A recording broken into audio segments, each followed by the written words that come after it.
Welcome back to another story on Magic Bloodline. This time, we're bringing you, what if Harry discovered he was heir to Merlin's estate at age 4 and owned half of magical Britain? Your likes fuel our creativity.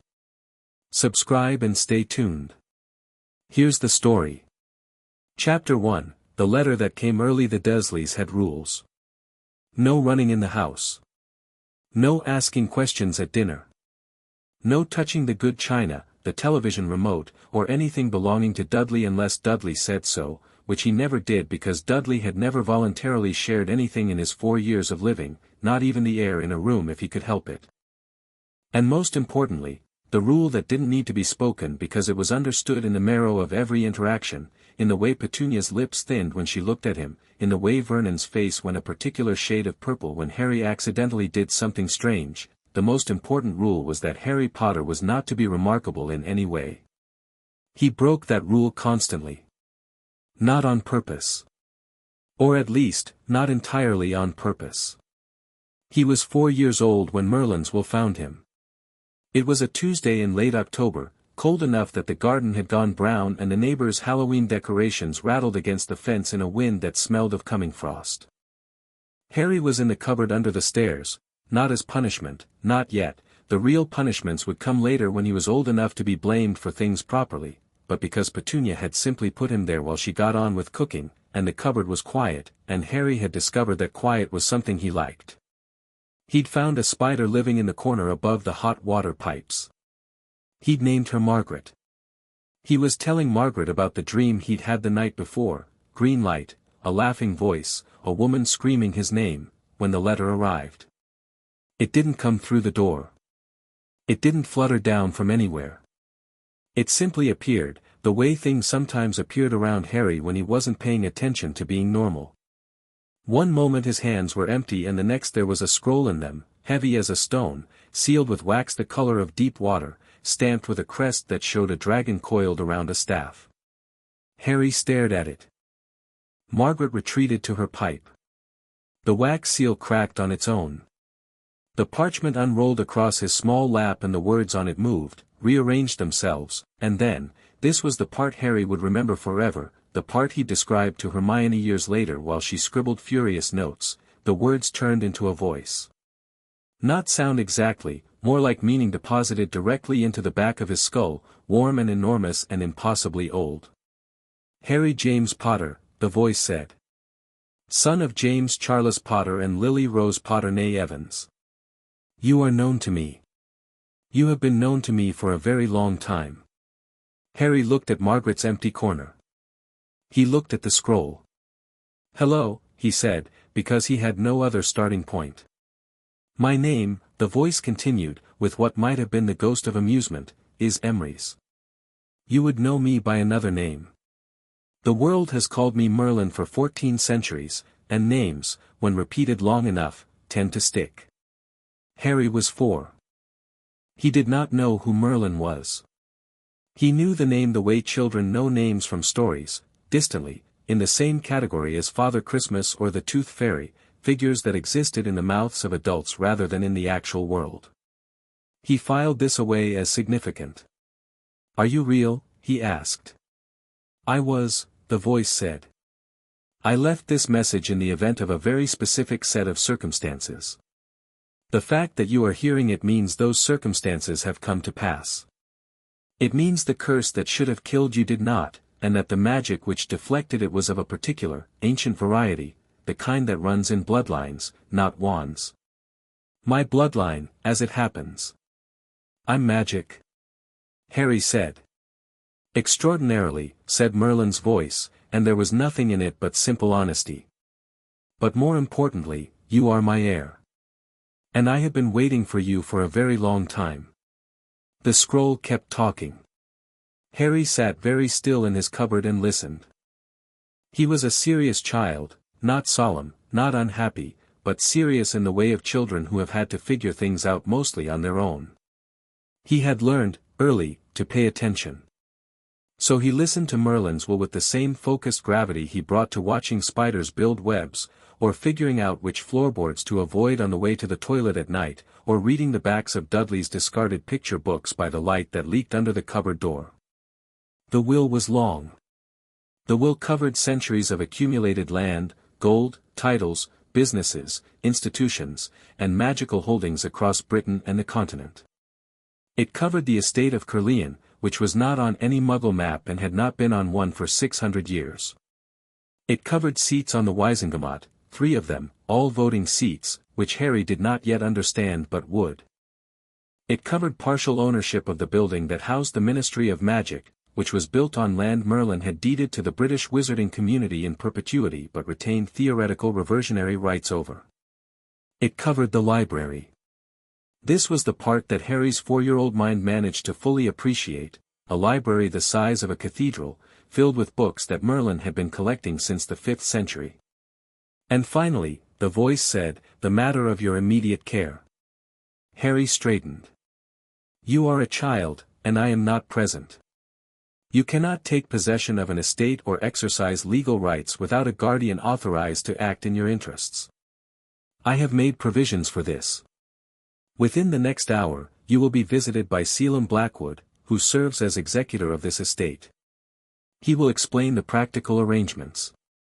I ask only that you trust him. He is, I think, the most competent person I have found in 400 years, and I have been looking."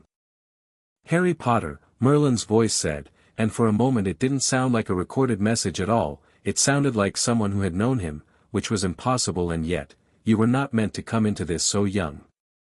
I would have preferred you a few years of peace first. But magic chooses its moments, not us. What was done to you, and what was done to your parents, will not go unanswered. I promise you that. You are my heir. You are Hogwarts' future. You are, if you choose to be, the thing that breaks the cycle. Go with Selim. Learn everything you can. And please," the voice said, with what Harry was almost certain was a smile, "do not let them keep you in that cupboard." The scroll curled itself up and disappeared. Harry sat in the dark for about 30 seconds, thinking. Then he pushed the cupboard door open and walked into the hallway. Petunia was in the kitchen, back to him, stirring something on the stove. Vernon wasn't home yet. Dudley was in the living room, and the sounds coming from the television were the sort that meant he was engaged enough not to pay attention to anything else. Harry sat down on the bottom stair and waited. He didn't know what Selim Blackwood looked like. He didn't know how he was going to arrive. What he knew was that he was Harry Potter, he was apparently the heir of someone called Merlin, and things were about to change. He was ready. Selim Blackwood arrived through the front window. Not through the glass opened for him, swinging inward like a door, and then closed again behind him without a sound, and if any of that disturbed the curtains or the neighbor's cat on the outside sill, there was no evidence of it. He was a tall man, angular in the way of people who have always been thin rather than people who've become thin, with dark brown skin and close-cropped hair going silver at the temples. He wore robes that looked like a good suit from the right angle, the kind of thing that could pass in Muggle London if you didn't look too closely. He had a leather satchel over one shoulder and a look on his face that suggested he had been doing something important before this and would need to get back to it shortly. He looked at Harry. Harry looked at him. "You're smaller than I expected," Selim said. "You're late," said Harry. "It's been 43 minutes. Selim blinked. Then something shifted in his face, not quite a smile, but the precursor to one. "The will said within the hour." 43 minutes is within the hour, Harry agreed. "I just wanted you to know I was counting." Selim crouched down to Harry's level, which Harry appreciated. Adults who didn't do that were usually talking at you rather than to you. "You read the will?" "Heard it. It talked." Harry tilted his head. "Are you going to take me away from here?" "I'm going to offer you the choice." "The choice is yes," Harry said immediately.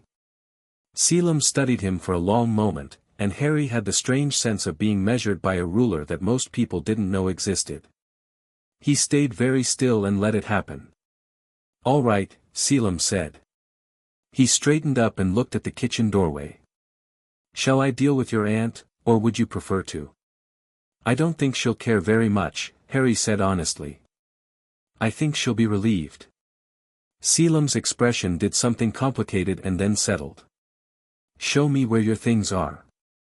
I don't have very many things.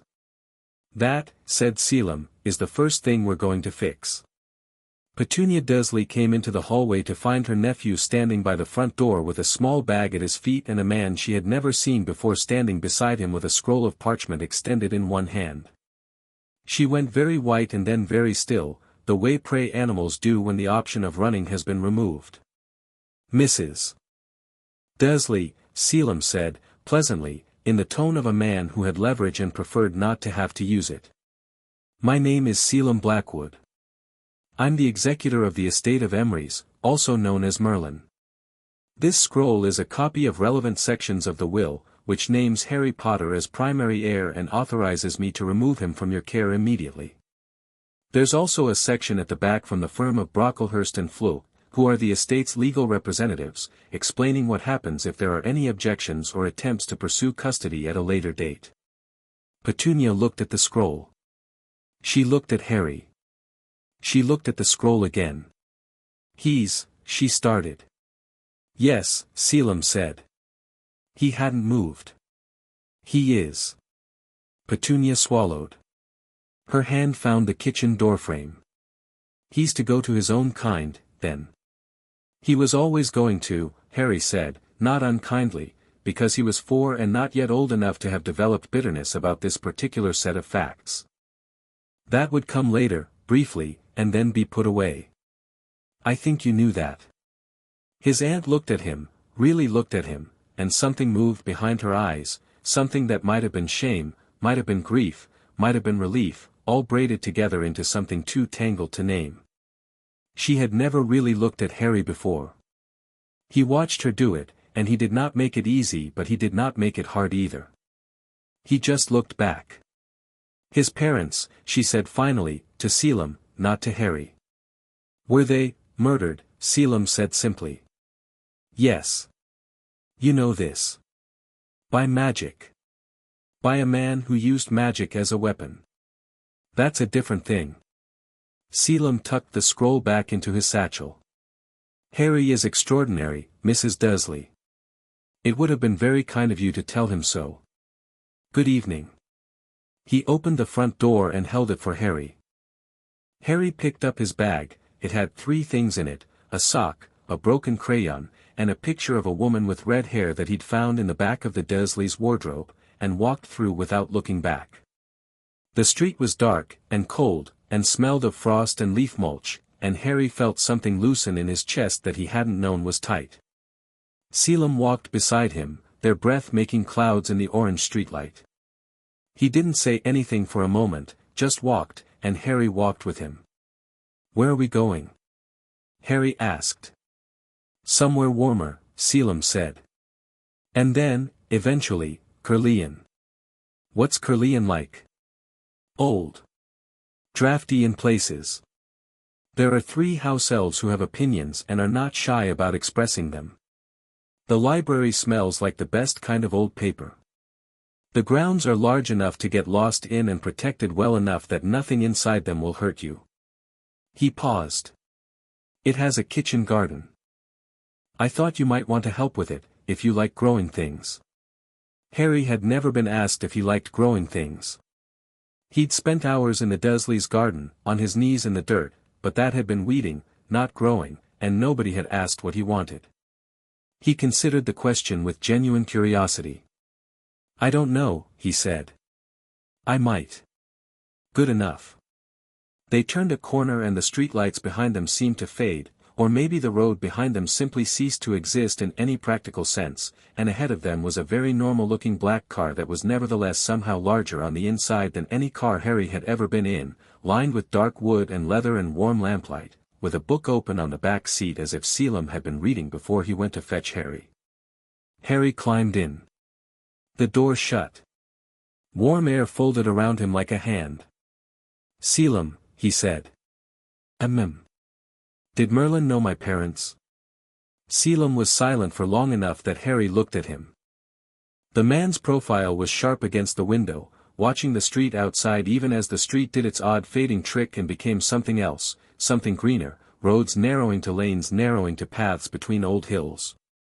Merlin knew the Potters, Selim said finally. Not personally, he's been dead a very long time. But the will it's old magic, Harry. It knows. It reaches forward and backward along bloodlines, and it recognized something in your mother the moment she married your father.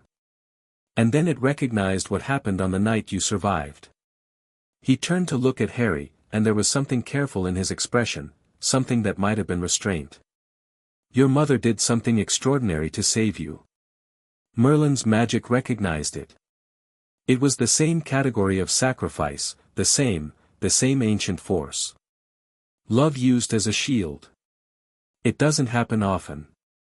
Harry turned this over in his head. She died, he said. Yes.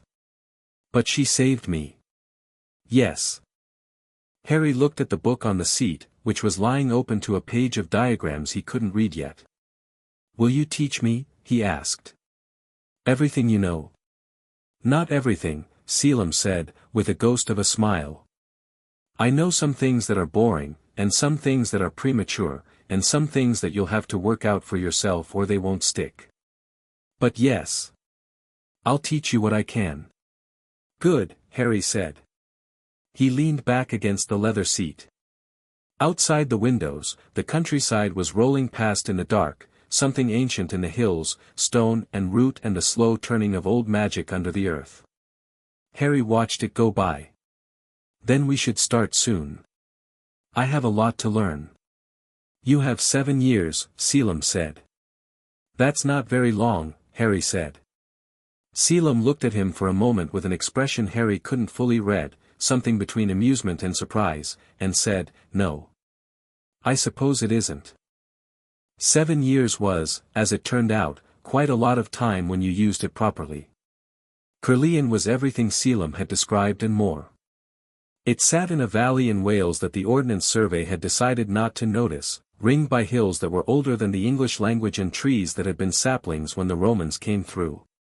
The house itself was built in a style that defied architectural categorization.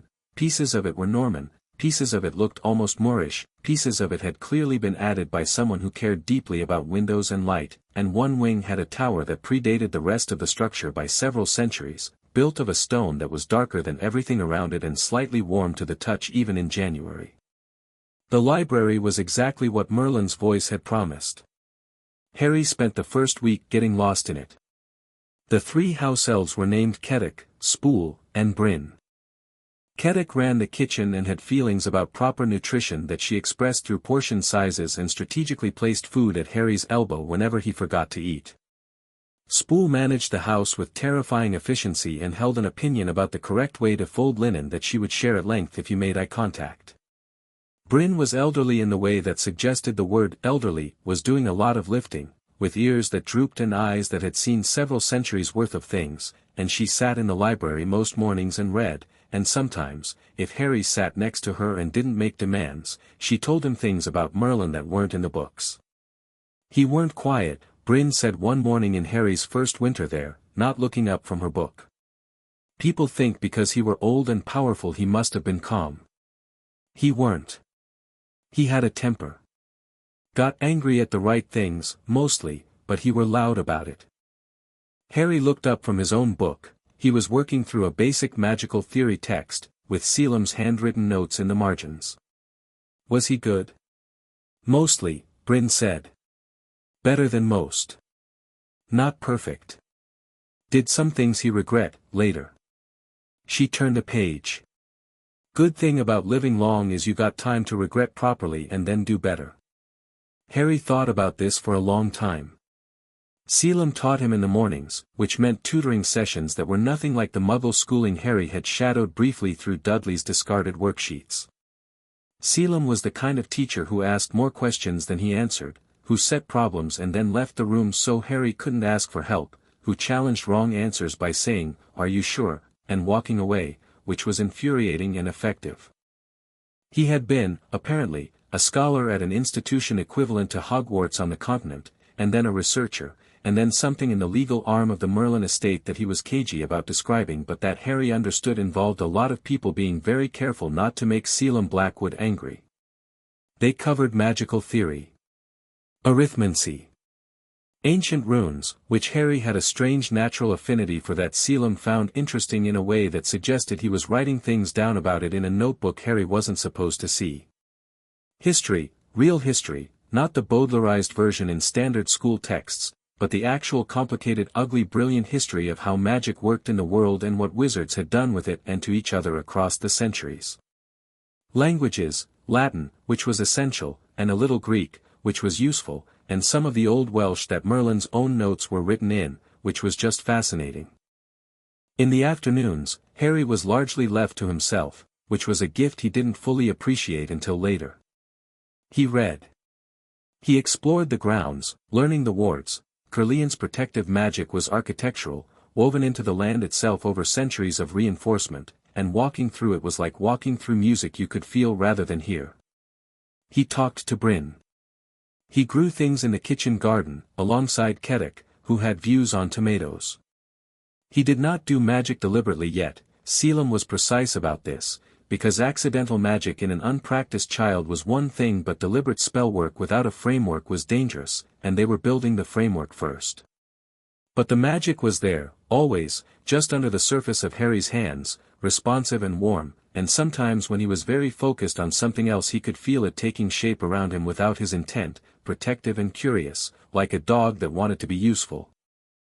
Once, a tree branch broke during a storm and fell toward the kitchen garden, and Harry didn't think, he just raised a hand, and the branch stopped in midair and sat there, gentle as anything, until he set it down on the lawn. Selim watched from the doorway and didn't say anything. That night, they started wand theory. Harry got his wand at age 7, a holly and phoenix feather combination, 11 inches, flexible, which Selim took him to a wand maker in Edinburgh for rather than the obvious choice of Ollivanders in Diagon Alley, because Selim was precise about the question of Harry's public emergence and felt it should be managed carefully. The wand maker, an elderly Scottish woman named Mrs. Cray who kept her shop above a cheese shop and could have been anyone's grandmother except for the quality of her attention, handed Harry 7 different wands before the holly one settled into his hand like it had been waiting, and then she looked at him over her spectacles with an expression of careful neutrality. "Unusual," she said. "Lots of things are unusual," Selim said, which was not an answer. Mrs. Cray looked at Harry for another long moment, and Harry looked back, and she said, "You've got your mother's eyes, haven't you?" It wasn't a question. "People say so," Harry said. "I never met her." Mrs. Cray handed him the wand and didn't charge them for it. Selim left a sum of gold on the counter anyway that made her go very still and then very busy tidying things up. On the walk back to the car, Harry said, "Did you know her?" "My mother?" "No," Selim said. "I know of her. She was brilliant, a prodigy, they said. Muggle-born and better than almost everyone around her." He paused. Merlin's will recognized her sacrifice because it was the same caliber of magic he himself used in his great workings. She didn't know that's what she was doing. She just loved you. Harry walked for a while in silence. The Edinburgh streets were grey and wet and smelled of coffee and exhaust. "What about my father?" he asked. "Also brilliant," Selim said. "Also reckless, from what I understand. A bit of an idiot in his youth, by all accounts." He glanced down at Harry. "He grew out of it." Sirius Black was his best friend, Harry said. He'd read this in the records Selim had given him access to. The Merlin estate had remarkably comprehensive files. "Sirius Black is in Azkaban." Selim was quiet for 3 steps. "Yes. He didn't do it." Harry said this with the flat certainty of someone who has read all the available evidence and found it inadequate. "He didn't have a trial. They put him there without a trial. There are 17 legal irregularities in the ministry's handling of his arrest, I counted." Selim stopped walking.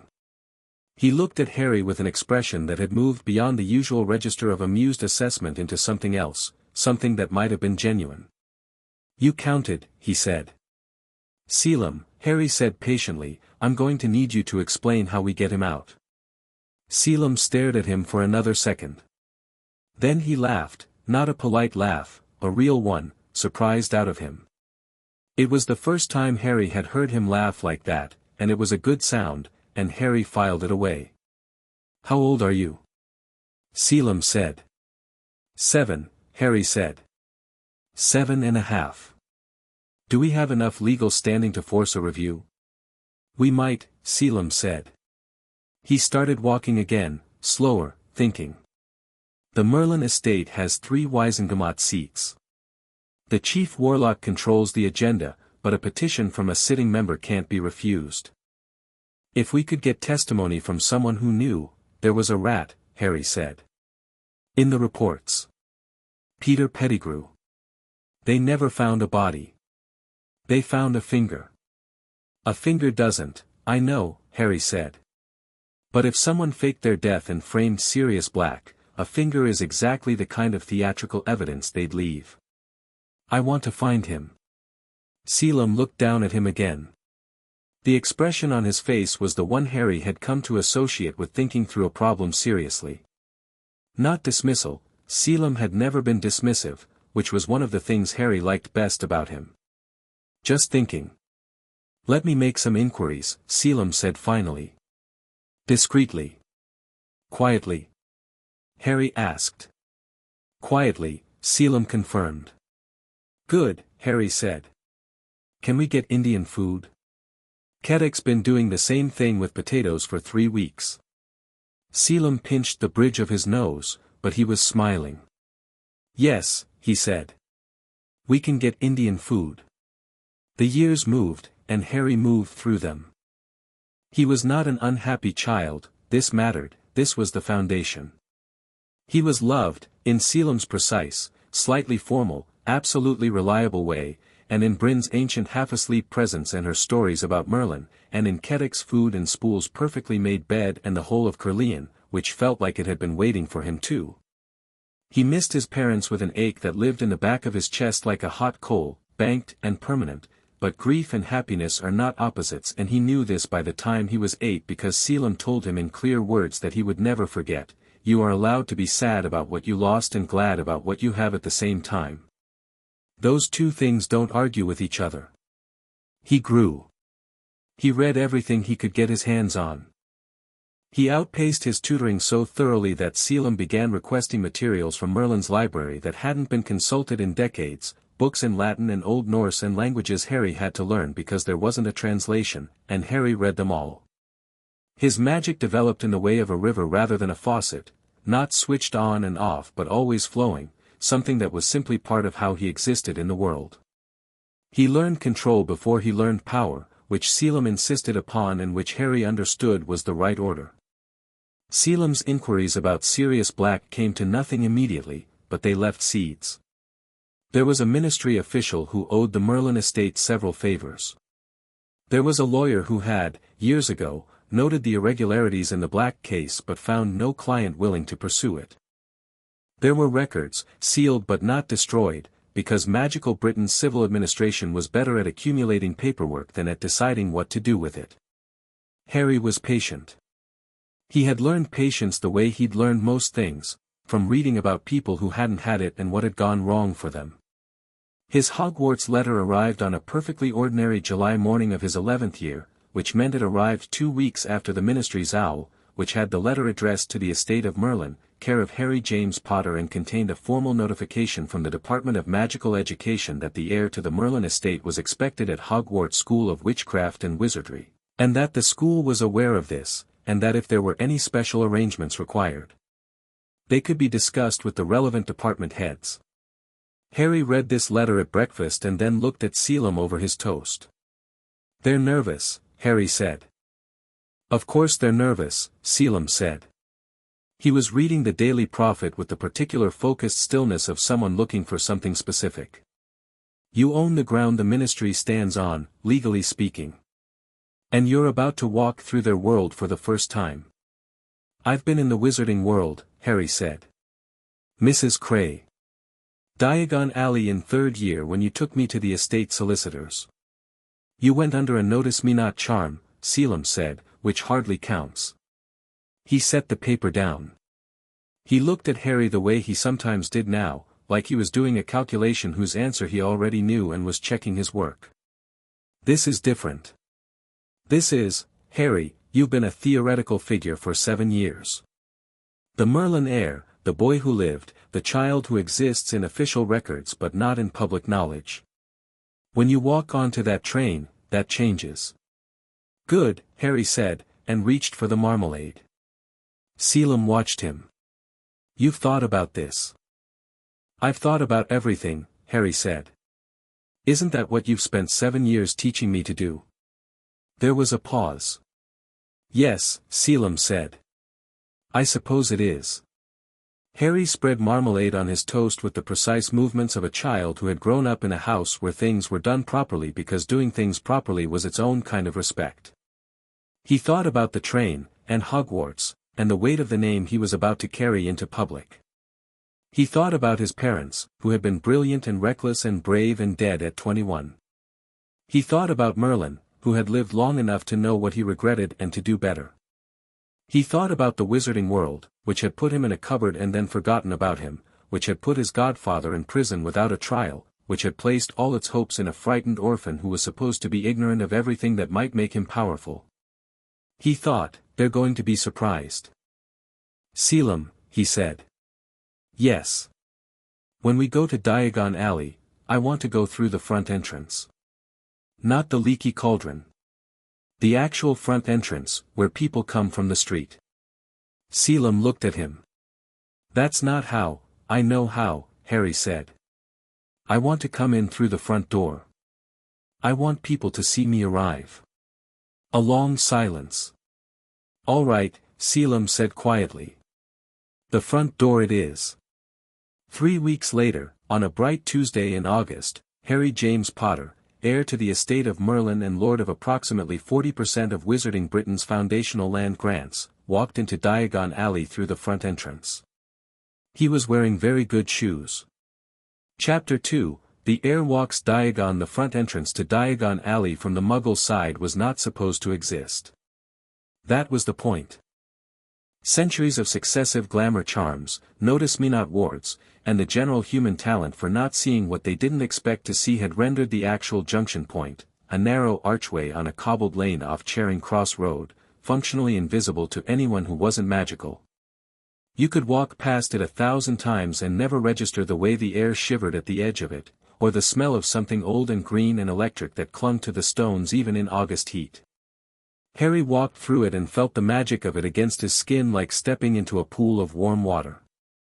He'd felt it before, through the leaky cauldron entrance with Selim on their previous trips, but those had been quiet, deliberate, carefully unobtrusive. This was different. This was standing straight and walking in at 11 in the morning on a Tuesday when the alley was busy, with a battered dragonhide satchel over one shoulder and Selim 2 steps behind him and no charm on his forehead and no hat on his head and the lightning bolt scar perfectly visible to anyone who happened to be looking. He was looking at everything else. Diagon Alley in August was nothing like anything Harry had experienced at Caerleon, which was beautiful but quiet, private, old.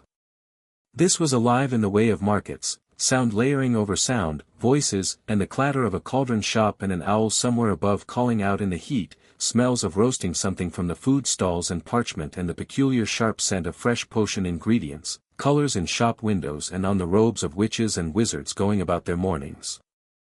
A pair of older kids in second-hand robes were arguing over something in the window of Flourish and Blots. A witch in lime green robes with a badge on was talking very fast to a vendor who kept shaking his head. Harry took all of it in with the particular attention of someone who reads about a thing for years and then sees it with their own eyes. It took 40 seconds for someone to notice him. He heard the intake of breath first, a woman, middle-aged, who had been looking at a display of telescopes and happened to turn at the right moment. She looked at him. Her eyes went to his forehead. Her face went blank with the particular blankness of someone whose mind is processing something too large too fast. Is that, she started. The ripple moved outward faster than Harry expected. Not screaming, not chaos, just that sudden drop in ambient noise that happens when a crowd becomes collectively aware of something, heads turning in sequence, a woman grabbing her husband's arm, a shopkeeper leaning out of his doorway, two kids Harry's age on the other side of the alley stopping in the middle of whatever they'd been arguing about. Harry kept walking. He didn't slow down. He didn't look around to acknowledge the attention. He walked with the measured pace of someone who had somewhere to be, which was Gringotts, which was at the end of the alley and visible, white and massive and magnificent against the blue August sky, from where he stood. "Potter," a voice said. He turned. The man who'd spoken was large, well-fed, wearing robes that were expensive in a way that announced itself loudly, with pale blonde hair pulled back from a face that was handsome in the way of marble, all the right shapes, but cold. He was looking at Harry with an expression that was trying to be neutral and not quite managing it. Harry had read about Lucius Malfoy. He had read the estate solicitor's detailed assessment of every significant political operator in Wizarding Britain, because Selim had given him that assessment when he was 9 and said, "Know the board." He had read about Malfoy's Wizengamot activities, his ministry connections, his donations, his family history, his position as one of the loudest advocates for blood purity politics in the post-Voldemort wizarding world, and, critically, his investments, his financial interests, the way the Malfoy family fortune was entangled with land grants and legal arrangements that predated the Merlin inheritance being activated. He recognized the man immediately. He let none of this show. "Mr. Malfoy," Harry said. The man's eyes narrowed slightly, which was satisfying. He hadn't expected to be named. "You know who I am." "I've done my research," Harry said pleasantly. "Was there something I could help you with?" A boy appeared at Lucius Malfoy's elbow, Harry's age, same pale coloring, expensive robes, a face that wasn't yet as controlled as his father's but was clearly practicing. Harry had read about Draco Malfoy too, though the assessment was thinner, being 11. "I wanted to introduce myself," Lucius Malfoy said. He smiled. It was a very practiced smile. "As one of the prominent families of Wizarding Britain. Given that you're making your appearance." "I've been appearing for 11 years, Harry said. "I was just doing it quietly." He glanced at the boy, who was staring at him with an expression that was trying to be contemptuous and kept slipping toward curious. "You must be Draco. We're in the same year at Hogwarts." The boy, Draco, blinked. "That's right. Should be interesting," Harry said. He turned back to Lucius, and let the pleasant expression sit on his face without any warmth behind it, just the surface of it. "Mr. Malfoy. We'll certainly be seeing more of each other, given the Wizengamot work. I'm looking forward to it." He watched Lucius Malfoy process the words, "Wizengamot work," coming from an 11-year-old's mouth, and watched the practiced political face slip just slightly before it reset. "Indeed," Lucius said. The smile was still there but something behind it had shifted. "We will. Enjoy the rest of your morning," Harry said, and walked on. He heard, behind him, Draco say something to his father in a low voice, and Lucius's response was too quiet to catch. He didn't look back. Selim fell into step beside him. "Smoothly done," Selim murmured. "He was probing," Harry said quietly. "Trying to work out how much I know and whether I'm going to be manageable." And his conclusion? "I think I complicated his morning." They walked on, and the crowd parted for them, not dramatically, not fearfully, but in the way of people rearranging themselves around a presence that has a clear direction and doesn't waver. Gringotts was cooler than the street, which Harry appreciated, and smelled of stone and gold and something dry that he associated with very old things, the same smell as the deepest part of Merlin's library on a warm day. The goblins at the high desks did not look up immediately when they entered, which was their standard practice, but the one at the central desk, the highest desk, where the senior account manager sat, tilted his head with the subtle alertness of a predator that has registered something at the edge of its territory. Selim handed over his card. The goblin looked at it. He looked at Harry. "Master Potter," he said, and his voice had a weight to it that was different from the curt efficiency they offered everyone else. Griphook will take you down. The vault was not one of the standard vaults. It was not even one of the higher security vaults in the upper levels that required a dragon and a railway car to reach. The Merlin vault was in a section of Gringotts that Harry had read about in the estate documents but hadn't been able to fully picture until now, a level that the standard map of the bank didn't include, accessed by a passage that the cart system bypassed and which required 3 separate key turns and a drop of blood from the vault's legal heir. The blood prick was handled with professional efficiency by Griphook, who was small and ancient and had eyes like polished jet. Harry gave the blood without flinching and watched the door, which was not a door exactly, more a wall that had been persuaded, by centuries of enchantment, to consider itself a door, swing open. The Merlin vault was the size of a cathedral. Harry stood at the entrance for exactly 3 seconds, taking it in. Gold, yes, mountains of it, more than he could process in economic terms, the kind of wealth that stopped being a number and became more like a geological feature.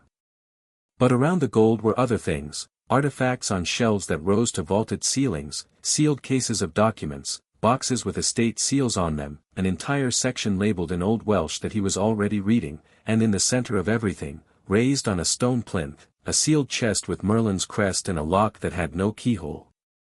The Merlin archive, Griphook said, following his gaze. It opens when the heir reaches magical maturity. Which is, when I complete a significant magical working of my own design, Harry said, because he'd read the estate documents thoroughly. Not when I turn 17. Griphook looked at him with an expression that was, for a goblin, extremely close to approval. Just so. Harry walked the perimeter slowly, reading labels, cataloging. Selim stood near the entrance and let him do it. This was one of the things Harry most valued about Selim's guardianship. He understood that Harry needed to do things properly, which meant being given space to encounter things directly rather than having them mediated through someone else's summary. He found a shelf of portraits. Small ones, each about the size of a book cover, each showing a face in the loose, slightly animated way of wizarding portraits. People who had worked for the Merlin estate across the centuries. Scholars, lawyers, advisors, one that appeared to be a spy, painted in deliberately obscured shadow. And at the end of the row, in a frame that was older than all the others and slightly warmer to the touch, a man with dark eyes and an expression that was both younger than Harry expected and infinitely tired. Merlin looked back at him from the portrait. Harry had imagined this moment. Had even planned what he might say. In the actual event, he said nothing for a while. He just looked, and Merlin's painted eyes looked back, and there was something in the silence that felt like being recognized, the specific, irreplaceable feeling of being seen by someone who understands what they're looking at. "You're shorter than I expected," Merlin's portrait said. Harry blinked. Your recorded voice said the same thing. "I'm exactly the right height for 11. The voice said that. I had it say that. Merlin's portrait looked mildly exasperated. "I was trying to be, never mind. You're here. How are you?" "Well," Harry said, and found he meant it. "Selim has been, excellent," Merlin said, with visible relief. "I was fairly confident in Selim, but there's always the question of whether someone will actually do what you've arranged versus doing what seemed easier in the moment." "He's been excellent," Harry said. "I've read most of the library." Merlin's portrait went very still. "Most of it. Some of the Old Welsh sections are still, I'm getting there," Harry said. "But the theory sections, the legal archive, the historical records, the practical magic texts, yes. Most of them." Another silence. Merlin tilted his head, and his painted eyes had a quality that Harry associated with Selim's rare fully serious face, the expression that meant something was being considered deeply rather than quickly. "You're extraordinary," he said. "People keep saying that," Harry said. "It's more useful to be prepared." "They're the same thing," Merlin said. "In the end." He leaned forward in the tiny frame with the quality of a man who has a lot to say and limited time. "There's a great deal I want to tell you." "The archive will open when it opens," Harry said. "I know. I have time. He paused. Is there anything urgent? Merlin looked at him. His painted face did something complicated. There's a man, he said quietly. Or what was a man? He's not finished. I know, Harry said. Voldemort. He's not gone. No. I know he's not. I've known since I was 7. Harry looked at the portrait steadily. I'm going to Hogwarts in 3 weeks. I'll handle it. Merlin looked at him for a very long moment. Yes, he said finally, quietly. I think you will. Harry nodded once. Then he said, I also want to know more about my mother. If you have anything. The personal archive, Merlin said, and his voice was gentler than it had been. Bottom shelf, green seal. I had the solicitors compile everything available when the will activated. He paused. She was remarkable, Harry. Genuinely remarkable. You should know that. I'm starting to understand it, Harry said. He took the green sealed box from the shelf. He didn't open it then. He tucked it under his arm with the careful deliberateness of someone who wants to be alone when they do a thing, and turned back to the main vault. There was shopping to do. They ate lunch at a small restaurant 2 streets off the main alley that Selim favored because nobody famous ever went there and the food was good, a narrow room with heavy wooden tables and goblins art on the walls and a witch in the kitchen who made a leek in potato soup that Harry had been thinking about since their last visit 2 years ago. Harry ate soup and read his Hogwarts supply list and said, I want to get more than the required texts. I assumed, Selim said. I want the upper-level potions references because Professor Snape's syllabus is, you've read Snape's syllabus? It's published. The estate solicitor sent all available curricular information when the letter arrived. Harry looked up. His first-year syllabus covers material that most second years would find straightforward. Which is fine, obviously, everyone starts somewhere, but I want to be further along by the time I'm actually using it in class. Don't you think showing up and being 3 years ahead of your classmates in the first week might cause some, Selim began. Yes, Harry said. I expect it will. That's fine. He went back to his list. I also want a second copy of Hogwarts, a history, because I expect to annotate the first one fairly extensively and I want a clean reference copy. Selim drank his tea. You know, he said, most 11-year-olds going to Hogwarts for the first time are excited about the sweets trolley. I'm excited about the library, Harry said. The Hogwarts library has restricted section access that I've never, he paused. Actually, can we sort restricted section access before school starts? I can write to McGonagall, Selim said. He had the look of a man who had completely stopped being surprised and was now simply navigating. She's deputy headmistress. If anyone would handle that with appropriate, do that, Harry said. I'll write too.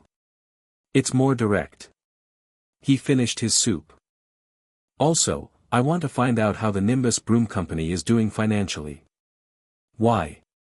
Because the Merlin estate holds a historic patent on several foundational elements of broom enchantment and I want to know if they've been properly licensing it. He looked up at Selim's expression. I'm not doing it now. I'm just noting it for later. A long pause. I'm going to need a longer notebook, Selim said. Minerva McGonagall's office at Hogwarts smelled of parchment and strong tea and something faintly floral that was at odds with the severe efficiency of everything else in the room, which Harry clocked immediately as belonging to the cat, the tabby whose portrait was on the wall but who was currently absent from the armchair in the corner, though the indentation in the cushion was fresh. She stood when they were shown in, and Harry looked at her with frank interest. He'd read about McGonagall too.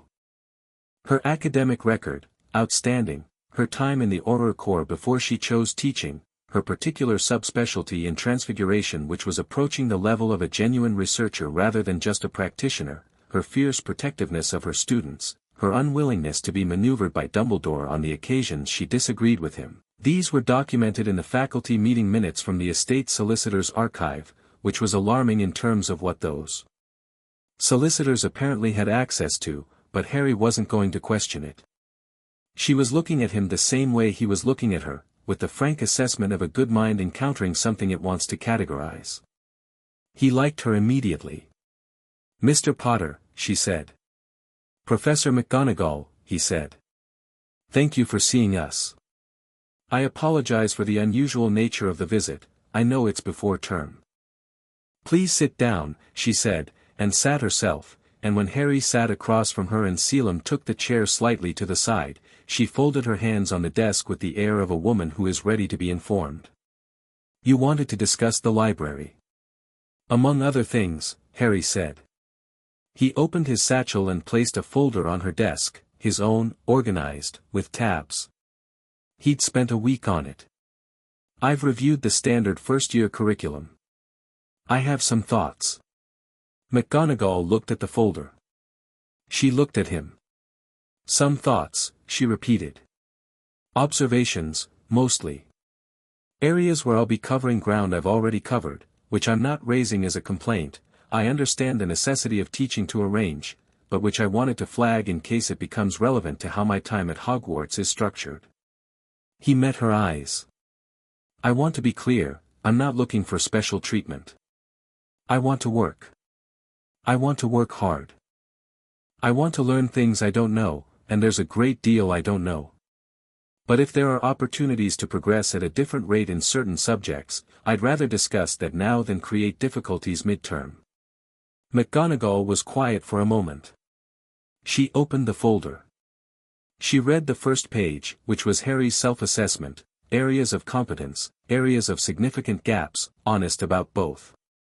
She turned to the second page, which was his proposed approach to the restricted section, cross-referenced with the specific texts he wanted to access and why. She read for 4 minutes. Then she looked up, and something in her face had changed, not warmth exactly. McGonagall wasn't a warm person in the obvious way, but an aliveness, the look of a teacher who has encountered something worth the engagement. "Your transfiguration," she said. "Theoretical understanding is solid," Harry said. "Practical work is, I've done some, but not systematically. I expect to struggle with the fine motor elements initially. Most students do." She was looking at him very carefully. "And defense against the dark arts?" "Comprehensive," Harry said. "On the theory side. And I've done the practical elements of most first through fourth-year curricula with Selim, who is a certified Aura-trained duelist." He glanced at Selim, who inclined his head. "My wand work is better than I'll initially appear in class, because I've found it useful to understand what someone expects to see versus what I'm actually capable of." McGonagall's eyebrow rose very slightly. "You're proposing to sandbag." "I'm proposing to be measured about when and how I demonstrate what I can do," Harry said. "There's a difference." "Is there?" "I think so." He looked at her steadily. "Professor, I'm about to enter a school where I have," he paused, choosing words carefully, "a complex history. I'm recognizably the boy who survived, and I'm also the Merlin heir, which means I have legal and financial significance in wizarding Britain that I didn't choose and that other people have complicated feelings about. I'd like to make friends based on who I actually am, not on fear of what I represent." A long, long silence.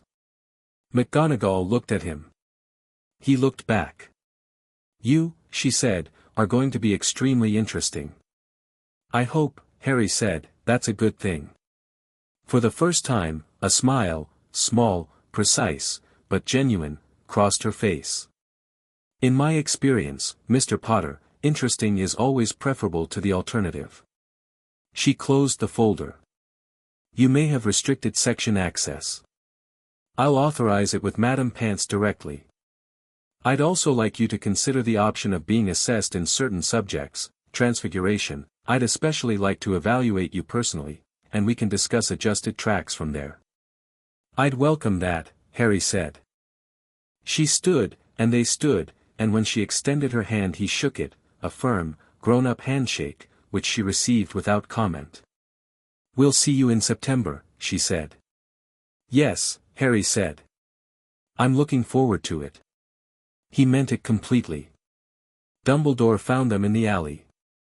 Not accidentally, Harry was certain of that within the first 3 seconds. Albus Dumbledore did not do anything accidentally. He was standing outside Flourish and Blots with a copy of a book and an expression of pleasant surprise that was as thoroughly constructed as a stage set, tall and silver-bearded and magnificent in robes of deep blue, and he turned when they came out of the bookshop as if noticing them for the first time.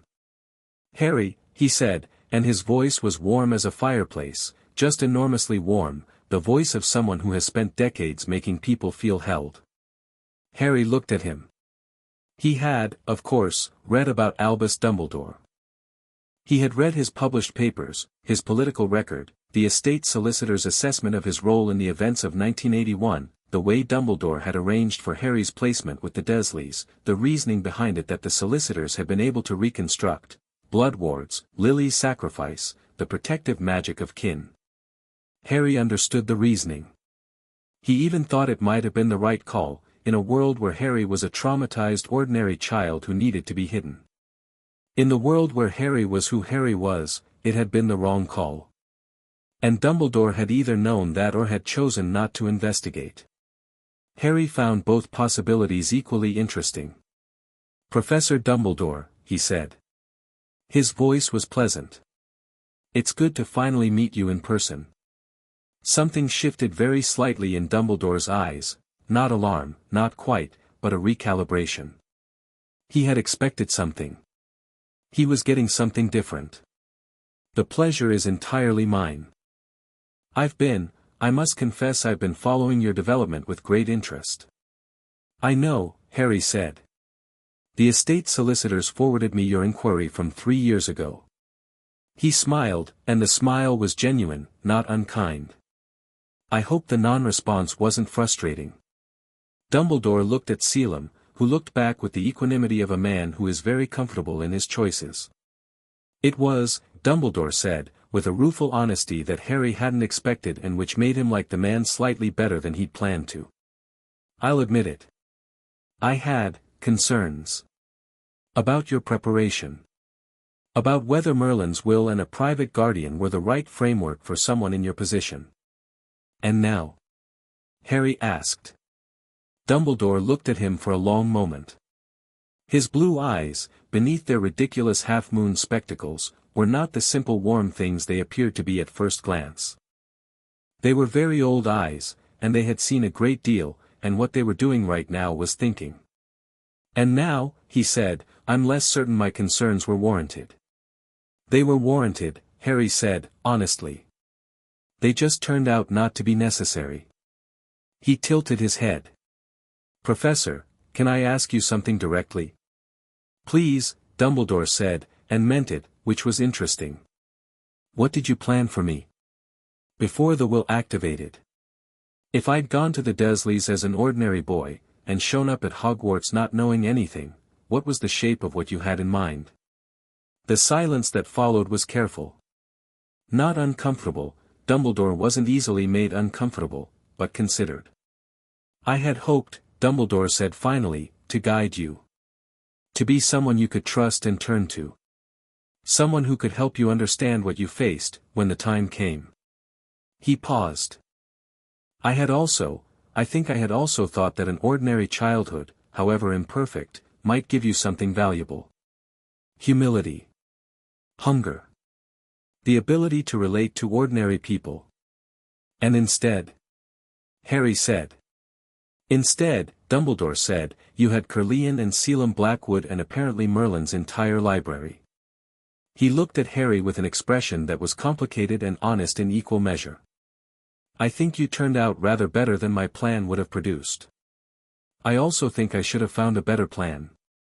Harry looked at him. He thought of the cupboard, not with the heat of old injury but with a kind of clinical memory, a data point, and he thought of the first night at Curlian, the smell of the library, Bryn telling stories, Keddox cooking, Selim laughing in an Edinburgh street. "You should have," he agreed, without heat. "But I'm here now." He extended his hand, because he believed in the gesture, in the small ceremony of it.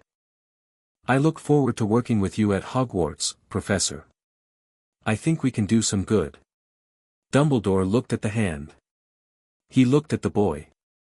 He shook it, and the handshake lasted a moment longer than necessary, and when he let go there was something in his expression that Harry couldn't quite name, except that it looked a little like relief, and a little like grief, and a little like the beginning of actual respect. "I think so too," Dumbledore said. Harry nodded.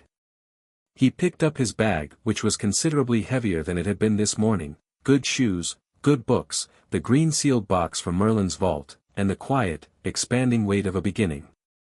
"Selim," he said. "Ready," Selim said, appearing at his shoulder in the way he'd always had of being exactly where he needed to be without drama. They walked back toward the alley entrance together, and behind them, Harry heard Diagon Alley resume its ordinary sounds, voices, owls, the clatter of the cauldron shop, but different somehow, the way a room sounds different after something in it has changed. He was looking forward to September. Chapter 3, Platform 9 and the game begins. King's Cross Station at 11 in the morning on the 1st of September was its usual organized chaos, pigeons and echoing announcements and the smell of diesel and fast food, and somewhere in the middle of all of it was a trolley barrier between platforms 9 and 10 that, to the right kind of eyes, flickered like a candle in wind every time a wizard family walked through it. Harry watched it from a bench with a bacon roll and a cup of tea that Selim had procured from a station cafe, his trunk an owl, a snowy owl, female, who had shown up at Curlion 2 months ago and refused to leave, and who Harry had named Luma because she arrived in moonlight, on the trolley beside him. He watched the families. He could identify the magical ones in 3 seconds now, a skill he'd developed partly from the estate solicitor's files and partly from Selim making a training exercise of it. The children who looked too attentive for muggles, the parents whose luggage moved slightly more than it should, the first years with the wide-eyed combination of excitement and terror that was universally human regardless of what world you were going into. "You're cataloging them," Selim said. "I'm noticing things," Harry said, which was technically different. "Eat your roll," Selim said. A family went past with enough red hair to constitute a fire hazard and enough children to staff a small expedition. Harry counted, mother, father, at least 2 who looked post-Hogwarts age, one who was clearly 5th or 6th year, twins who were probably 4th year and were already doing something suspicious with what appeared to be a paper bag, and a boy Harry's age who was thin and freckled and carrying a battered trunk and looking around with the faintly overwhelmed expression of someone for whom this was both familiar and enormous. Ron Weasley, Harry identified from the estate files. Youngest boy of 7, Gryffindor family with a long history at Hogwarts. Father worked in the misuse of Muggle artifacts office, famously underpaid. Good people, by all accounts, decent, warm, brave, the kind of family Harry had read about enough times to understand was relatively rare. The Weasley mother was hugging children and giving instructions simultaneously. The twins were still doing something suspicious with the bag. Ron was watching his brothers go through the barrier and stealing himself, the way people do when they're not scared exactly but aware of the stakes of a moment. Harry liked him immediately, before they'd exchanged a word. He dumped the last of his tea, stood up, and walked over to where Ron was angling his trolley toward the barrier.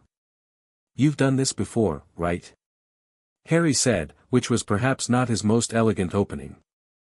Ron turned and looked at him with the instinctive assessment of a boy with many older siblings, which was the ability to clock a stranger fast. He looked at Harry.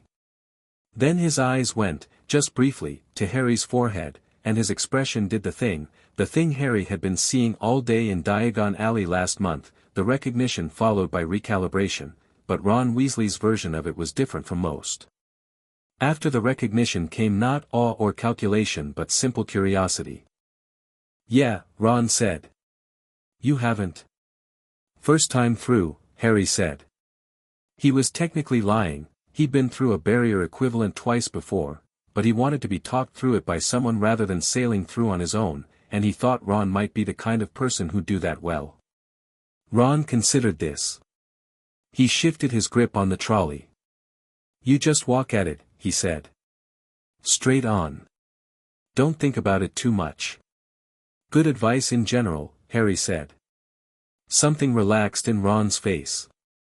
"Yeah," he said. And then, as if deciding, "Ron Weasley." "Harry Potter," Harry said. Ron processed this for approximately 2 seconds, and what he did with it was raise his eyebrows and say, "Right. Should have guessed from the," he gestured vaguely at his own forehead. "The lightning bolt, yes," Harry said. "Cool," Ron said, with complete sincerity, and then turned back to the barrier and walked through. Harry followed, and the barrier dissolved around him like stepping through warm water, and on the other side was platform 9 3/4, which was full of steam and the noise of a great locomotive and the concentrated chaos of a few hundred students of all ages converging in the same direction, and it was magnificent. Luma made a sound from her cage that conveyed clearly that she felt the same. The Hogwarts Express was beautiful in the way of things designed specifically to be beautiful, deep red, enormous, announcing itself with the kind of self-confidence that good design usually imparts. Harry loaded his trunk, got Luma settled in a ventilated space near the window, and was deciding which compartment to take when a voice said, from behind him, "I say, are you Harry Potter?" He turned. The girl was small and brown-skinned with an enormous cloud of dark hair and a book pressed against her chest as if she'd been reading while walking, which was a habit Harry recognized because he did it himself. She had the look of someone who has very specific thoughts about things and is trying to decide whether to share them. "Yes," Harry said. "I'm Hermione Granger," she said, and her chin went up slightly in the manner of someone who has learned to preempt dismissal. "I've read all the standard texts. All of them. And most of the supplementary reading. I've practiced some of the basic spells and they work, which means my magical ability is real," Harry said. "Obviously." She stopped. "People sometimes, skeptics," Harry said. "Ignore them." He stepped back from the compartment door. "Do you want to sit?" Something shifted in her expression. The chin stayed up but the preparedness to defend relaxed, just slightly. "Yes," she said. "Thank you." They settled across from each other and for a minute there was the comfortable sound of a train preparing to depart, distant shouting, compartment doors sliding, the building hiss of steam. Hermione opened her book. Harry opened his. He was midway through a text on advanced arithmancy theory that he'd found in the restricted section on McGonagall's authorization, which he thought might have implications for ward structure that hadn't been fully explored, and they read in a comfortable parallel silence for approximately 4 minutes before Hermione said, without looking up, "That's not a standard text." "No," Harry said. "Is that arithmancy theory? At that level?" She was looking now, leaning slightly across the space between them. That's not standard until 5th year at least." "It's interesting," Harry said. He turned the book slightly so she could see the spine, and watched her eyes track the title and go wide with the specific avidity of an intellectual encountering something they want. "Can I look at it?" she said. "When you're done with that section." "You can look at it now," Harry said, and handed it over. "I've nearly got that section anyway." She took it with both hands and the care of someone who is very precise about books, which Harry noted approvingly. He watched her read for a moment and could see her processing, eyes moving faster than most people's, occasional tiny frown of engagement. "This is wrong," she said, 2 minutes later. Harry looked up. "The conclusion in section 4. "Yes. He's not accounting for the directional recursion in compound wards," Harry said. "I know. I'm making notes." Hermione looked at him over the top of the book. Her expression was doing something interesting, recalibrating in real time, and the result of the recalibration was a smile, not polite, not performative, but genuinely delighted. "Right," she said. She handed the book back. "I'm going to be very glad I took this compartment." "So am I," Harry said, and meant it.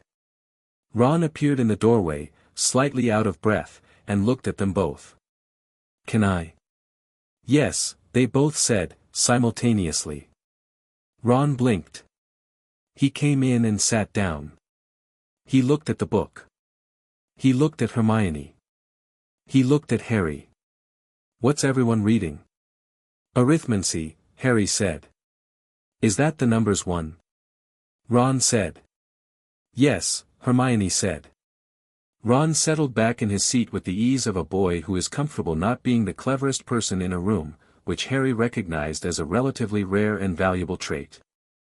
He pulled out a chess set instead and set it up on the seat between them, and Harry watched the pieces, proper wizarding chess pieces that moved and occasionally argued, and thought that Ron's hands on the board had the particular easy certainty of someone who understands something deeply, the same way Harry's hands on a piece of difficult theory had certainty. "Do you play?" Ron asked Harry. "I know the rules," Harry said.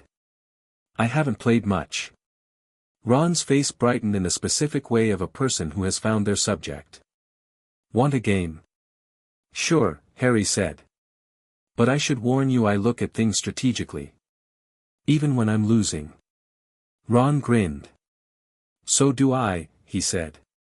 "That's the fun part." They played. Ron won the first game in 11 moves, which Harry reviewed mentally afterward with genuine admiration.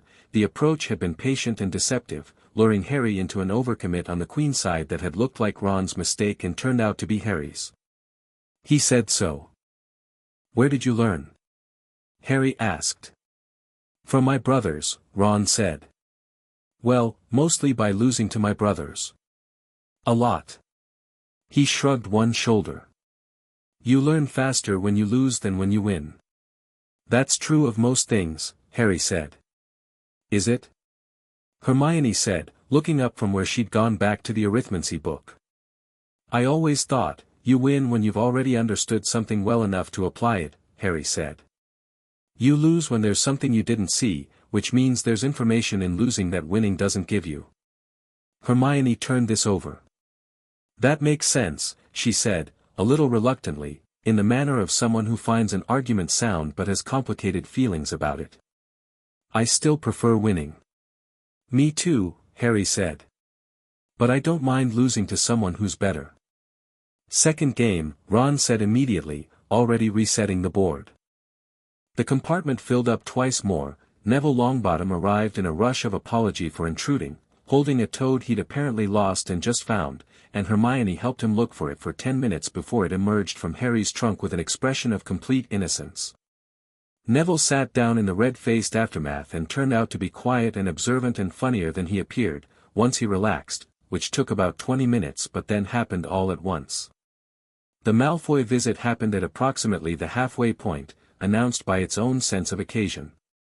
The compartment door opened and Draco Malfoy stood in it, with two large boys bracketing him with the slightly vacant efficiency of hired muscle, and looked around the compartment with an expression that was trying very hard to establish hierarchy. His eyes landed on Harry and the expression recalibrated, and Harry watched it recalibrate, watched the quick assessment, the recognition that the social frame he'd prepared wasn't going to work the way he'd expected. "Potter," Draco said. "Malfoy," Harry said pleasantly. "This is Ron, Hermione, and Neville." He said the names without the tonal markers that would have invited evaluation, which meant Draco couldn't respond to them without either being decent or being transparently rude. Draco looked at Ron with a different kind of assessment, one Harry recognized from the estate files as familial, the Malfoys and Weasleys having complicated political history. Something shifted in Draco's face. "Weasley," he said, with a precision that was trying to be dismissive. "Malfoy," Ron said, with the specific flat tone of someone who is not interested in performing deference. "I wanted to offer some advice," Draco said, pivoting back to Harry. "About which company you choose to keep. It matters at Hogwarts. It sets the terms of Draco," Harry said. The use of his first name stopped Draco mid-sentence. It wasn't aggressive, it was the way you'd say someone's name when you were actually talking to them rather than performing at them. "When I'm interested in political advice about social positioning, I'll ask someone," Harry said. "But honestly, I'm more interested in people who I think are interesting." He looked at Draco steadily. "You're intelligent. Your father is politically active in ways that are going to create friction with some of my estate's existing positions, which I imagine you know. But that's between your father and the legal apparatus, not between us." He tilted his head. "Did you want to actually sit down? There's room." Draco stared at him. His two large companions stared at Harry. In the doorway, somewhere beyond, there was a muffled noise from the corridor. "That's," Draco started, and then stopped, and the mask slipped for just a moment and Harry saw something real behind it, something young and slightly confused by not being in the script it prepared for. "My father will, your father," Harry said, still pleasantly, "doesn't go to Hogwarts." A silence.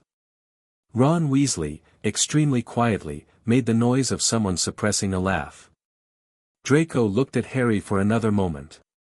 Then he looked around the compartment, Ron who wasn't performing deference, Hermione who had set down her book but was watching with frank interest, Neville who had hold of his toad and an expression of someone following a chess match.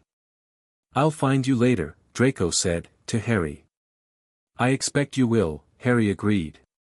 He sounded like someone who is looking forward to it, and he was.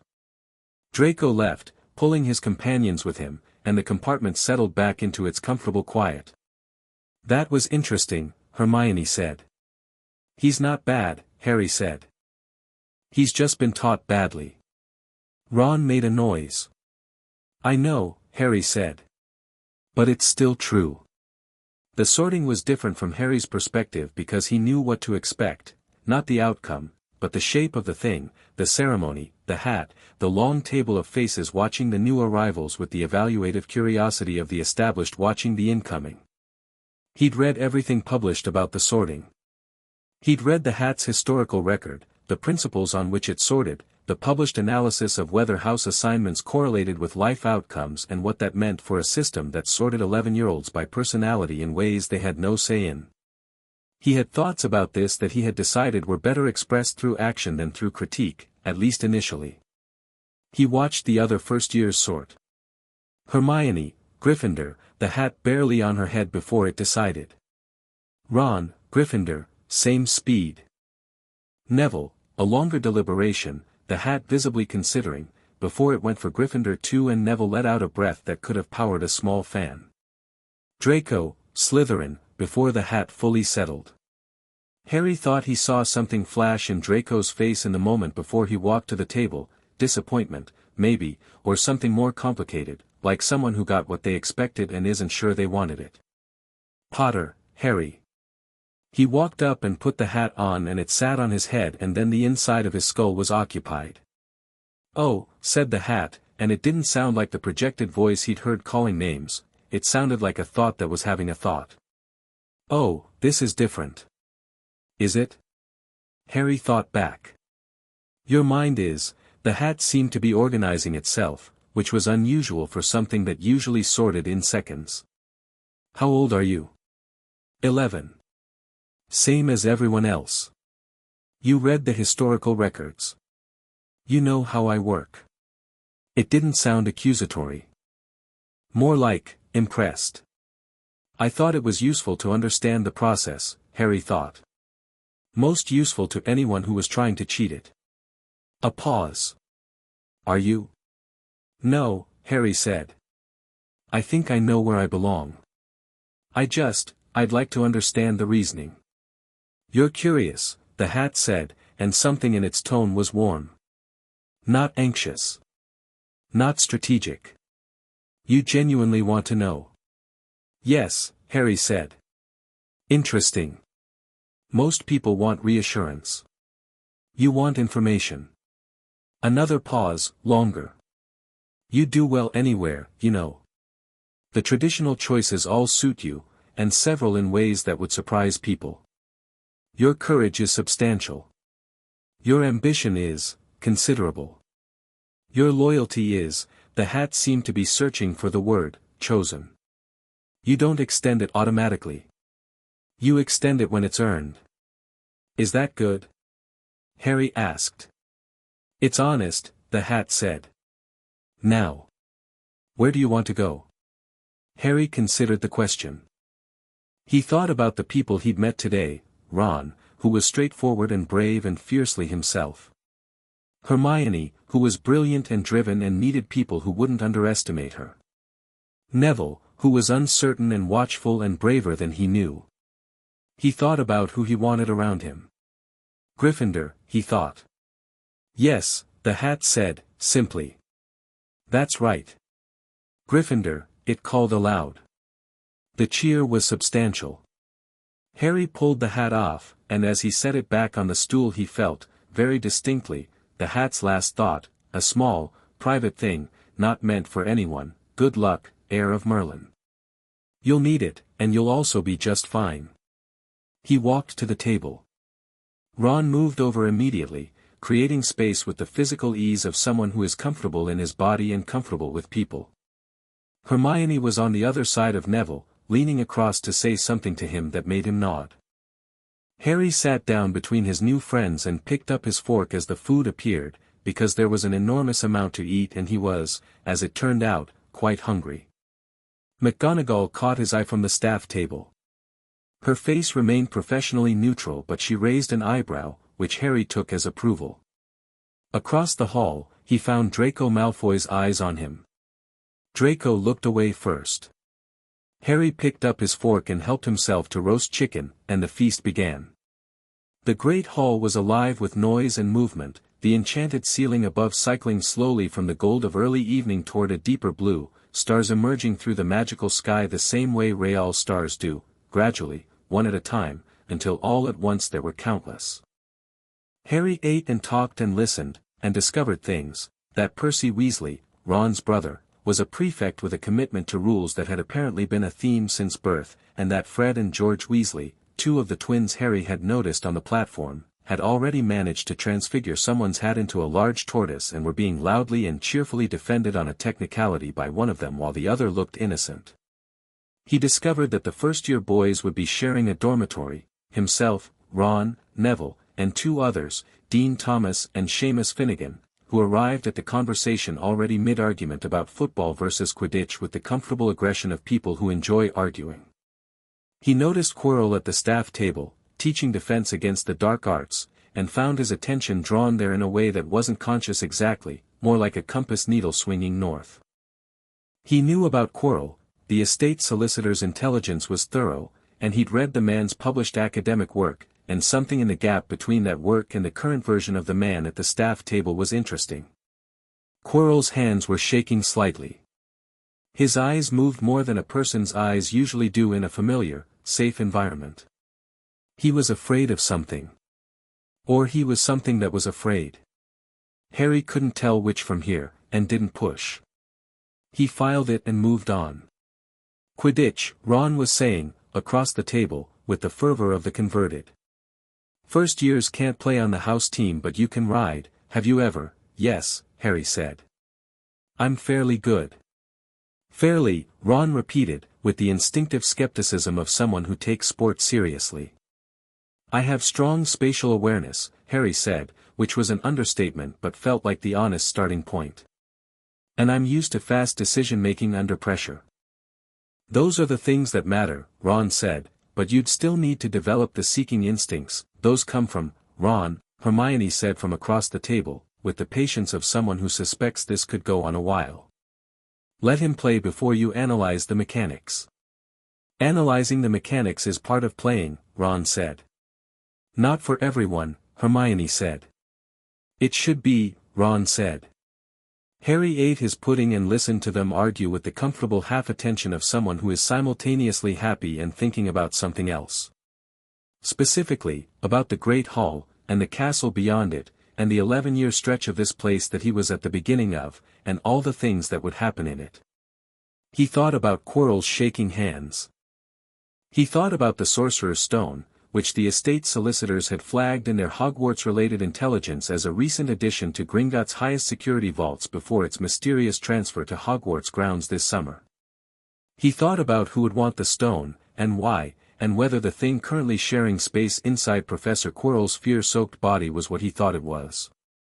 He looked around the great hall, the candles floating overhead, the enchanted ceiling, the 4 long tables of students from 11 to 17, the staff above on their dais, the ancient stone walls that had seen 8 centuries of this same scene in one form or another.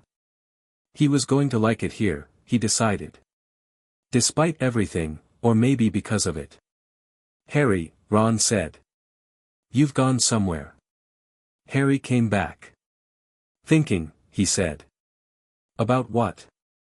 Harry looked at the staff table, where Quirrell was not eating much. "About what needs to be done," he said. Ron followed his gaze. Ron's brow furrowed slightly. He was sharp, Harry was already certain of it, sharp in a different way than Hermione but no less real. "The defense teacher." "He's frightened," Harry said quietly. Ron studied Quirrell. "Yeah," he said after a moment. "You're right. He is." He looked at Harry. "Of what?" "That," Harry said, "is the question." Chapter 4, Magic Like Breathing. The first class Harry sat through where the material was something he hadn't encountered before was Charms, with Flitwick, on the third Thursday of term. Everything before that had been, fine. Good teaching, good presentations of things Harry had read, practiced, and in some cases moved beyond. Herbology with Professor Sprout, who was magnificent with plants and taught with the infectious enthusiasm of someone who has been doing something they love for 40 years, was beautiful even when familiar. History of Magic with Professor Binns, who was a ghost and taught history the way some people eat unloved vegetables, methodically, without joy, was the hardest to sit through, not because Harry didn't know the material but because he knew it well enough to notice every simplification, every gap, every political choice made in what was selected versus what was omitted, and he had to actively choose to make notes rather than say things. He did not always make this choice. "Professor Binns," he said, on the second Tuesday, while Binns was describing Grindelwald's activities in a way that conspicuously avoided most of the specifics. "You haven't mentioned the British wizarding population's response to the 1945 crisis. The Wisingamot records from that period suggest a more complicated domestic situation than you've." The class turned to look at him. Binns looked at him, which took Binns a moment because he was a ghost and looking at living people was clearly not his preferred activity. "The curriculum," Binns said, with the patience of someone who has been repeating themselves across decades and found a kind of peace in the repetition, "is the curriculum, Mr. Potter." "I know," Harry said. "I was hoping to discuss the period more fully. The intersection of domestic politics and, after class," Binns said, which was possibly the most animated he'd been yet, "if you feel so compelled." Harry closed his mouth. Ron, beside him, was very carefully not looking at him. Hermione, on Harry's other side, was looking at him with an expression of perfect fellow-feeling, the expression of someone who understands the precise frustration but is better at containing it. "You've read the actual Wisingamot records," she said, low. "The Merlin estate has 3 voting seats," Harry said, equally quietly. "So yes. Access to the archives comes with it." Hermione stared at him for 2 seconds. Then she opened her parchment and wrote something and pushed it to him. "Can I read them?" Harry wrote back, "Obviously."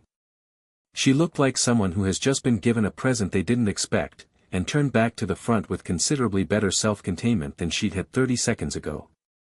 But Charms on Thursday was different, and the difference was Flitwick.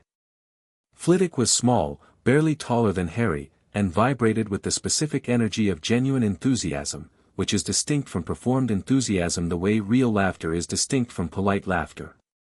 He loved Charms the way Harry loved theory, not as a subject but as a way of understanding something fundamental about how the world worked. He explained the levitation charm not just mechanically, not just say this, move your arm like this, but from the underlying principles, the interface between magical intent and physical reality, the way the wand focused and directed rather than created, the physics of what was actually happening to the object when it rose. Harry sat forward in his seat. "The wrist movement creates a directional vector," Flitwick said, demonstrating with his own wand, "which is, yes, think of it as instructing the field. You're not pushing the object. You're reorganizing the ambient magical field around it to make rising the path of least resistance for its mass." "But that's not what the motion actually does," Harry said, before he'd consciously decided to say it. "The motion isn't creating the field, the motion is just a coordination tool. The field would respond to pure intent if you had enough precision, the motion is training wheels for the brain's ability to specify direction." The class went quiet. Flitwick looked at him with very bright eyes. "Go on," he said, which was not what Harry had expected. If the wand movement is training the brain to associate spatial intent with magical output, then the movement should be reducible as precision develops, Harry said. Not eliminated, the motion probably helps with consistency even at high levels, but the relationship between the motion and the outcome is psychological as much as magical. The outer space argument, where you can't perform directional charms without a gravity reference, supports this, because the confusion is spatial, not the outer space argument, Flitwick said, nearly reverently, to the middle distance. Then he came back to the room. "Mr. Potter, would you like to demonstrate the charm for us?" Harry blinked. He hadn't been proposing to demonstrate anything, he'd been thinking aloud. He looked at the feather on his desk. "Wingardium Leviosa," he said, with a crisp movement, and the feather rose clean and steady to about shoulder height and stopped there because he stopped putting energy into it. "Excellent," Flitwick said, which was standard, and then, now, with just the intent. No wand movement. The class stirred. Ron and Hermione were both watching Harry now with the same expression, different flavors of the same thing. Ron's was interested in the practical outcome, Hermione's was interested in the underlying theory. Harry looked at the feather. He thought, up, with specificity, the way he'd learned to specify when doing things wandlessly at Curlian, the way the branch had stopped in the storm. The feather went up. A few inches, slowly, less precise than with the movement, but it went up. The class was very quiet. "Fascinating," Flitwick said. He looked at Harry with the expression of a researcher who has encountered a compelling variable. "I'd very much like to talk to you about this further, Mr. Potter. Perhaps during office hours." "I'd like that too," Harry said, and meant it. He was aware of the class's attention shifting around him, the particular rearrangement that happens when people recalibrate someone's place in a shared social order. He didn't seek it out and he wasn't made uncomfortable by it. He filed it alongside the other things he was building a picture from, this school, these people, what was possible here. After class, Ron fell into step with him in the corridor and said, "How long have you been able to do that?" "The wandless thing." "Years," Harry said. Ron absorbed this. "Why didn't you do it in the other classes?" "Because nobody asked," Harry said. "And because showing off in a controlled academic environment when the demonstration doesn't serve a specific purpose isn't interesting." Ron was quiet for a moment. "Flitwick asked," he said. "Yes," Harry said. "Which is different." Ron walked beside him, thinking. He had a comfortable walking pace, not hurried, and Harry had already noticed that Ron thought by doing, he would often arrive at conclusions during physical activity, conversations in corridors or over chess or on the grounds, rather than sitting still and reasoning. It was a different cognitive style from Harry's and from Hermione's, and Harry found it genuinely interesting to watch. "My brothers," Ron said eventually, "can do some wandless stuff. Fred and George. It's rare, though. Like, 1 in 20 rare. The talent is more widely distributed than the training to use it," Harry said. "Most people with the ability never develop it because it's not in the standard curriculum and nobody thinks to try." "Dumbledore," Ron said. "Quite good, yes," Harry said. Ron grinned at this. It was a quick grin, unself-conscious, and it made him look younger and older simultaneously, which was a trick only certain faces managed. "You're not worried about any of this, are you?" "Any of the," he gestured broadly at the castle, at Hogwarts, at presumably all of magical Britain. "I'm cautious," Harry said. "That's different from worried." "What are you cautious about?" Harry looked at the corridor around them, the stone walls, the moving portraits, a distant sound of something that might have been a ghost or might have been a door on a bad hinge. He thought about what he was building here, and what he needed. "A few things," he said.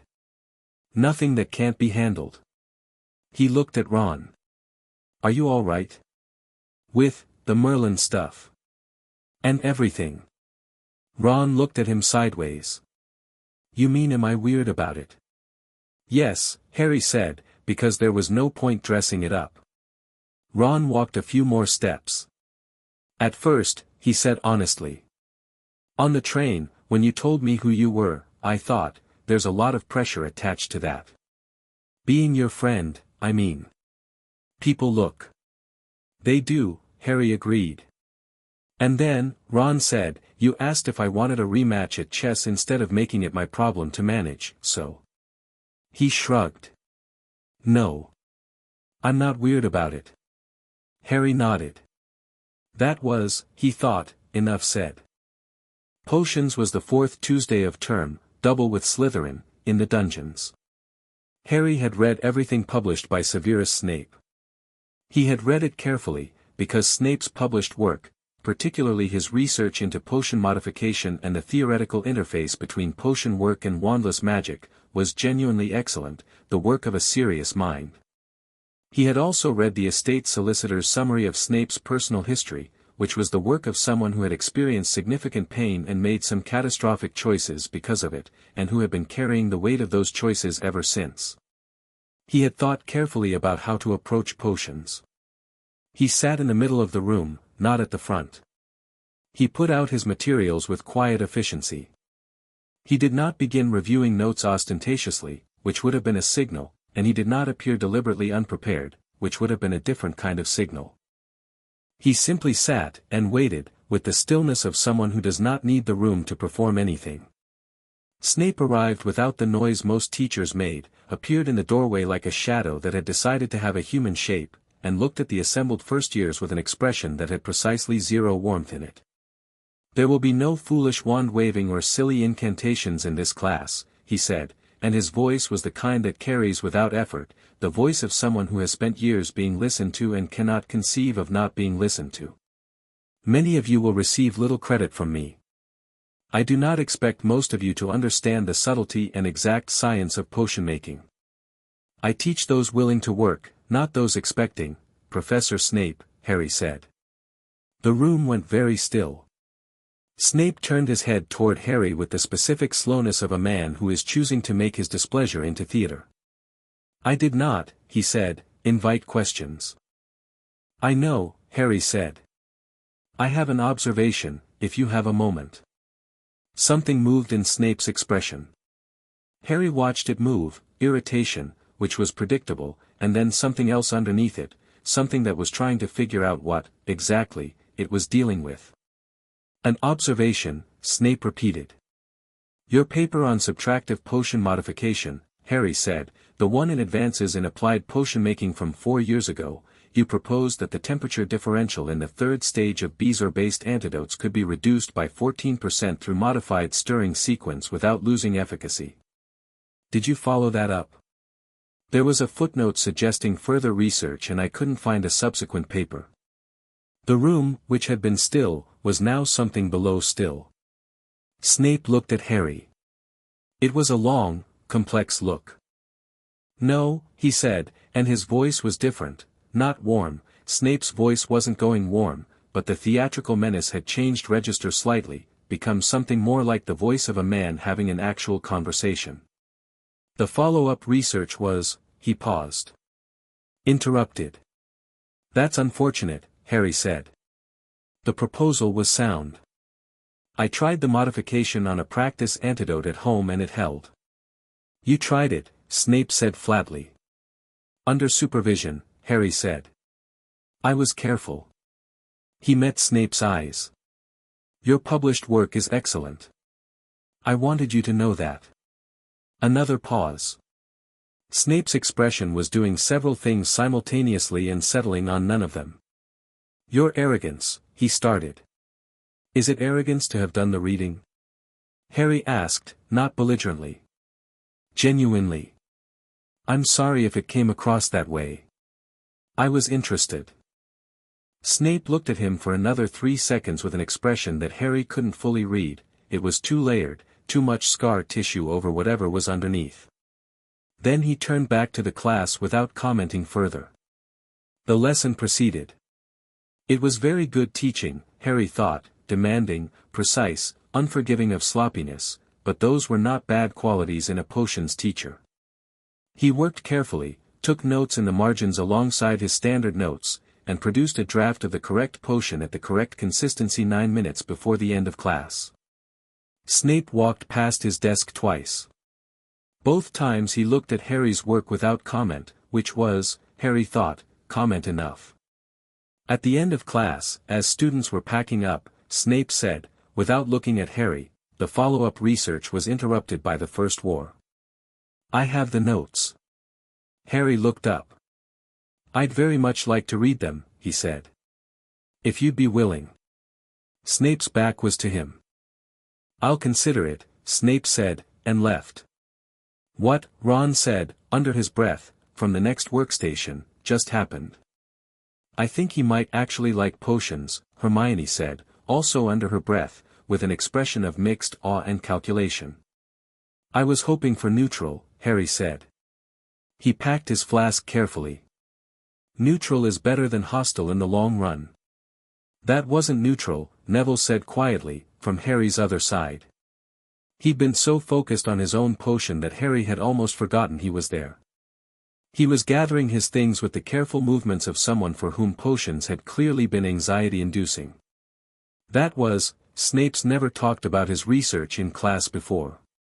In our whole family history at Hogwarts, he never, Neville stopped. Harry looked at him. You're better at this than you think, he said.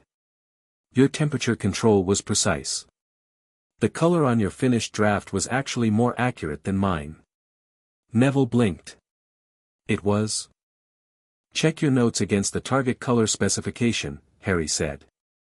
He hefted his bag. You were nervous and you still got it right. That's worth knowing. Neville looked at his flask. He looked at Harry. He said nothing, but something in his face settled, like a picture being straightened on a wall. The troll on Halloween was, in the broad design of things, someone's catastrophic oversight rather than anyone's deliberate malice, and Harry spent exactly 40 seconds after Quirrell's hysterical announcement working out what was most likely to happen. The Great Hall evacuated upward, to the dormitories, and Harry fell into the stream of students moving toward the stairs, and then stopped, because Hermione wasn't in the Great Hall. Ron stopped too. He'd worked it out without Harry saying anything. She's been in the bathroom, he said. The one on the second floor. She's been there since, she was upset about the thing in charms. The thing in charms had been Parvati Patil making an offhand remark about Hermione's enthusiasm that had been sharper than it intended and had landed in a particular way. Harry had seen it happen and had been approximately 3 seconds from saying something when Hermione had left without a word. Which bathroom? Harry said. Left corridor off the second floor landing, Ron said. They were already moving, back against the stream, which nobody noticed because in a mass evacuation people are focused on the direction they're going rather than on the people going the other way. Harry moved fast and quiet, the way he'd learned to move in Curlian when he was practicing the grounds alone, and Ron kept pace with him with the easy efficiency of someone athletic and accustomed to moving purposefully. They found the troll before they found Hermione. It was in the corridor, massive, 12 feet tall and smelling of things Harry preferred not to think about, with a club that was making contact with the walls with dumb, enormous enthusiasm. It hadn't noticed them yet. Harry heard a sound from the end of the corridor, a bathroom door, Hermione's voice making a sound that was trying not to be fear, and his attention narrowed to the immediate problem the way it did when something needed solving fast. He looked at the troll. He looked at the ceiling above it, which was stone vaulted with fixtures that held the magical torches. Ron, he said. Yeah, Ron said immediately. He'd seen what Harry was looking at. Get Hermione out when I've got its attention. Got it. Harry raised his wand, thought about what he was actually doing, not the incantation, which was a tool, but the intent, the field, the specific reorganization he wanted, and said, Wingardium Leviosa. He lifted the troll's club.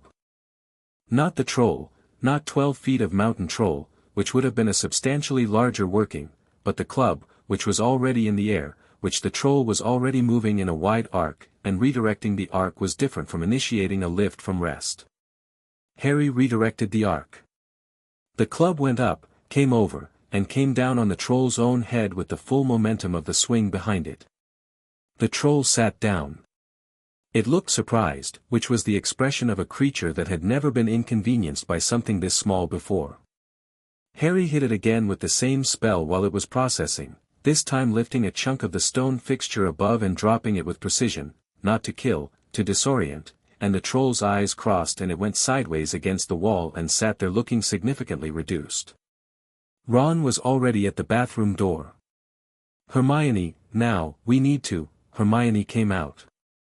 She was white-faced and her eyes were very bright and she took in the corridor, Ron, Harry, the troll sitting against the wall with a dazed expression, in 3 seconds. "Is it?" she started. "For now," Harry said. "We should go.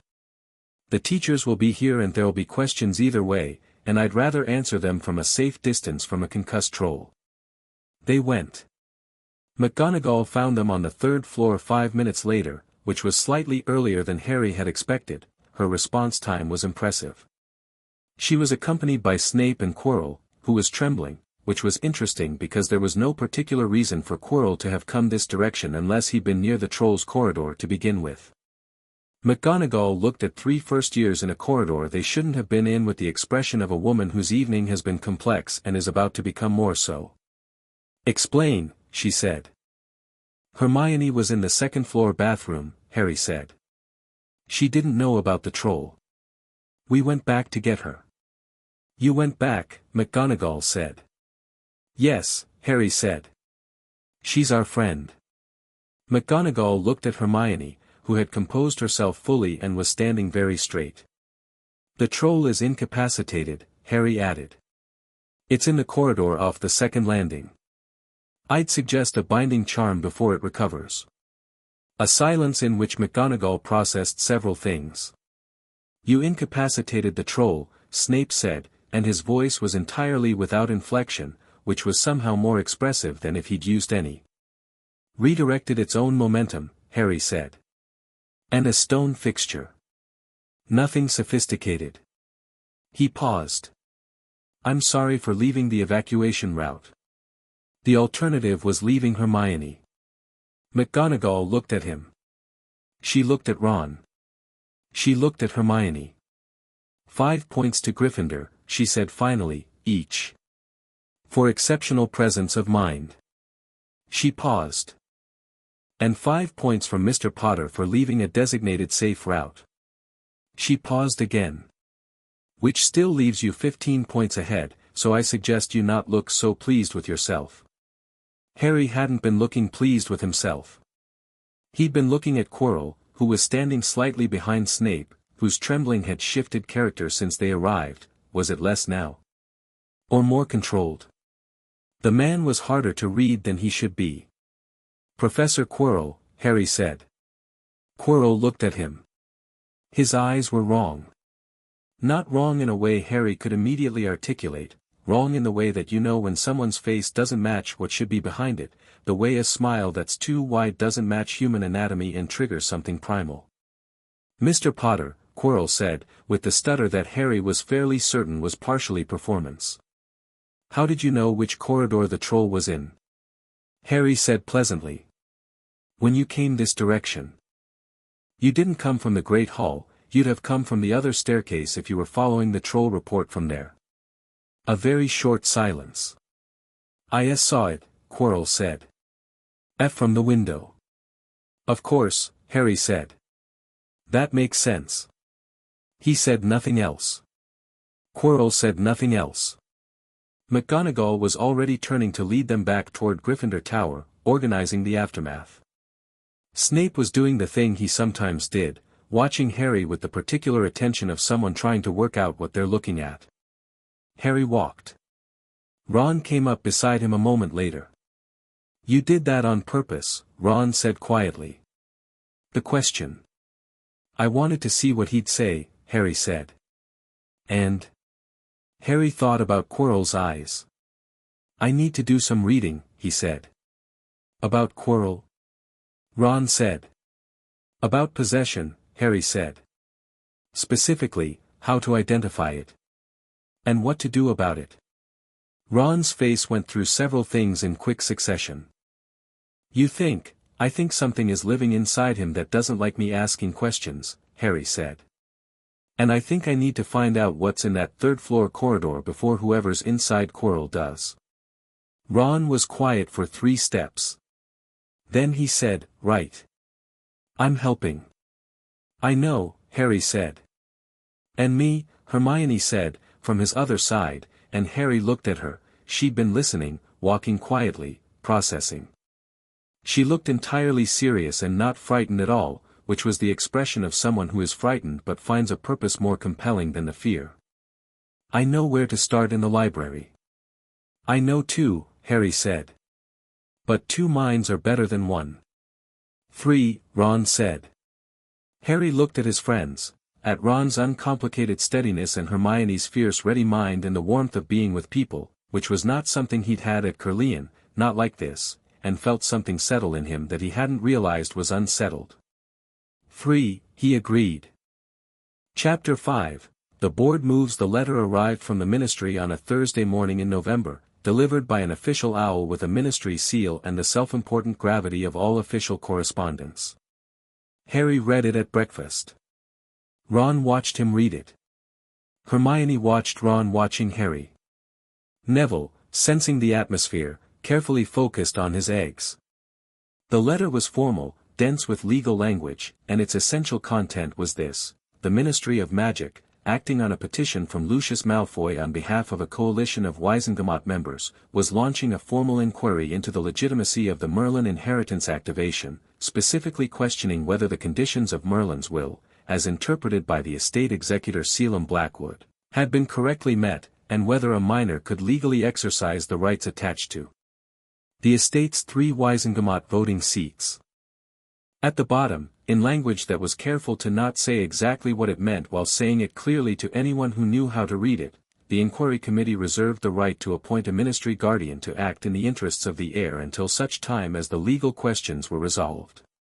Harry folded the letter and put it in his pocket. "Bad?" Ron said. "Interesting," Harry said, and helped himself to more toast. He wrote to Selim before classes, a letter that was 3 pages of analysis and specific legal questions. He wrote to the estate solicitors, Brocklehurst and Floo, with 4 specific instructions. And he wrote a 3rd letter, short, to Dumbledore, which said, "I've received the ministry letter. I expect you have as well. Could we meet this evening?" Dumbledore's reply came during herbology, "My office, 6 o'clock. The password is sherbet lemon." The Dumbledore interview was warm and complicated and substantially more honest than their Diagon Alley exchange, because they were both more comfortable now. Harry had 6 weeks of Hogwarts to calibrate against, and Dumbledore had 6 weeks of watching Harry exist in the school. Dumbledore's office was exactly as the descriptions had suggested, crowded with instruments, portraits of sleeping headmasters, the sorting hat on its shelf, a large bird that Harry identified immediately as a phoenix and moved toward without quite intending to, because Fawkes was singing very softly and the song was the kind of thing that resonated at frequencies below thought. "He likes you," Dumbledore said, and he sounded genuinely surprised. "Good," Harry said. He let Fawkes look at his outstretched hand for a moment, didn't push, waited, and Fawkes made a decision and bumped his head against Harry's palm with the warmth of something that runs deeper than temperature. Harry stroked the feathers once and then stepped back. He turned to Dumbledore and said, "Malfoy's petition." "Yes," Dumbledore said. He settled into his chair with the slight weariness of a man who has seen this kind of thing before. "Lucius has been moving on this since your appearance in Diagon Alley.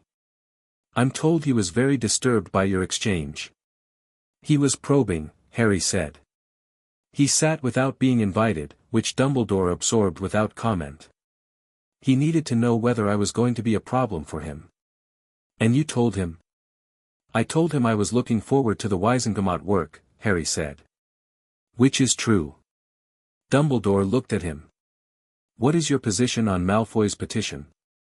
"It's a procedural attack," Harry said.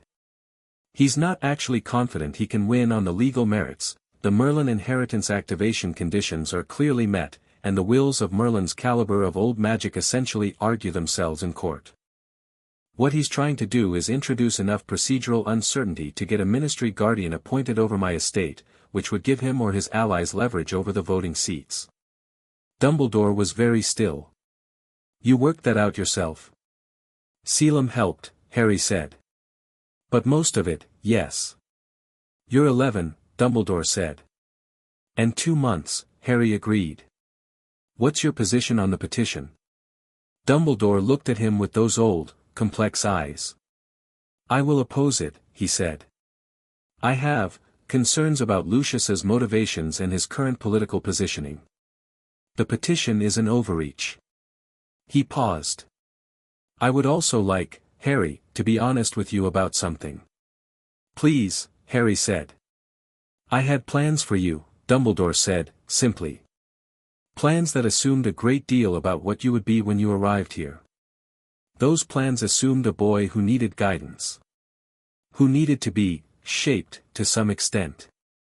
And instead, Harry said. And instead you shook my hand in Diagon Alley and told me I should have done better, Dumbledore said, and you were right. And I find myself in the interesting position of working with something I didn't plan for. He looked at Harry. I am trying to be honest about what that costs me.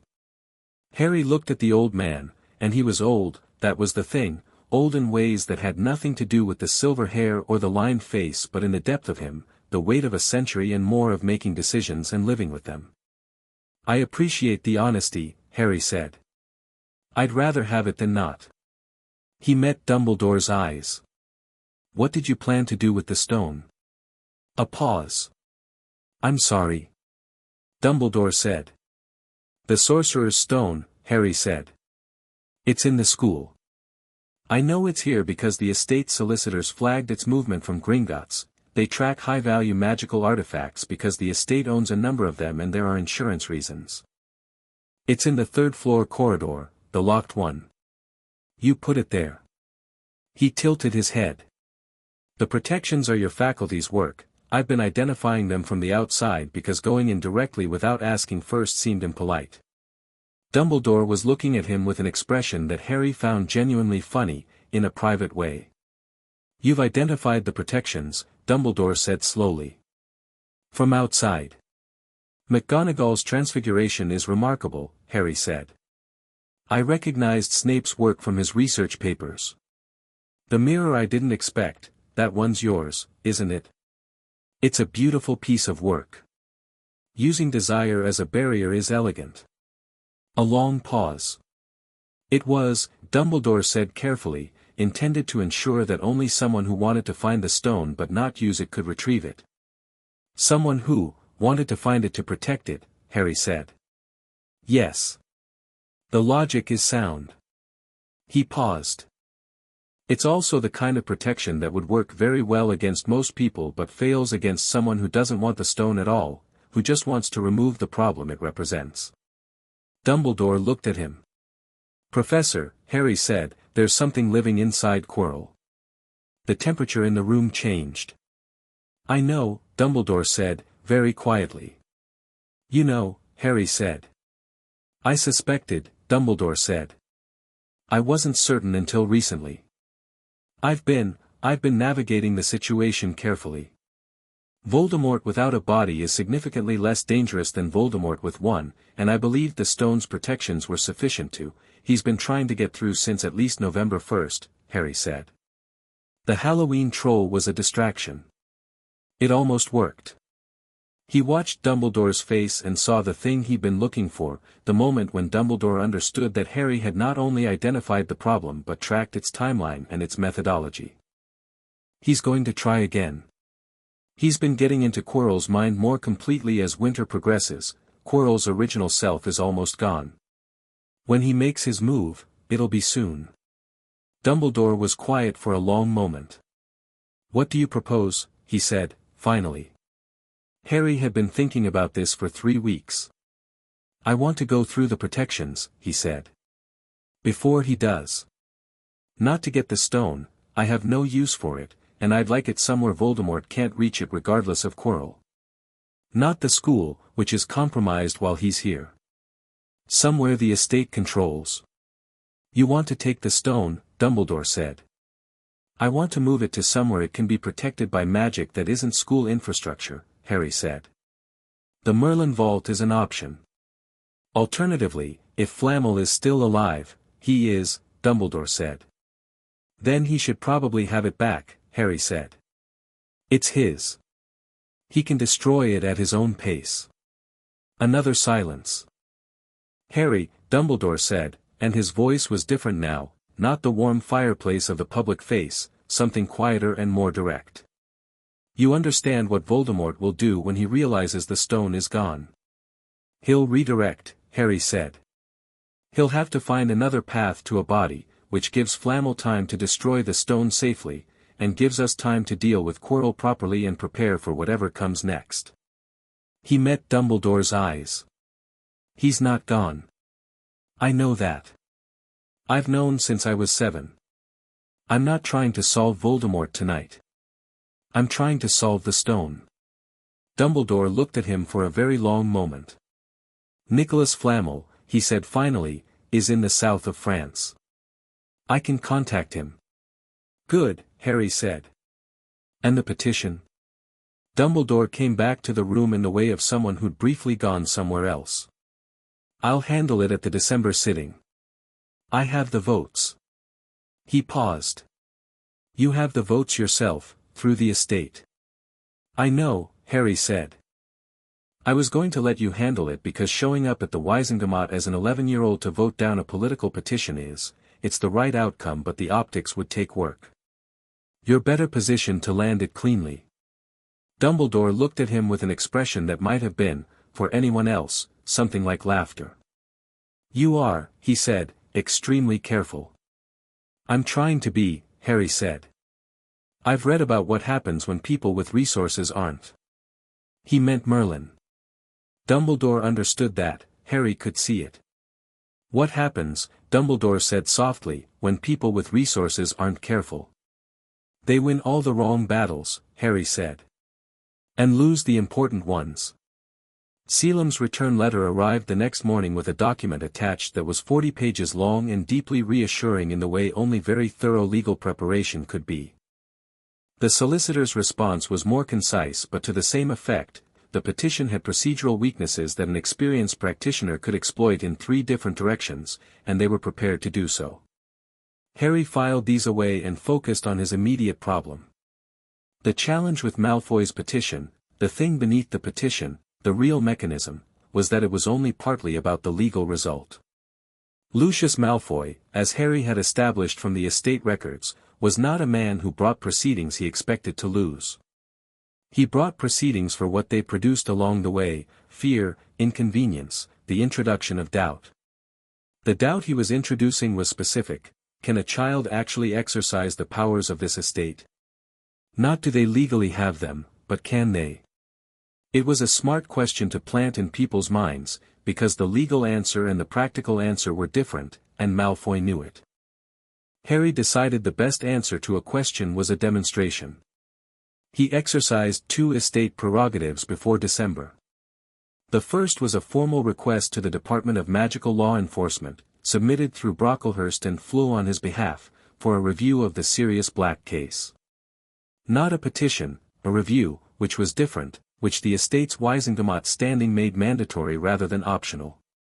The letter pointed to 17 procedural irregularities in the arrest and committal process, requested access to sealed evidence, and noted that the estate of Merlin, as a body with standing in the Wizengamot, had an interest in proper judicial process.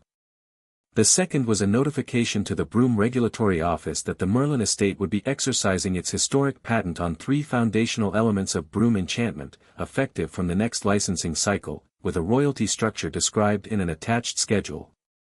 The notification was friendly, offered a substantial licensing discount to manufacturers operating in good faith, and included a legal footnote that could not be misread. The first thing caused a quiet eruption in the DMLE that Harry felt through the estate solicitor's communications rather than reading about directly. The second thing caused Lucius Malfoy to send a letter to Dumbledore. Harry knew about the letter because Dumbledore told him, which was new, Dumbledore telling Harry things directly rather than managing information around him, and he thought this was the best thing to come of their November conversation. Lucius is concerned, Dumbledore said, at their second meeting in December. He didn't anticipate the patent action. He has investments in Nimbus. I know, Harry said. The royalty structure is reasonable. Anyone operating normally will have no difficulty with it. He looked at Dumbledore. The people who have difficulty with it are people who assume they've been using that IP for free indefinitely. The petition, Dumbledore said. He's going to drop it, Harry said. Not officially, not immediately. But he'll find a face-saving procedural reason to withdraw before the December sitting. He needs the political capital for something else. Dumbledore was looking at him with that careful, engaged attention. You're certain? I'm calculated, Harry said. Which is close enough that the difference doesn't matter for planning purposes. He paused. What's he actually working toward? The patent wasn't enough to make him withdraw unless there's something bigger he's protecting the resources for. Dumbledore was quiet. He has ties to Voldemort, Harry said. Had, at minimum. Some of those ties weren't severed in 1981, they were paused. He looked at Dumbledore steadily. When Voldemort comes back properly, and he will, eventually, Malfoy wants to be positioned correctly on whichever side wins. Right now he's not sure what I am. He's hedging. You've thought about this a great deal, Dumbledore said. He's a significant variable, Harry said. Variables need understanding. He leaned forward slightly. What do you know about his current contact with Voldemort? Not historical, current. A silence.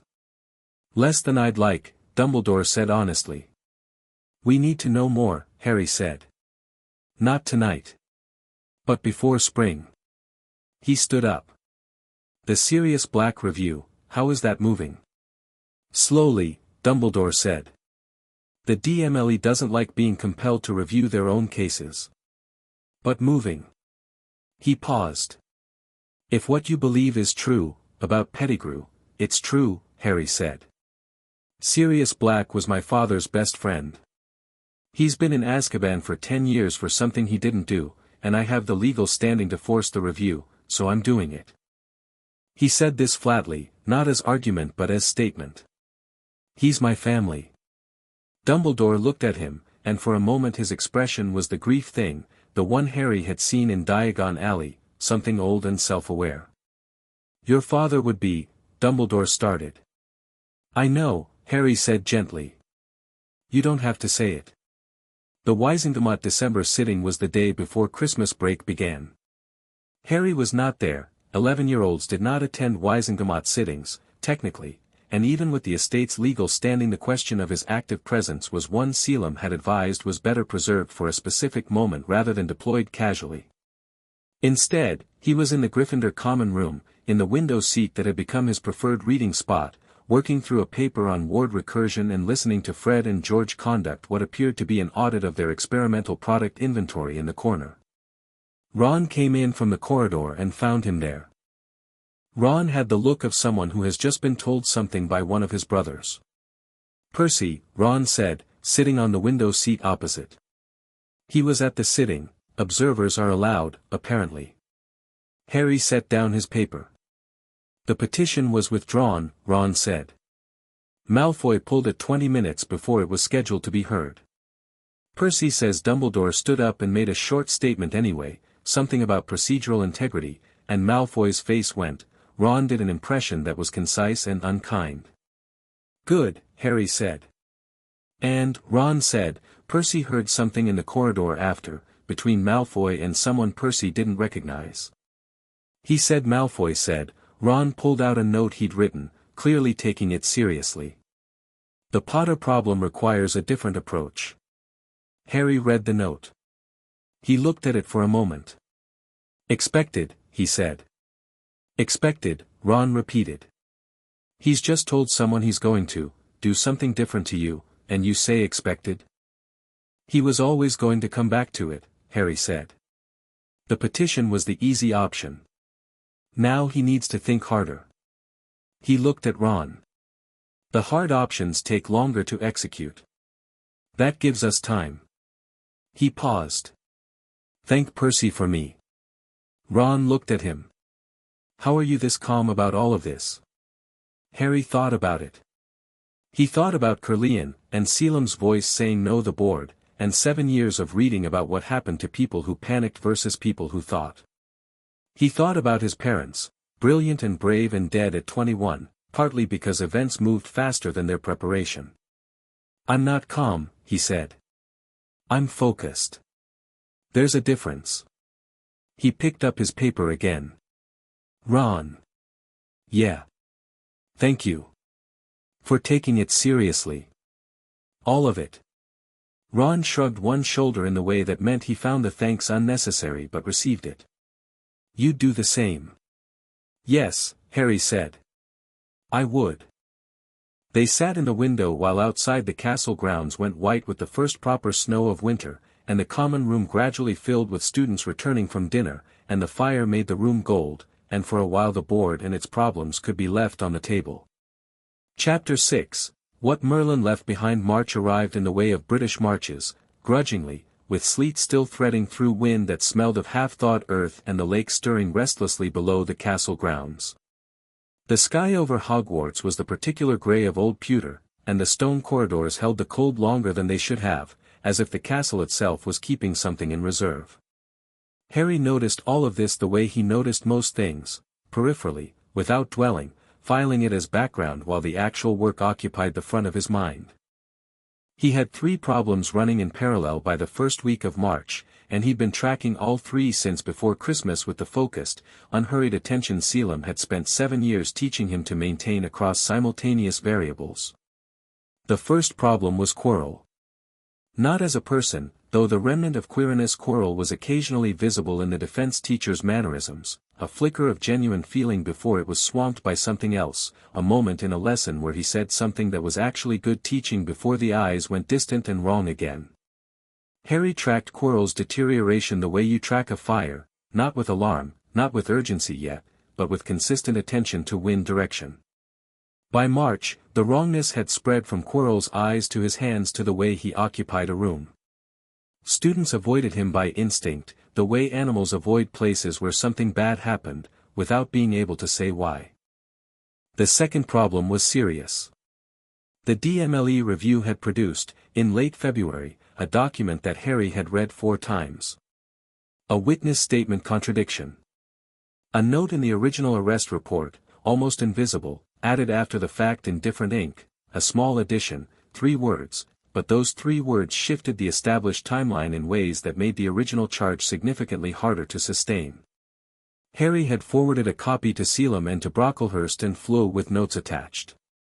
The solicitor's response had been 13 pages long and concluded with a phrase Harry had not seen them use before: "This may be sufficient." Sirius Black had been in Azkaban for 10 years. Harry was aware, viscerally, of what that meant. He'd read the documentation on Azkaban with the same thoroughness he'd read everything else, and the picture was not one he could keep in the front of his mind at all times without it affecting his ability to function. So he kept it behind the other work, the way you bank a fire, and did the work. The third problem was the stone. And Quirrell. And what Quirrell was being used for, and by whom, and when the attempt would come. He had told Dumbledore in November. Dumbledore had been calibrating since November, moving slowly, checking variables, the way of a man with a very long game in mind. Harry respected this and had also determined, by the first week of March, that Dumbledore's timeline and reality's timeline had diverged, and that the correction needed to happen. He sent a letter to Selim that night that was 3 pages long. Selim's reply came the next morning and was a single sentence: "Do what needs doing. I'll be at Gringotts." Harry read this and felt the particular warmth of a person who has been understood completely, and then folded the letter and put it in his pocket and went to find his friends. He found them where they usually were in the evening, the library, the long table near the window, their work spread between them in the comfortable territorial way of people who have established shared space. Ron had a chess problem laid out on one corner of the table and was annotating a game record. Hermione was reading something that had a restricted section tag on the spine, which meant Harry had pulled it for her from his authorized access, and she was moving her lips very slightly with the concentration of someone encountering new ideas fast. Harry sat down. He looked at them both. Hermione looked up first. "Something happened," she said. "Dumbledore left the castle an hour ago," Harry said. "Ministry business. He's been called to London." Ron looked up from his chess problem. "Real or manufactured?" Harry found, not for the first time, that Ron's directness was one of his most valuable qualities. He didn't perform naivety or ask for things to be spelled out when the outline was clear. "I don't know," Harry said. "Could be either. Real or manufactured, the outcome is the same. He's gone, and Quirrell's going to move tonight." A silence in which both of them processed this. "How do you know tonight?" Hermione said. "His hands stopped shaking at dinner," Harry said. "For the first time since September."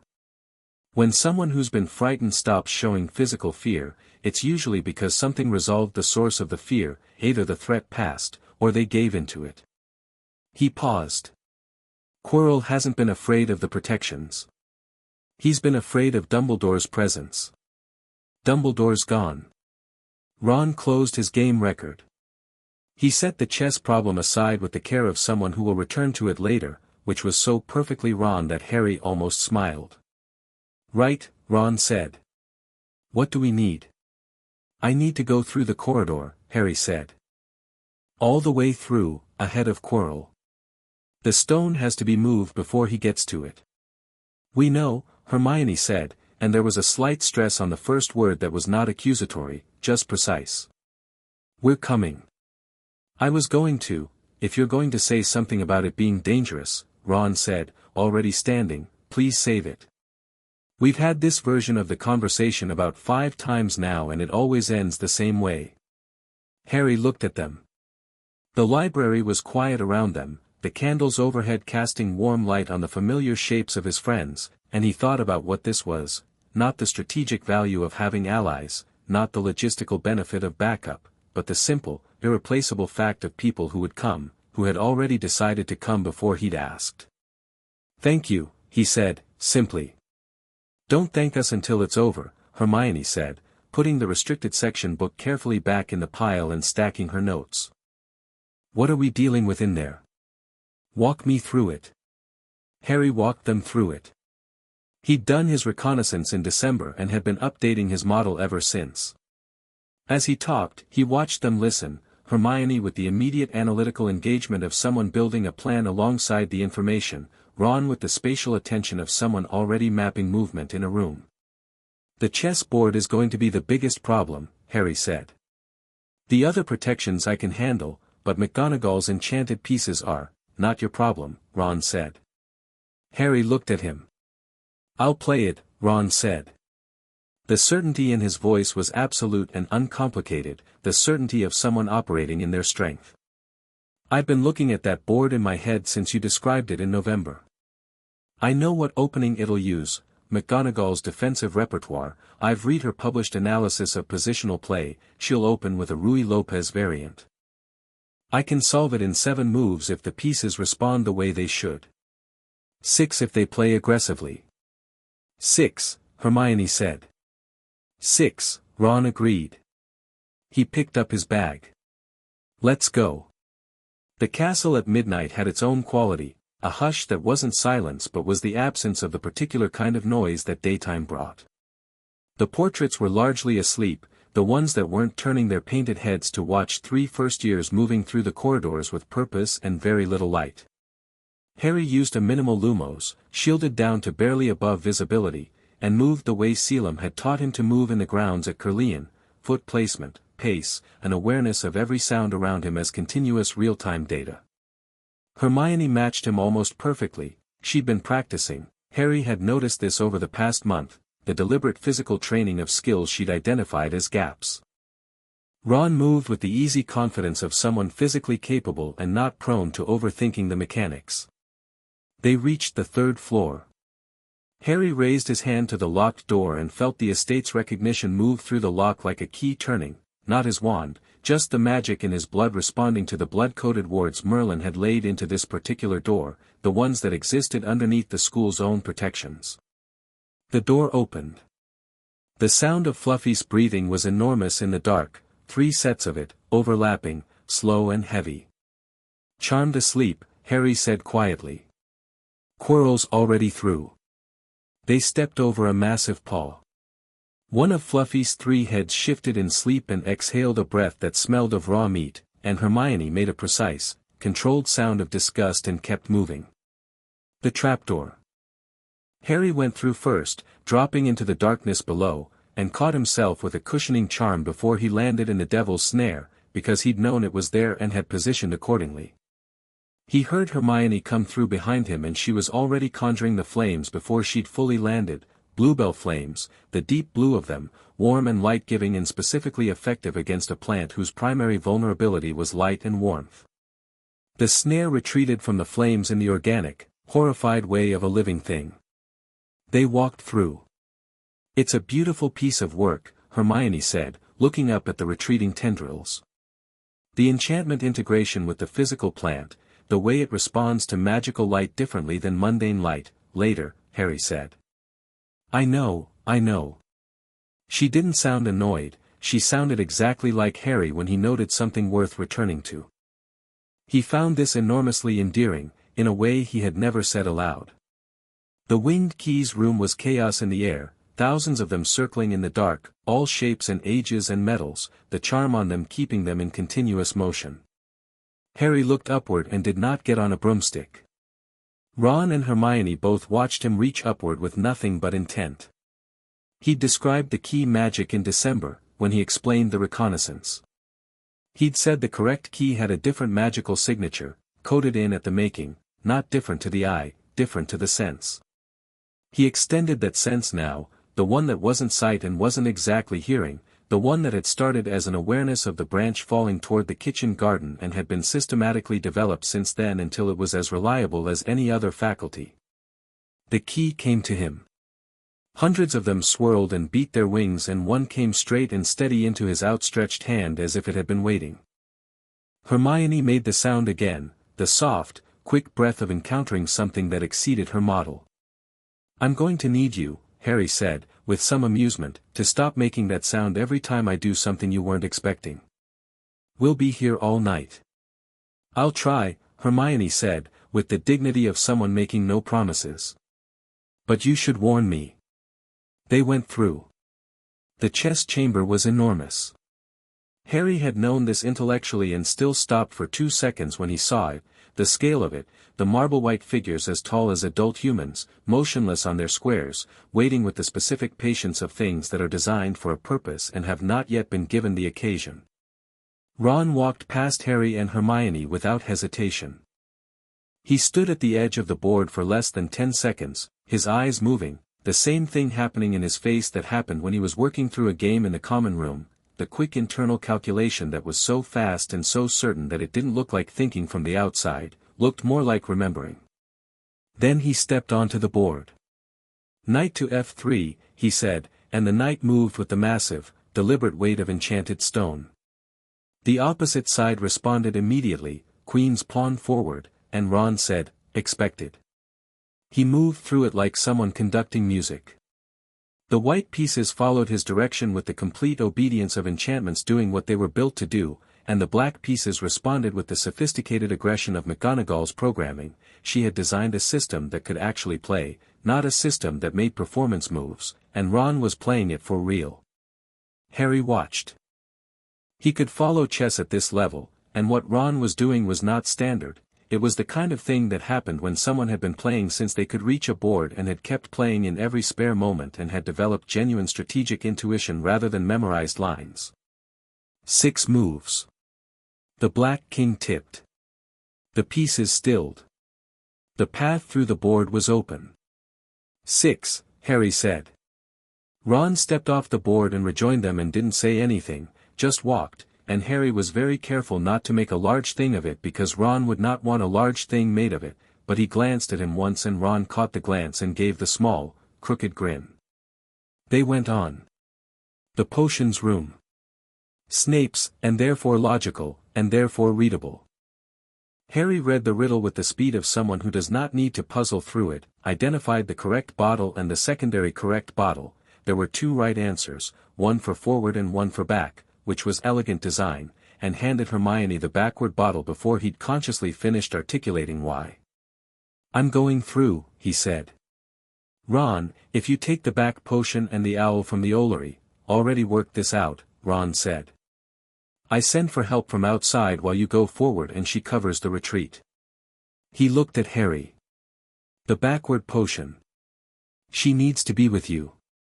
It was the same thought Harry had come to, but hearing it from Ron made something clear that had only been felt before. Ron knew what Hermione was, what she was capable of, what Harry would need.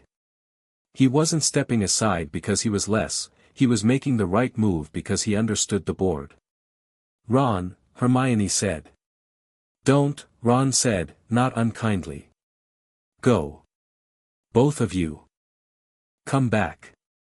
He said the last 3 words with the simplicity of someone for whom they are the only instruction that matters, and picked up the backward potion, and Harry looked at him one more time, thin and red-haired and entirely himself, standing in a dungeon with flame on either side and an expression of complete, stubborn certainty, and felt what friendship was, what it actually was, not the idea of it.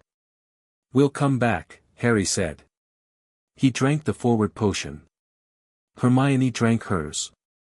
They went through the black flames. The final chamber was different from how Harry had modeled it. He'd imagined something dramatic, architecturally, high ceiling, dramatic lighting, the mirror positioned for maximum effect.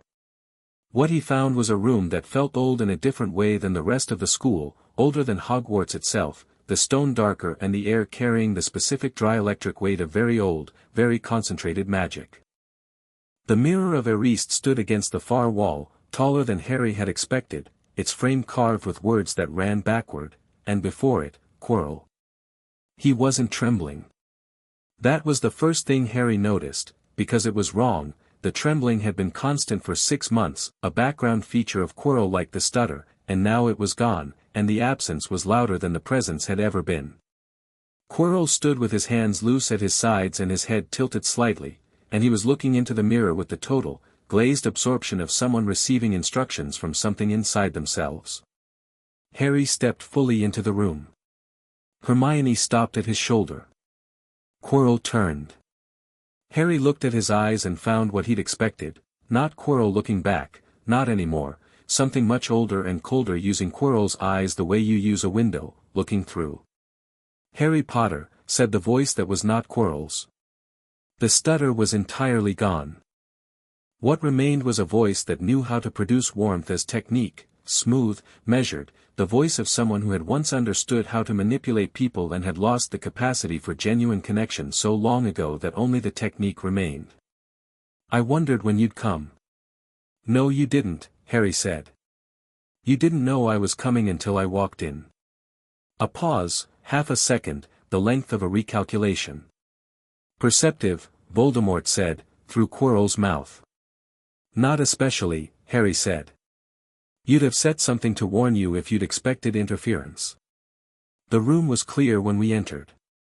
He was moving as he talked, not toward the mirror, sideways, toward better positioning relative to the door and relative to Hermione, a triangle of space that gave him options. "You thought Dumbledore gone was enough. You underestimated the redundancy." "The redundancy," Voldemort repeated. "Me," Harry said simply. The thing looking out of Quirrell's eyes was ancient and very dangerous, and it had once been brilliant in the way of things that start brilliant and then spend decades narrowing their intelligence to a single obsessive point until they are a knife, still capable of extraordinary precision, capable of nothing else. Harry knew this from Merlin's notes, which had described the corruption of magical genius with the sorrow of a man who had seen it happen to people he knew. "You're a child," Voldemort said, and Quirrell's face made a shape that was trying to be contemptuous. "You keep saying things like that," Harry said, "as if it changes what's in front of you." He glanced at the mirror. "You can't get the stone from the mirror. You've been trying since Dumbledore left and you still can't, because the mirror's enchantment requires someone who wants to find the stone but not use it, someone without acquisition as the motive. You don't qualify. You never will. He looked back at Quirrell. I came for the stone, and I'll get it, and then this is over. Over, Voldemort said, and the voice went cold. Do you know what I am? Do you know what it's taken to survive this long, without a body, without, yes, Harry said. I know exactly what you are. Merlin wrote about it. He let this land. Watched it land. Watched something move in Quirrell's eyes, surprise, and something beneath surprise that was not quite fear but was adjacent to it, the reaction of a thing that has not encountered this before. He called it a corruption of the deepest magic. He said the people who pursue it confuse permanence with meaning, and they sacrifice the second trying to achieve the first until there's nothing left but the drive to continue, which is not the same as wanting to live. He tilted his head. He felt sorry for them. I'm not sure I do. You are a child, Voldemort said, and now there was something real in it, something that was genuinely trying to establish a frame that would make what Harry was saying dismissible, trying and finding that the frame wouldn't hold. Playing at politics and power you don't understand. I understand it well enough to have filed a Wisengamot petition, dropped a ministry inquiry, and moved the stone you're standing in front of, Harry said. All in 1 year. While also doing homework. Quirrell moved. He was fast, faster than someone in his physical state should have been, the speed of something that was no longer fully limiting itself to a human body's constraints. Harry had expected this and moved differently, not back and not sideways but forward and inside the reach, closing the distance instead of creating it. His hand caught Quirrell's arm. The effect was not something Harry had consciously planned for. He'd read about it in Merlin's notes, understood the theoretical mechanism, the love magic protection his mother's sacrifice had imparted, but knowing about it theoretically and experiencing it as sensation were entirely different. What he felt through his hand was heat, not burning heat, something deeper, the specific warmth of something that runs through blood and bone, the warmth of the night at Godric's Hollow that had been the worst night of his life and also the moment that defined everything that came after. Quirrell screamed. His skin under Harry's grip went gray and then blistered along the contact points, the magic of what Lily Potter had done reacting to the presence of the thing she'd sacrificed herself to stop with a totality that had nothing to do with wands or intent, just the absolute, structural incompatibility of love as magic with the kind of emptiness that required Horcruxes to sustain itself. Voldemort screamed through him, a sound that was not human in register or construction, a sound that Harry felt in his back teeth and tried to use as information rather than reaction, weakening, losing grip, the possession breaking under the contact. Hermione was somewhere behind him, and he was aware of her without looking, aware of the flare of her wand light as she did something practical and brilliant, a containment charm, he thought, reinforcing the room's ambient magic to make departure harder, which was exactly right. Harry held on. This was the choice in the moment. Not the heroic version of the choice, the one in stories where it is clear and bright. The actual choice, which was simply, let go and this continues, or hold on and this ends. He made it without drama, with the flat practical certainty of someone who has decided. The protection in his blood did what it had been doing for 10 years, patient as stone, waiting for exactly this encounter. It burned between them, Lily Potter's last and most powerful act made tangible in the gap between Harry's hand and Quirrell's arm. The screaming escalated. Quirrell's knees buckled. His body went rigid in the way of something fighting itself at a fundamental level, two presences demanding opposite things from the same physical form. Harry kept his grip through the rigidity, through the way Quirrell's hand scrabbled at his arm, through the sound that was coming from somewhere above and behind Quirrell's face, a formless rage that was being pushed toward formlessness. He thought of his mother, not deliberately, not as magical technique, just thought of her, the red-haired woman in the photograph from the green-sealed box in Merlin's vault, standing in sunlight with her chin tilted up and her expression exactly like Hermione's when she encounters a problem worth solving. He thought of her making the choice, the same kind of choice he was making now, not the dramatic kind, just the flat, certain, I've decided kind. The warmth surged. Quirrell collapsed, and what left him left loudly, a rushing darkness that had no form and was trying to find one and finding nothing to attach to, its voice thin and furious and diminishing, and then diminished, and then gone, not destroyed, Harry knew, not finished, but displaced, expelled, sent back to the between place it had been in since Godric's Hollow until it could find another handhold on the physical world. He became aware, in the ringing quiet that followed, that his knees were on the stone floor, which meant he'd gone down at some point without noticing. The hand that had held Quirrell was shaking, a delayed physical reaction, nothing more than that. Hermione was beside him. She was doing two things simultaneously, keeping one hand on his shoulder in a grip that was saying "You're here, you're solid, this is real," and casting diagnostics at Quirrell's unconscious form with her wand. "He's alive," she said. Her voice was steady. She'd been afraid, Harry knew from the quality of the steadiness, but she'd kept it out of her hands and out of her eyes for the whole of it, and he found that remarkable. "His pulse it's weak. He needs the hospital wing immediately. Can you move him?" "Already moving him," she said, because she was, levitation charm smooth and controlled. "Can you stand?" Harry stood. This took slightly more effort than usual and he was honest with himself about that and moved past it. He turned to the mirror. He stood in front of it and looked into it and let himself think simply, without performance or embellishment. What he wanted was a specific outcome, not for himself but as a fact, the stone out of this room, in safekeeping, away from this school that had been compromised since September by the thing that had just been expelled. He let the want be clear and true and uncomplicated. The mirror's surface rippled like disturbed water. The stone settled into his palm. He felt it, small, surprisingly light for what it contained, warm with the specific alive heat of old and extraordinary magic.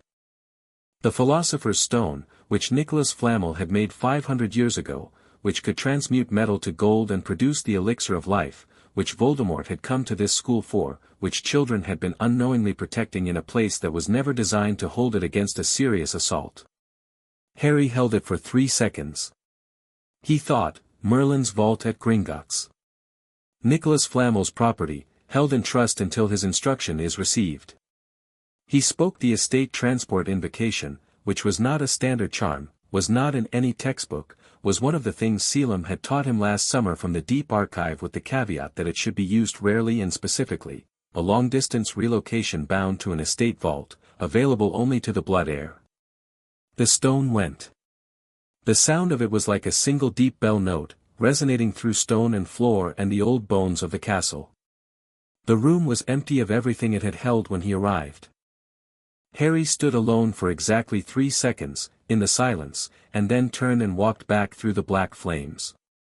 Hermione had already moved Quirrell most of the way back through the potion chamber when Harry came through, and they went together through the chess room, the pieces standing still and sentinel now, the board reset as if nothing had happened, and back through the keys and the devil's snare and over the sleeping three-headed dog, and by the time they were moving through the normal corridors of Hogwarts the castle was beginning to feel like itself again, the ambient magic settling back from the heightened, held quality of the past few hours towards something ordinary. They met Professors McGonagall and Flitwick on the second floor. McGonagall's expression when she rounded the corner and found 2 of her first year's levitating an unconscious colleague was something Harry had never seen her wear before. It was not any of the expressions from her usual register, not the sharp professional neutrality or the restrained approval or the "this is going to need a conversation" look. It was something older and simpler, something that was purely a person who has been afraid for someone and is now looking at them safe. She got herself back in 2 seconds. "The hospital wing," she said, which was command structure resuming. "Yes," Hermione said. "He needs it now." "His pulse, I have him," Flitwick said, taking over the levitation with the gentle efficiency of an expert, and they moved. McGonagall walked beside Harry and said nothing for 3 corridors. Then, very quietly, "Are you hurt?" "No," Harry said. "Good." A pause. "We'll speak in the morning. All 3 of you, and Professor Dumbledore when he returns." Another pause, longer. "Harry." He looked up at her. "Well done," she said. It was 2 words, deployed with precision, entirely without sentimentality, which was exactly how they needed to be said to mean what they meant.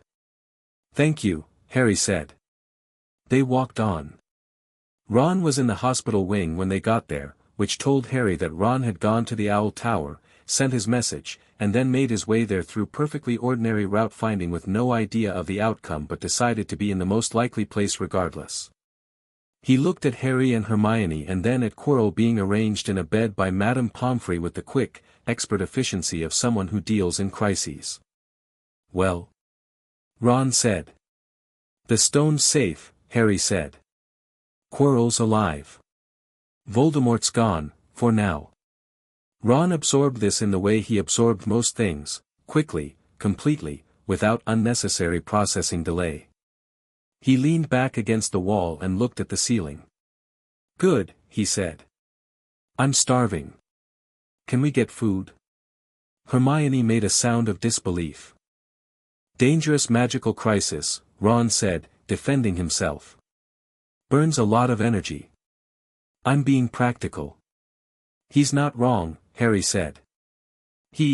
Hermione started, looked between them, and closed her mouth with the expression of someone who has decided a battle isn't worth fighting. "Fine. If the kitchens are even, the house elves," Harry said, "are available all night." "And you know this because," Ron said. "Because I asked Keddock once, and she connected me with the house elves here," Harry said. He'd also tipped the Hogwarts house elves through an estate mechanism during his first week, which had apparently been unusual enough to prompt a discussion in the kitchens that Harry wasn't supposed to know about but Bryn had told Keddock about and Keddock had told him. "They'll have sandwiches." Ron's face moved into the complete, uncomplicated satisfaction of a person whose immediate problem has been solved. They sat on the floor of the corridor outside the hospital wing, not inside, because Madame Pomfrey's jurisdiction was absolute, and a house elf appeared 12 minutes later with a tray that had sandwiches and hot chocolate and something involving jam that Ron identified immediately as his favorite and consumed with speed. Harry sat with his back against the wall and his knees up and his hot chocolate in both hands and felt the quiet of the castle settling around them. His hand wasn't shaking anymore. The warmth in his blood had returned to its usual register, background and steady. He thought about what Voldemort had said, "I've been watching." He thought about Horcruxes, and what Merlin's notes had said about them, and about the conversation with Dumbledore that was going to happen in the morning, which was going to be the real beginning of something rather than the end of it. He thought about Sirius, somewhere in Azkaban through a long cold March night, 10 years of something that was doing things to a person that Harry could not let himself think about at length but thought about anyway. He thought about his mother. "Harry," Hermione said quietly. She was sitting beside him, her back against the same wall, her own hot chocolate cooling in her hands because she'd forgotten to drink it while she was thinking about something. "What happens now?" "Now we sleep," Harry said. "And in the morning?" "Dumbledore comes back. We have a conversation about what happened and what comes next." He paused. "The stone is with Flamel. Quirrell is, whatever he is without Voldemort. Sirius's review is moving. Malfoy's working on something that takes more planning than the petition." He looked up at the ceiling. "A lot of pieces in motion." "It's not over," Hermione said. "No," Harry agreed. "It's not over." Ron, on Harry's other side, said through a mouthful of sandwich, "Did either of you think it was over?" "No," Hermione said. "No," Harry said. "Good," Ron said. "Because I've been thinking about the chessboard and I think there's a faster solution than 6 moves if you account for the specific AI training McGonagall used, and I wanted to work through it with someone who'd actually seen it." "You want to analyze a chess puzzle at 2 in the morning after fighting Voldemort," Hermione said.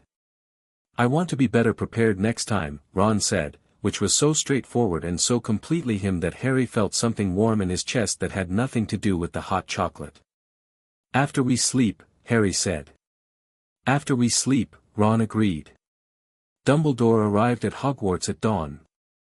Not through the front gates, through the apparition point on the east grounds, the one that bypassed the standard wards, which meant someone had sent him urgent word and he'd come as fast as the rules of apparition allowed. Harry heard him arrive in the way he'd learned to track significant movements through Curlian's wards, a similar ambient register in Hogwarts magic, a disturbance, a door, someone moving with authority through corridors. He was in the hospital wing chair by Quirrell's bed when Dumbledore found him. Quirrell was unconscious and pale and smaller seeming than he'd been, in the way of people when what had been animating them, even something terrible, is gone. Madame Pomfrey had done her work and left him stable. Harry had been sitting with him not because he felt any particular tenderness for what Quirrell had been used for, but because someone should be there, and no one else was. Dumbledore came in and looked at Quirrell and then looked at Harry. Harry looked back. He felt the exhaustion of a body that had been doing significant things through a long night, and underneath it the particular clarity of someone who has done what needed doing and knows it. "Tell me," Dumbledore said. He sat in the other chair, and his age was apparent in the way he sat, the slight deliberateness of it. "All of it." Harry told him. He told it straight, without dramatizing and without minimizing, the way Selim had taught him to give an account, facts in sequence, observations noted as observations rather than certainties, conclusions clearly labeled as conclusions. He told Dumbledore about Quirrell's condition, about the chamber, about what he'd done with the stone. He told him about the Horcrux question he'd raised in November, and about why it was relevant, and about what Merlin's note specifically said. Dumbledore listened without interrupting. When Harry finished, the hospital wing was quiet enough that the morning birds starting up outside were audible through the windows. "The stone," Dumbledore said first, "is at Gringotts in the Merlin vault, under Flamel's name. I'll send Selim to coordinate with you for the handoff to Flamel." Harry looked at him. "He should destroy it. I know what it means for his life, he's been using the elixir for a very long time, but the stone being anywhere in the world is a permanent vulnerability." "Nicholas will agree," Dumbledore said quietly. "We've discussed it." "Good." Harry paused. "The Horcruxes." "Yes," Dumbledore said. "How many do you believe there are?" Dumbledore was quiet for a moment. "I have a theory," he said. "I have been following evidence for 15 years, quietly, building a picture. I believe the number is 7, with the primary vessel himself as the last." He looked at Harry steadily. "I was not prepared to share this with an 11-year-old. And now?" Harry said. "Now," Dumbledore said, "I'm wondering whether 11 is the relevant fact." He looked at Harry with the honest, complicated attention he'd been bringing to their conversations since November, the attention of a man trying to update his model in real time. "You asked me about Horcruxes in November. You'd found the reference in Merlin's notes. You sat on that information for 4 months and worked on other things because you understood the order of operations. The stone was the immediate problem," Harry said. "Horcruxes are a longer problem. You addressed the immediate problem first." "Yes," Dumbledore said. He sounded like someone arriving at a place they'd been circling. "Harry. I had a plan for you. I've told you this. A plan that assumed certain things about what you would be. About what you would need from me." "I know," Harry said. "The plan was wrong," Dumbledore said. Not all of it was wrong. Some of the instincts behind it were sound. But the execution, the choice to leave you in circumstances that kept you ignorant and isolated, that was wrong, and I knew it was wrong on the day I made it and did it anyway because I prioritized strategic outcomes over a child's well-being, and that is something I need to be honest about." The honesty was unexpected in its directness. Harry looked at Dumbledore's face, at the old eyes, and found what he'd been looking for in them, genuine regret, not performed regret, the kind that lives in a person as fact rather than feeling. "I know," Harry said, again, and this time it was not just confirmation. It was an acknowledgement. They sat with this for a moment. "The Horcruxes," Harry said, "because there was work to do. If your count is correct, how many are left unaccounted for?" "I know of one that no longer exists," Dumbledore said slowly. A diary, which was destroyed before your birth as a precautionary measure by Voldemort himself. I believe he intended to use the destruction as a lesson. He paused. Ironic, given what was in it. He looked at Harry. There is a ring, an old Gaunt family heirloom.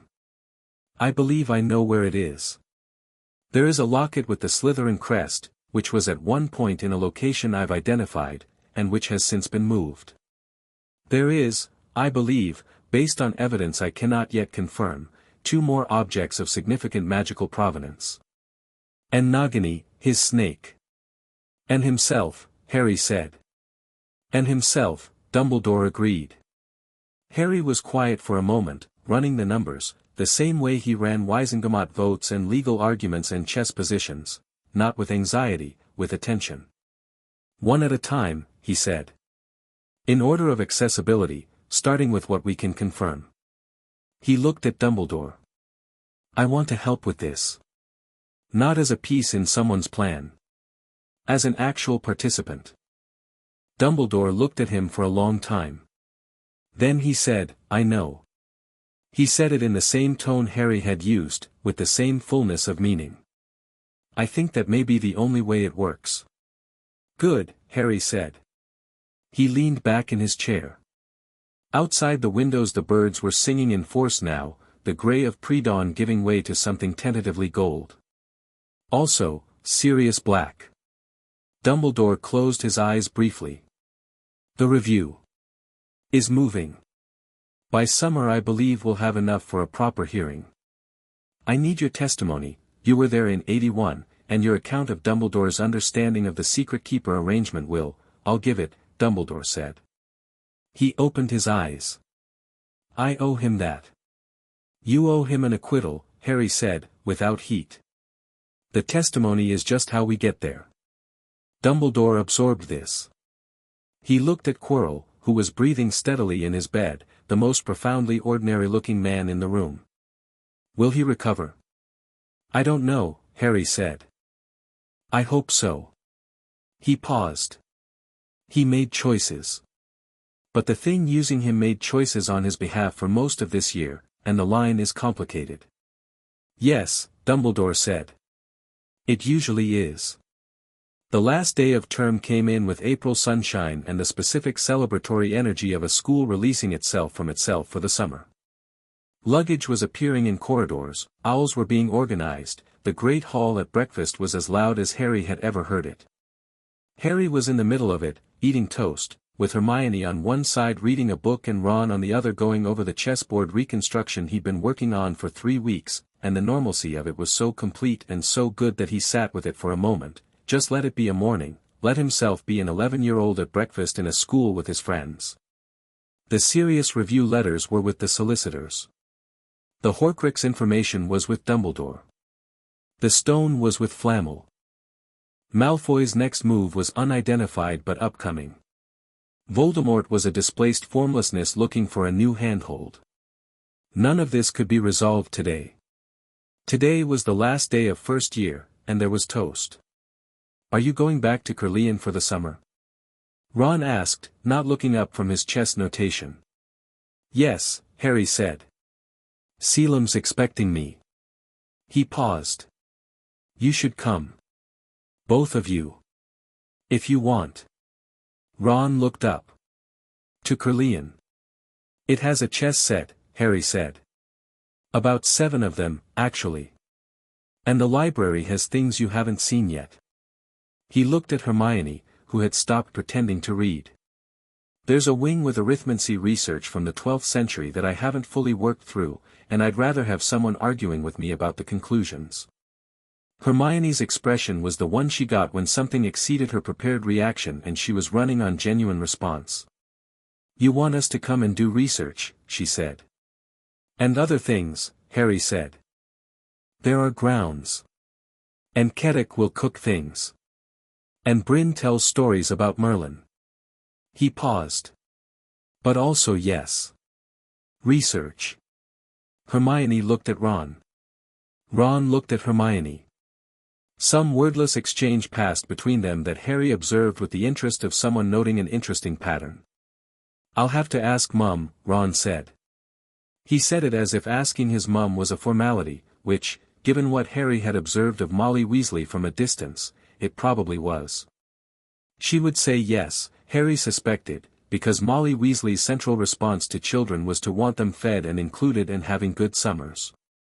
"I'll write to my parents tonight," Hermione said. "They'll want," she stopped. She looked at Harry with a sudden specificity of expression. "They'll want to meet you," she said. "I'd like to meet them," Harry said. "You would?" Hermione sounded surprised and then immediately not surprised and then slightly pink in a way that Harry decided was not something he needed to comment on. "Yes," Harry said simply. "They raised you. That tells me quite a lot about them." Hermione went pinker.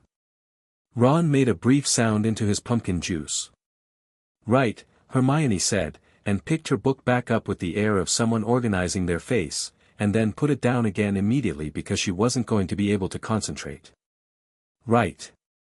Yes. I'll write tonight." Harry ate his toast.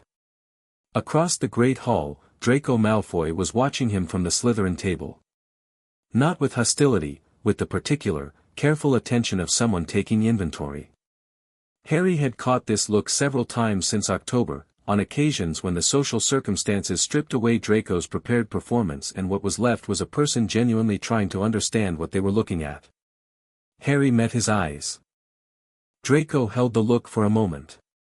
Then he nodded, very slightly, the smallest possible gesture of acknowledgement, and looked away. Harry thought about what Draco was.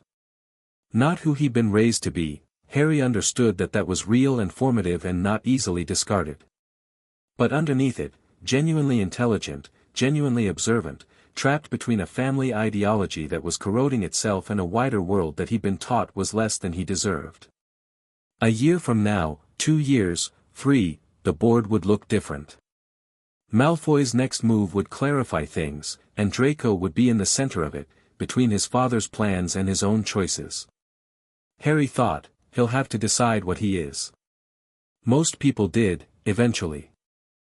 The train back was long and golden in the late afternoon light, and Harry sat in the compartment with Ron and Hermione and Neville, who had been told about the third-floor corridor in very general terms and had responded with the intense, slightly overwhelmed expression of someone who has processed that the friends they made on the train were having a different year than he'd understood, followed by the decisive expression of someone who finds this compelling rather than alarming.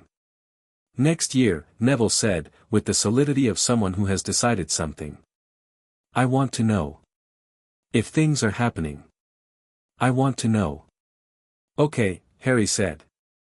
"I mean it," Neville said. "I know I'm not," he stopped. He started again. "I know I'm still getting there with some of the practical stuff. But I'm getting there." "You're better than you think," Harry said, and it was not flattery, it was assessment. "Your potion work is excellent. Your herbology is," Sprout told McGonagall, "you're the most naturally talented first year she's had in 15 years. Neville stared at him. "She said that?" "I overheard it," Harry said. "I wasn't eavesdropping. They were in the corridor." Neville looked at his hands. Then he looked up, and something was different in his face, not transformed, not suddenly confident, but the beginning of something adjusting in the right direction. "Okay," he said. "Next year. I want to know." "You'll know," Harry said. The train moved through the late afternoon countryside, and the light changed around them, going gold and then amber, the hills going green dark as the sun dropped. Harry watched it go by and thought about the year behind him and the years ahead. He thought about what Merlin had said in the recorded will, that first night in the cupboard, "What was done to you and to your parents will not go unanswered." He thought about what it would mean to answer it properly, not revenge, not a dramatic single confrontation, but the patient, thorough, complete answer that removed the conditions that had made the wrongness possible. Horcruxes. Political architecture. Serious free. Institutions that could not be weaponized by the corrupt. A world where the thing that had killed his parents could not take root and grow in darkness. Not tonight. Not next year entirely. But moving. Building.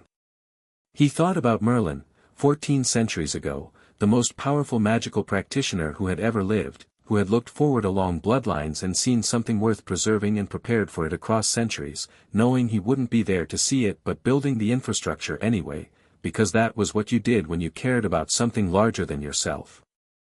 He thought about his mother, who had made a choice in 3 seconds that had structured Harry's whole life. He thought about his father, who had been reckless and human and had grown out of it and would never know he'd grown out of it in time. He thought about all the people doing the right thing in the dark, in the absence of recognition, because it needed doing. He thought, I understand. Harry, Hermione said. He came back to the compartment. She was looking at him with the particular focus she brought to things she was genuinely curious about. What are you thinking about? She said. All of it, Harry said. That narrows it down, Ron said, from the other seat, not looking up from his chess problem. Merlin, Harry said. And my parents. And what the next few years look like. He paused. And whether Kedek will make her lamb thing when you all come to Caerleon, because it's the best thing I've ever eaten and I'd like you to try it. A brief silence. That's quite a range, Hermione said. I contain multitudes, Harry said, which was something Selim said when Harry asked him how he managed to track multiple problems simultaneously, and which had made Harry laugh the first time he heard it and still did slightly. Hermione smiled.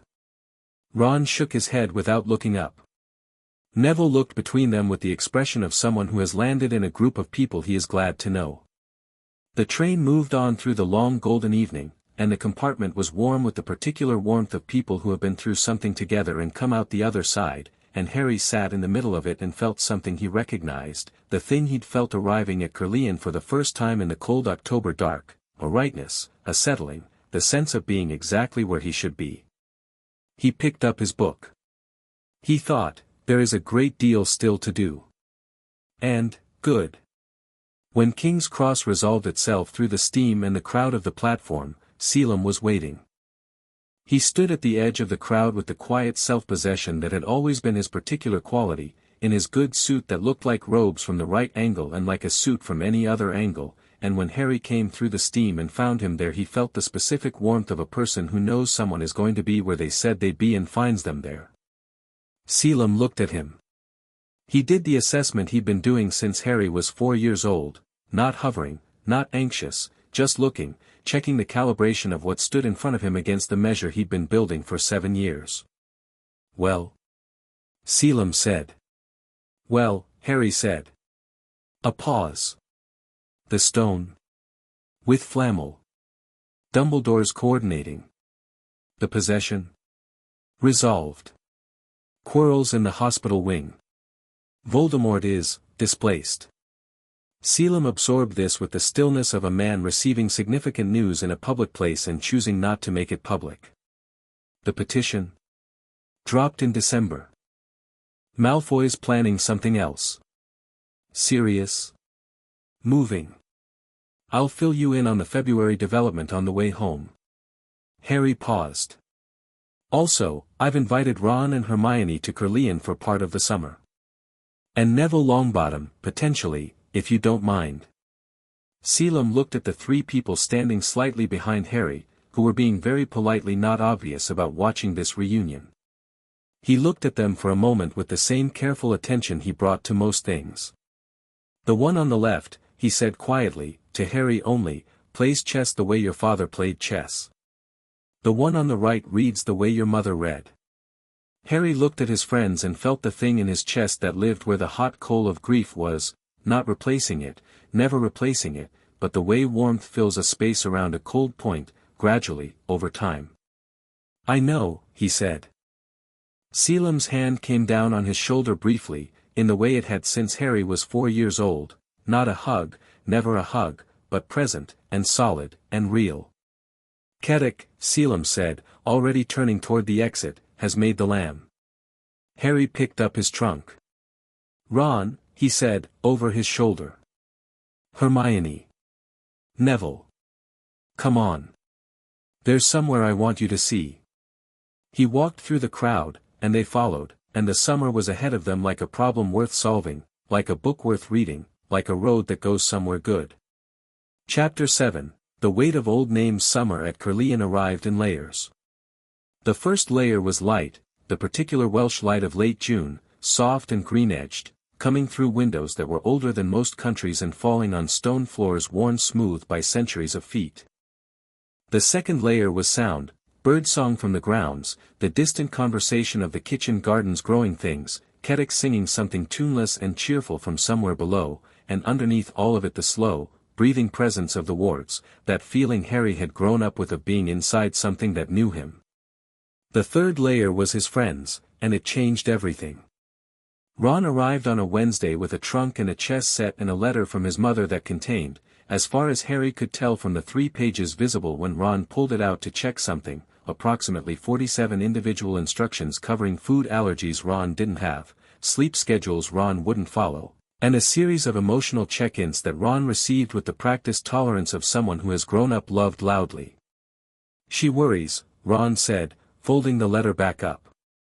"She loves you," Harry said. "Same thing," Ron said, without any complaint in it whatsoever. Hermione arrived Thursday with 2 trunks, 1 standard, 1 books, and spent the first 10 minutes of her arrival in the entrance hall looking at the architecture with the focused intensity of someone trying to date stone by sight, which was something Harry had done on his own arrival at age 4 and which made him feel, obscurely, that she was going to be all right here. "It's 5th century in the original structure," he said. "The tower is earlier. The east wing is Norman." "I thought so," Hermione said, which was not quite true but was the honest response of someone whose guess had been confirmed. She looked at Harry. "It's extraordinary." "It grows on you," Harry said. "Come on. Bryn wants to meet you." Bryn's meeting of Hermione was, in Harry's observation, one of the more remarkable things he'd witnessed.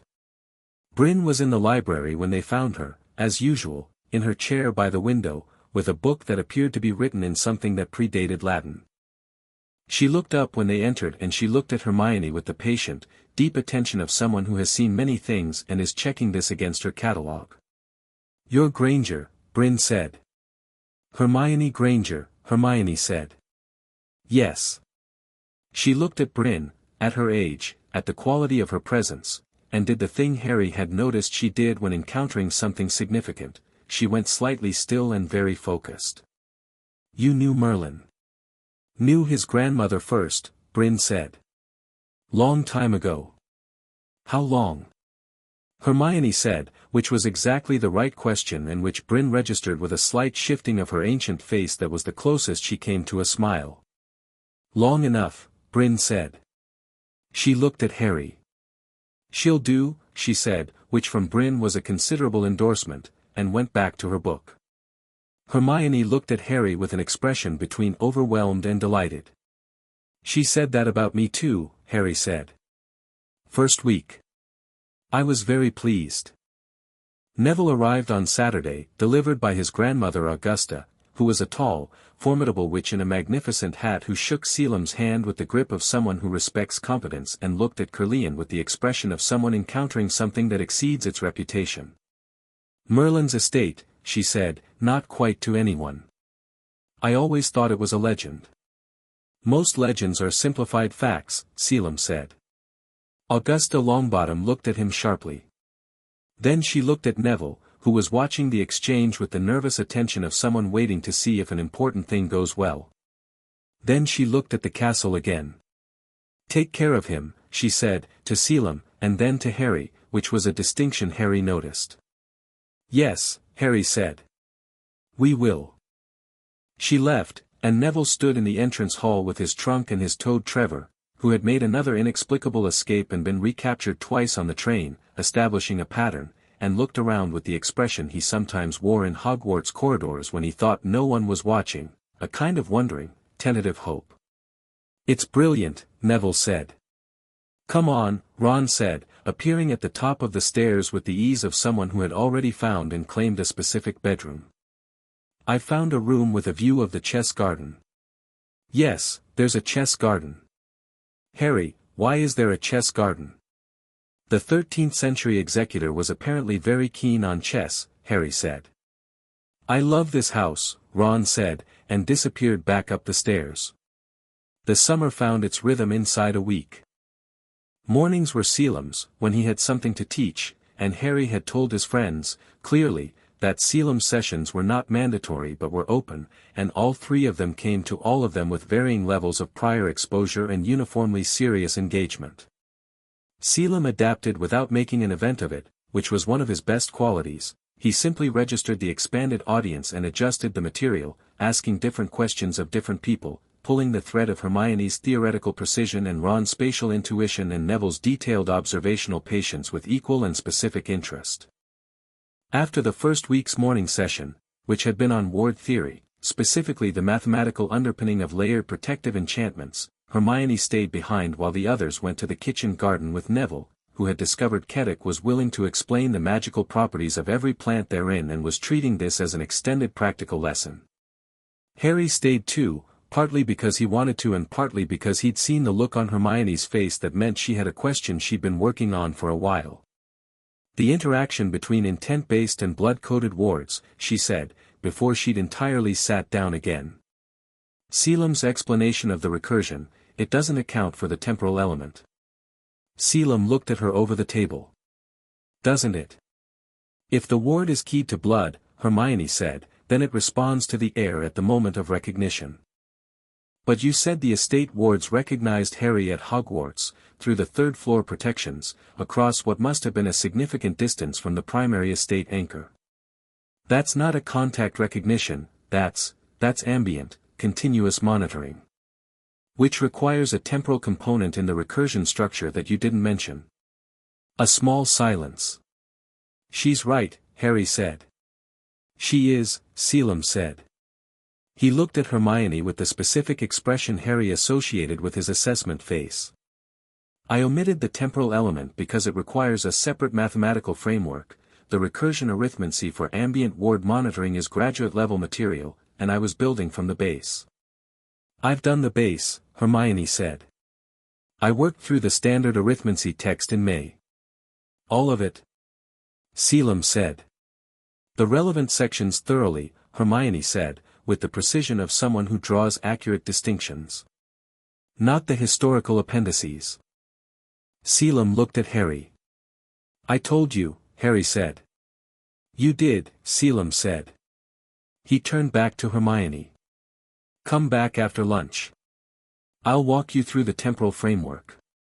Bring your arithmancy notation, I want to see your working style before I introduce new formalism. Hermione's face did the thing it did when something she wanted became available. She left for the kitchen garden at a pace that was technically not running. Well, Selim said, in the quiet after. Yes, Harry said. The Weasley boy, Selim said, picking up the thread. His strategic thinking is remarkable, Harry said. It's more than remarkable, Selim said. It's the kind of intuition that doesn't come from study. He could be formally trained in combat theory and tactical magic and he'd be extraordinary, Harry said. I know. I've been trying to work out how to raise it without making it a thing. Selim looked at him. Make it a thing. He's sensitive about being behind academically, Harry said. If I start singling out his tactical ability he'll think I'm compensating for. You're not compensating, Selim said. You're identifying a genuine strength and suggesting it be developed. That's what people who care about someone do. He paused. You've been around people long enough now to have stopped being solely theoretical about it. Stop theorizing and just tell him. Harry was quiet for a moment.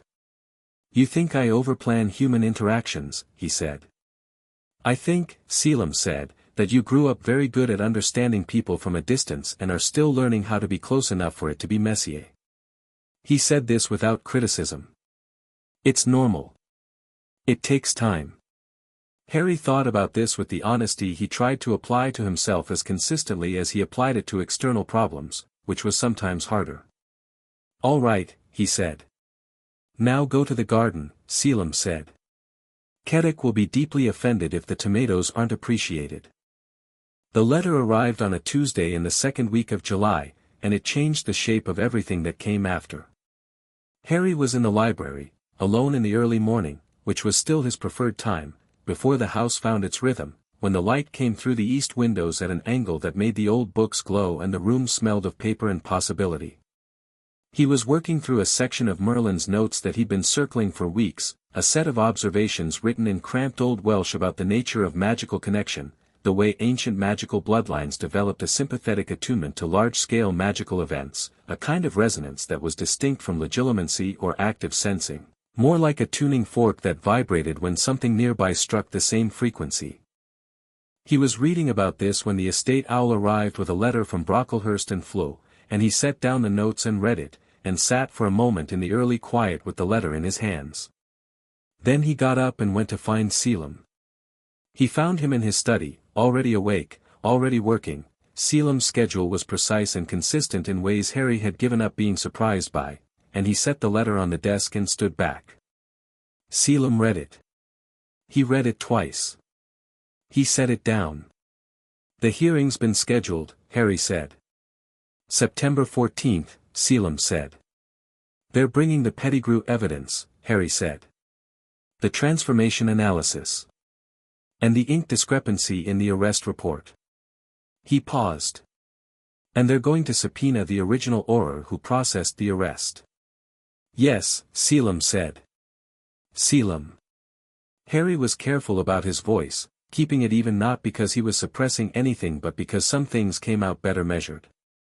"If this goes the way it should go, if the hearing goes correctly, he comes home," Selim said simply. Home was the word they'd landed on without discussing it, which was one of the things about Caerleon that Harry had been sitting with all summer. The estate had 14 bedrooms. Sirius Black was his godfather, his father's best friend, the person who had been named in James Potter's will as Harry's guardian before Dumbledore's intervention had placed him with the Dursleys. There was no legal obstacle, if the acquittal came through, and there was no personal reluctance. What there was the question of what 10 years of Azkaban did to a person, and whether what came out the other side was someone who could be known. "We don't know what he is," Harry said. "What he's like after." "No," Selim said. "But we make the space," Harry said. "And we let him determine the rest." "Yes," Selim said. He looked at Harry steadily. "Are you ready for that? A different kind of family than you've had here." Harry thought about this honestly. About Caerleon with its rhythms and its certainties, about Selim's precise and reliable presence, about Bryn and Keddock and Spool, about the life he'd built in this place. About what it would mean to add something new and unknown and potentially very complicated to it. "Yes," he said, and meant it, because the honest answer to the question was, "I have wanted a family my whole life, and I can be patient about what shape it comes in." He picked up the letter. "I need to write to the solicitors. And to Dumbledore," he said he'd give testimony. "Write to them," Selim said. "And eat something first. I haven't had breakfast yet." "I know," Selim said. "That's why I said it." He stood. "Come. Keddock's been waiting." Harry told his friends about the hearing that afternoon. They were in the chess garden, Ron with actual chess pieces out, Neville sitting in the grass with Trevor attempting to escape again, Hermione in a chair with her arithmancy work from the morning session spread on a board across her knees. Harry sat on the garden wall and told them about Sirius, everything, from the beginning, what he knew, what the review had found, what the hearing meant. He'd told them pieces before. He'd told them Sirius was his godfather and that he believed the conviction was wrong. He hadn't told them all of it, the full shape of it, and he did now, and the quality of their listening was the thing he'd come to associate with these three people specifically, completely present, not waiting to respond, actually receiving what he was saying. When he finished, Ron said, "So if it goes right, he comes here." "Yes," Harry said. "And if it doesn't go right?" Hermione said, with the careful precision of someone who names the uncomfortable alternative rather than leaving it implied.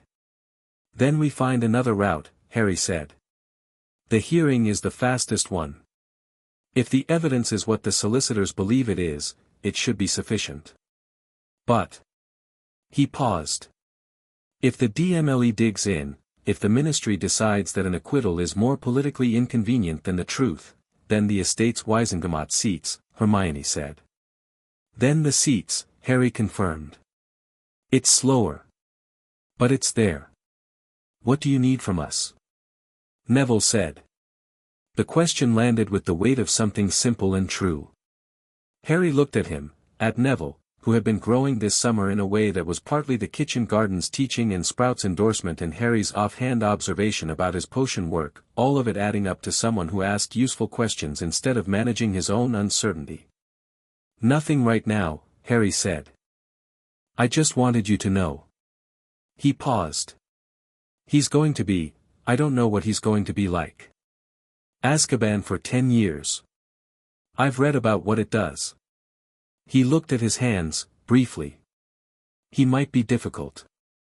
Most people who've had difficult things happen to them are difficult, Ron said. That doesn't make them less worth knowing.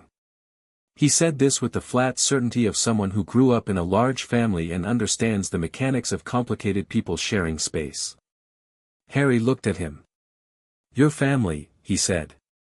If Sirius comes here, it's going to be strange for a while.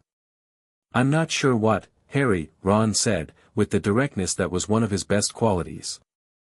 We're already here. Aren't we? A pause. Yes, Harry said. Then stop worrying about whether it's strange, Ron said. He moved a bishop on the board with the easy authority of someone rearranging furniture. Come play. I want to show you the correction on the fifth move. I think the piece is red spatial aggression, so a fainted bishop opens more than you'd expect. Harry looked at the board. He looked at his friends. He felt the summer around him, the warm Welsh afternoon, the smell of the garden, the distant sound of Kedic through the kitchen window, and let himself simply be in it for a moment. He got off the wall and sat across from Ron. Show me, he said. Dumbledore came to Caerleon in the third week of July. He came by Floo, which Harry had cleared with Selim and which the estate's wards permitted on the specific authorization of the Blood Heir, which meant the fireplaces in the main sitting room turned emerald for 30 seconds and then Dumbledore stepped through with the peculiarly graceful way he had of doing everything, robes arranged as if he hadn't just been spinning through a fireplace network. He looked around the sitting room and his expression was something Harry had not seen before, genuine wonder, stripped of all its performance. He was looking at Caerleon the way Hermione had looked at it, with the attention of someone for whom this was a real encounter rather than an anticipated one. I never came here, Dumbledore said, very quietly. I knew of it. I was aware of the estate's legal existence. But I never, he looked at Harry. It's remarkable. Yes, Harry said. Come in properly. Selim will want to speak with you about the testimony, and I have some additional materials from the archive that I think will be useful. Dumbledore followed him into the study, where Selim was already arranged with tea and the specific quality of polite purpose that meant this was a working meeting rather than a social one.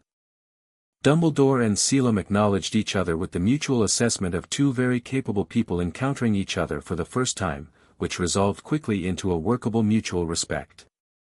They covered the testimony first, Dumbledore's account of the secret keeper arrangement, of what he had understood in 1981 about who held the knowledge of the Potter's location, of the specific conversation with Dumbledore in which the change from Sirius to Peter had been, or had not been, discussed with him directly. The truth, Dumbledore said carefully, is that I was told the secret keeper was Sirius Black. I was not told about the last-minute change. If I had been, he stopped. You would have investigated before accepting the obvious suspect, Harry said. A long pause.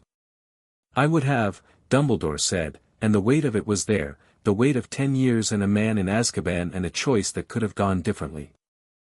It's useful for the testimony, Harry said, not unkindly.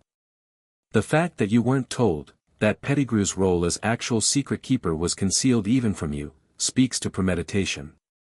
To the faking of the death. To a plan. He paused. The solicitors will walk you through the specifics, but the shape of it is, Pettigrew planned it. The switch was deliberate, the framing was deliberate, the finger was deliberate. Sirius Black didn't even know Pettigrew had been compromised until it was too late. Dumbledore was very still. "Yes," he said. "I believe that's correct." "Then say that," Harry said. Clearly, in those words, in front of the Wizengamot. "And we'll have him home by October." Dumbledore looked at him, at the word home, at what was behind it, and nodded once, with the seriousness of someone making a commitment. They moved on to the second purpose of the meeting, which Harry had prepared for extensively. He had brought, from the archive, Merlin's notes on the specific magical theory of soul division. He'd spent 3 evenings translating the Old Welsh sections fully and annotating them against what he knew of standard magical theory, building a bridge between Merlin's 5th-century understanding and the contemporary framework. He'd done this with Hermione's help. She'd sat with him through 2 of the 3 evenings, asking questions that refined his translation and thinking, occasionally correcting his arithmancy when the notation got complex. He set the annotated document in front of Dumbledore. Dumbledore read it with the focused silence of someone who has been working on a problem in isolation and has just been handed a piece that clarifies the picture.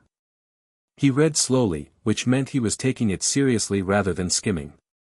"Merlin documented this," Dumbledore said, eventually. "He knew it was theoretically achievable," Harry said. "He didn't know anyone had done it.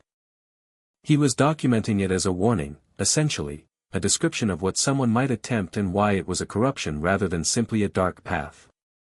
He paused. He was very clear about why it doesn't work, in the end. The whole premise is based on a misunderstanding of what survival means. The soul cannot be made permanent through division, Dumbledore said, and it sounded like someone arriving at a conclusion they had been building toward. "Because division doesn't preserve the soul," Harry said. "It fragments it.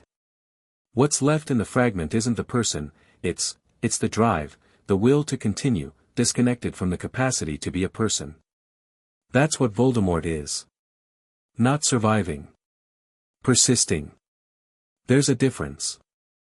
Dumbledore looked at him. His eyes were the old and deep variety tonight, the ones that held the awareness of a century's worth of loss. "And the fragments must all be destroyed," Dumbledore said. "Yes," Harry said. "You said you had a theory on the count." 7, Dumbledore said. "With himself as the last." He paused. "The diary is already gone, destroyed years ago. There is a ring, a Gaunt family heirloom, which I believe is hidden in the ruins of the Gaunt house. There is a locket, Slytherin's locket, which was kept by a man named Regulus Black." He looked at Harry. Harry felt the name settle. "Sirius's brother," Harry said. "Yes. Regulus Black died in 1979. He was a Death Eater who, I believe, had a change of heart near the end. The locket went with him and I have not been able to locate it since." A pause. "There is a cup, Helga Hufflepuff's cup, which I believe is in the Lestrange vault at Gringotts. There is a diadem, Rowena Ravenclaw's diadem, which has been lost for centuries and which I believe is at Hogwarts. I've been searching." "The Room of Requirement," Harry said. Dumbledore looked at him. "I beg your pardon." "The Room of Requirement," Harry repeated. "It's a room in Hogwarts that responds to need, anyone who needs a specific space finds it. It's been used for centuries as storage, and things in there are layered so deeply that," he stopped. "Rethought. It would be a perfect hiding place for something you didn't want found." Dumbledore's expression moved through several things. "You know about the room. The estate archive has the Hogwarts architectural survey from the 12th century, Harry said. It's annotated. The Room of Requirement shows up under 3 different names depending on which century the annotation is from." He looked at Dumbledore. "It's on the 7th floor, opposite the tapestry of Barnabas the Barmy being clubbed by trolls." A silence. "You," Dumbledore said, "are going to make my remaining mysteries significantly harder to maintain." "That depends," Harry said, "on whether they need to be mysteries." He met Dumbledore's eyes. "I'd rather work with you than around you. I've been saying this since November. Dumbledore was quiet for a moment. Then he said, with what was clearly genuine feeling rather than performed warmth, yes. I know. I'm trying to learn to let you. What's the last Horcrux? Harry said. You said 7, the diary's gone, that's 1 destroyed. The ring, the locket, the cup, the diadem, the snake, himself. That's 6 remaining. Which is 7 total with the diary. That's correct. Yes, Dumbledore said. He folded his hands on the table. He looked at them. He looked at Harry. There may be a 7th that was unintended, he said carefully. Harry waited. On the night at Godric's Hollow, Dumbledore said slowly, the curse rebounded. We know this. We know what it did to Voldemort's physical form. What I have been considering, what I have not yet been able to confirm, but what the magical evidence suggests, is that the rebounding curse, interacting with a soul already so fragmented as to be barely coherent, may have produced an additional fragment. Involuntarily. He looked at Harry.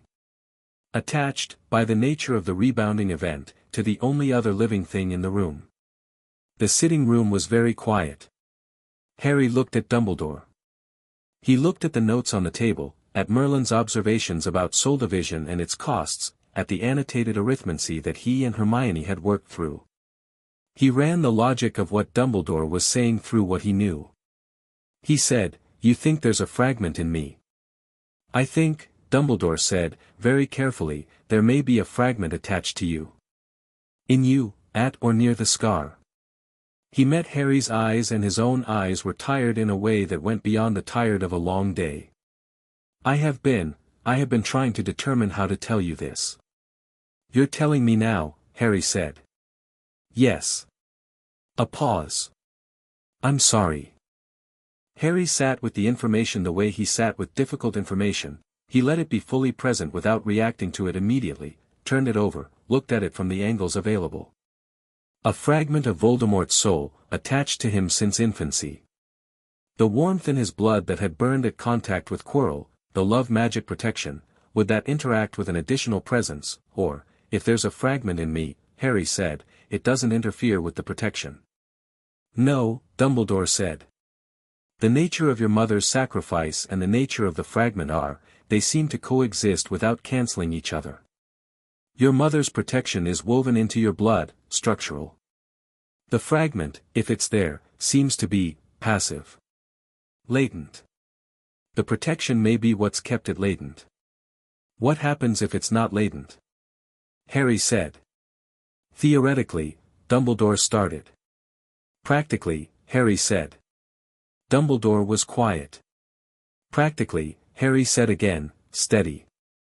I need to understand the risk in real terms.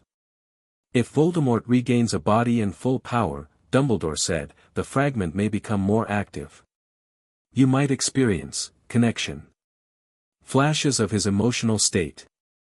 In the worst case, vulnerability to influence. He paused. I have been researching whether it can be removed without killing me, Harry said.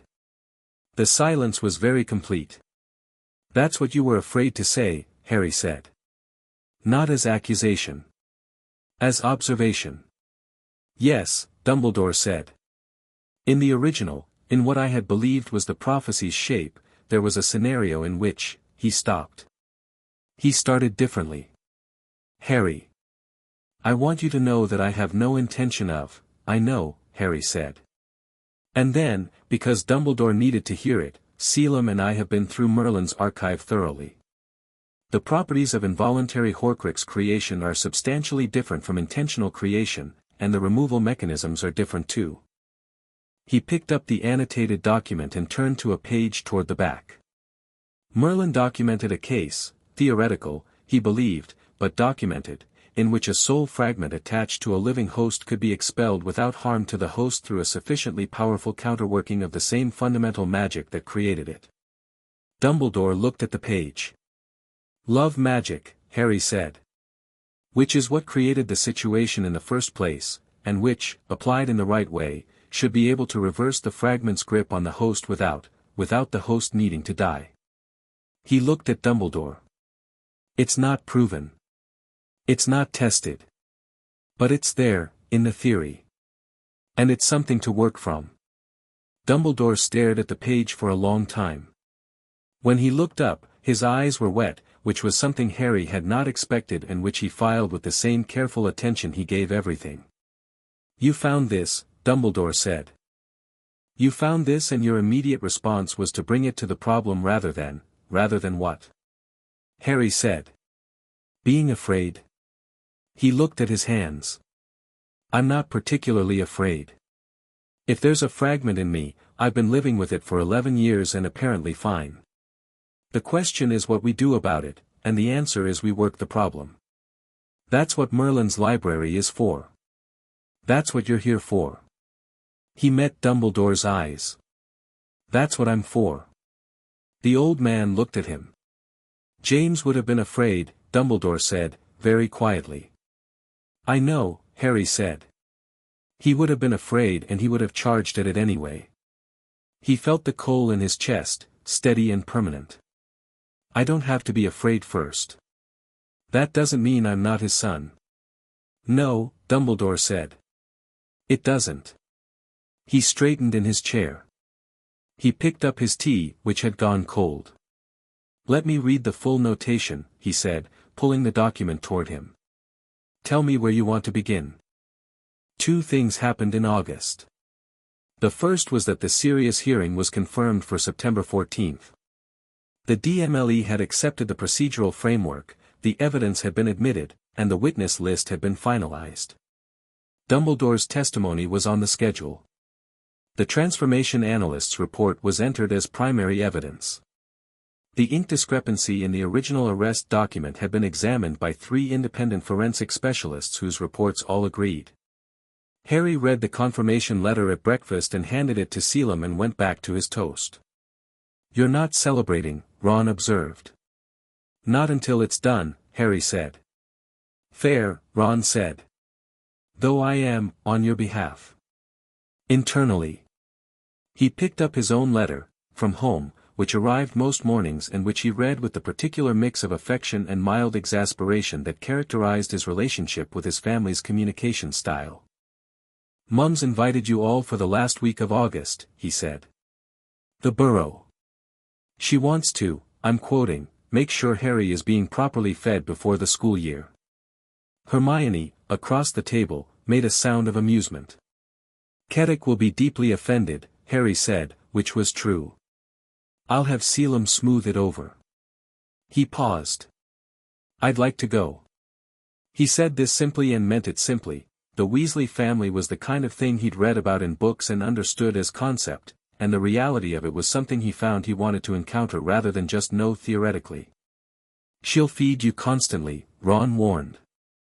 Good, Harry said. Fred and George will probably try to test things on you. They can try, Harry said. Ron grinned. Yeah, he said. That's kind of what I thought. He folded his mother's letter. She also said Ginny's been asking about you. Ron's little sister, Hermione said, to Harry, who knew this. She's been asking. Harry said. For about a year, Ron said, with the long-suffering tolerance of an older brother. She's going to be starting Hogwarts this year. He paused, choosing words with the care of someone navigating family dynamics. She's brilliant, actually. Reads everything. And she's got a temper, so. He looked at Harry. Don't be weird about it. I'm never weird, Harry said. Both Ron and Hermione looked at him. Relatively speaking, Harry said. The Burrow was everything the name suggested and more. It was less a house than an argument between a house and gravity that gravity had been slowly losing for decades, additions stacked on additions, a structure that should by any reasonable application of physics have been a pile of interesting rubble but was held together by the cheerful, accumulated magic of a family who lived in it hard and loved it completely. The garden was a controlled chaos of gnomes and magical plants and a pond and a broom shed that had more brooms in it than a regulation Quidditch pitch. The kitchen smelled of something baked and something roasted simultaneously, and within 30 seconds of arrival Harry understood what home smelled like in a version that had nothing to do with stone and wards and centuries of accumulated quiet. Molly Weasley had hugged him before he'd fully come through the garden gate. She was a small woman, shorter than Harry had expected from the impression she'd made through Ron's letters, with the particular force of someone who contains more than their size implies, and the hug was brief and completely sincere, the hug of someone who had thought about this moment and decided to just do it rather than perform it.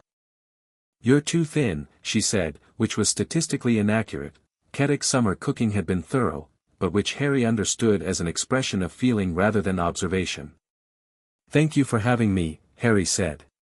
She looked at him.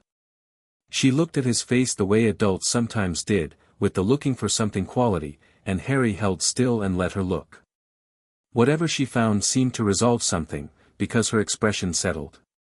"Come in," she said. "All of you." The week at the Burrow was, unexpectedly, in the best way, not something Harry could have planned for. Fred and George were exactly what Ron had promised and considerably more.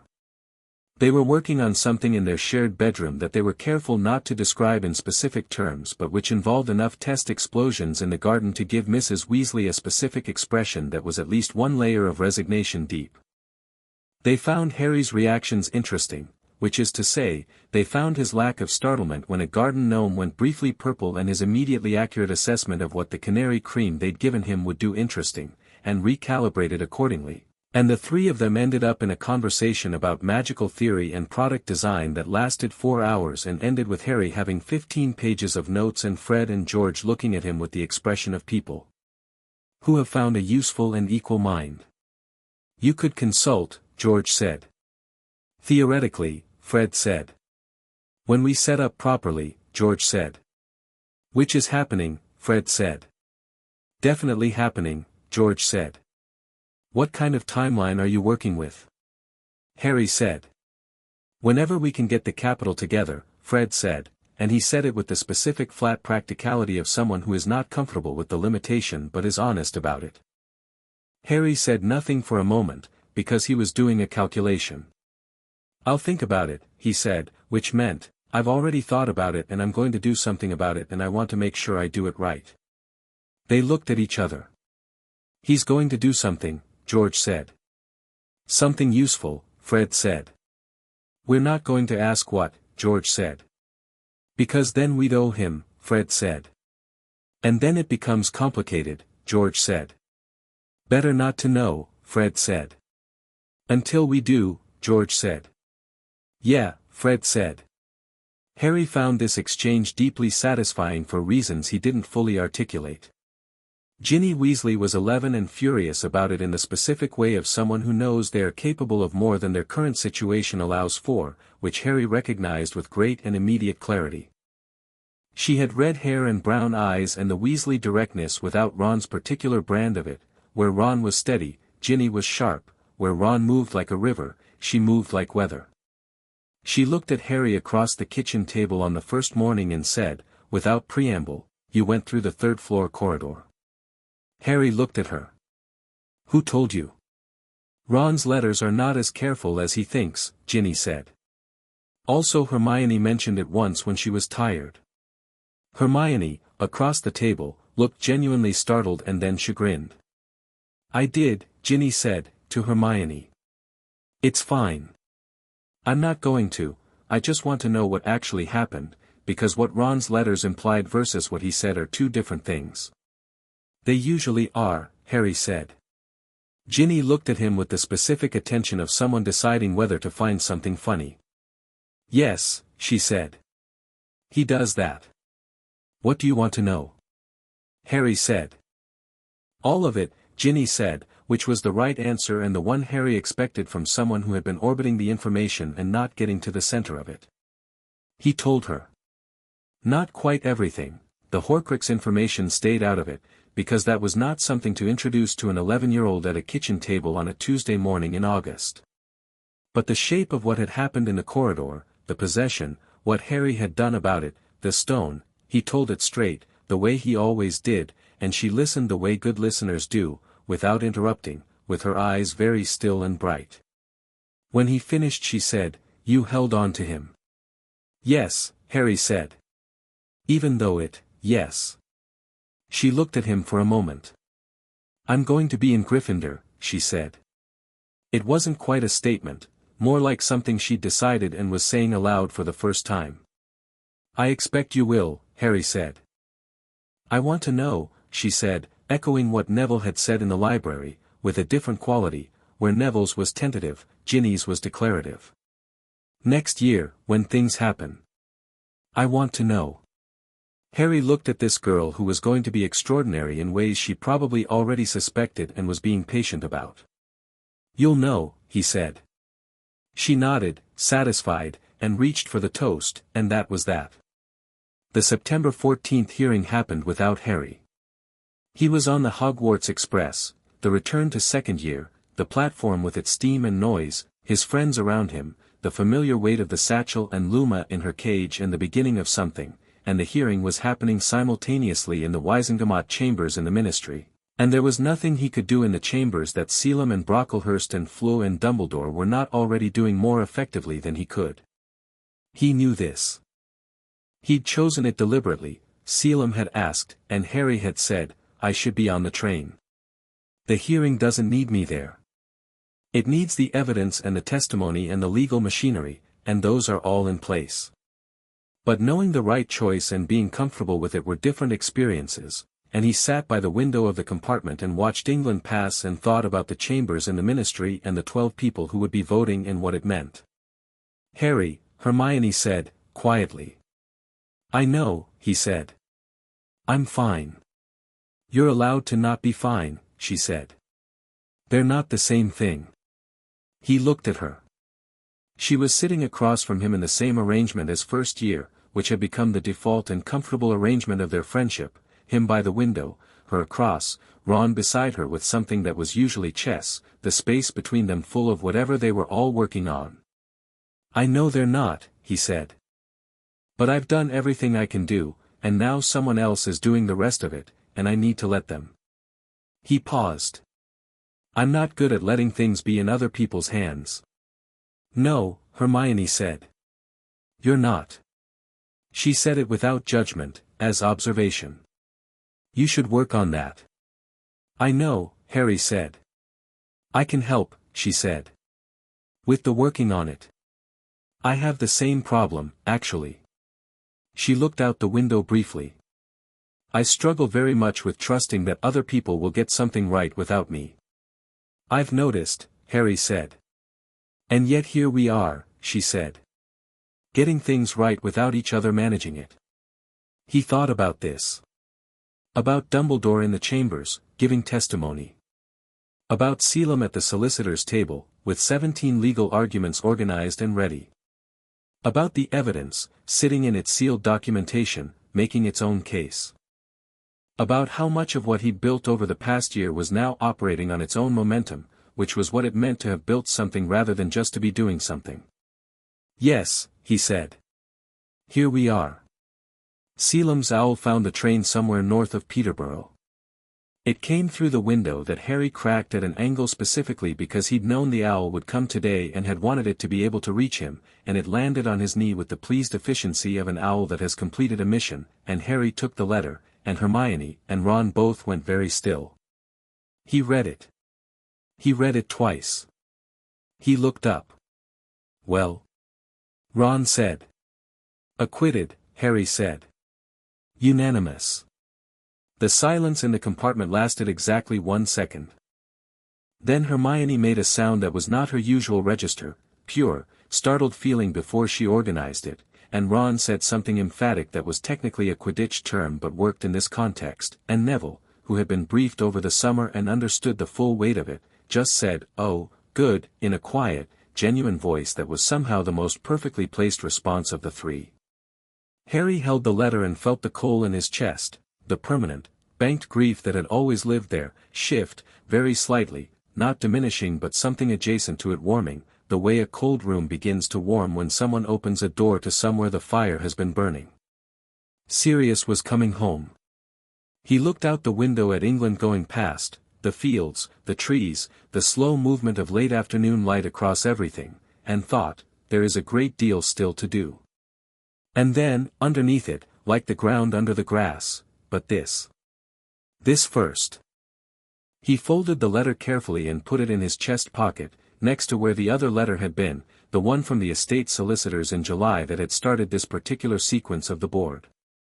He pressed his hand flat against his chest for a moment, over the letter. Dad, he thought, to no one and to everything at once. We got him out. He picked up his book. The train moved on toward Hogwarts, and the new year, and everything that was still to come.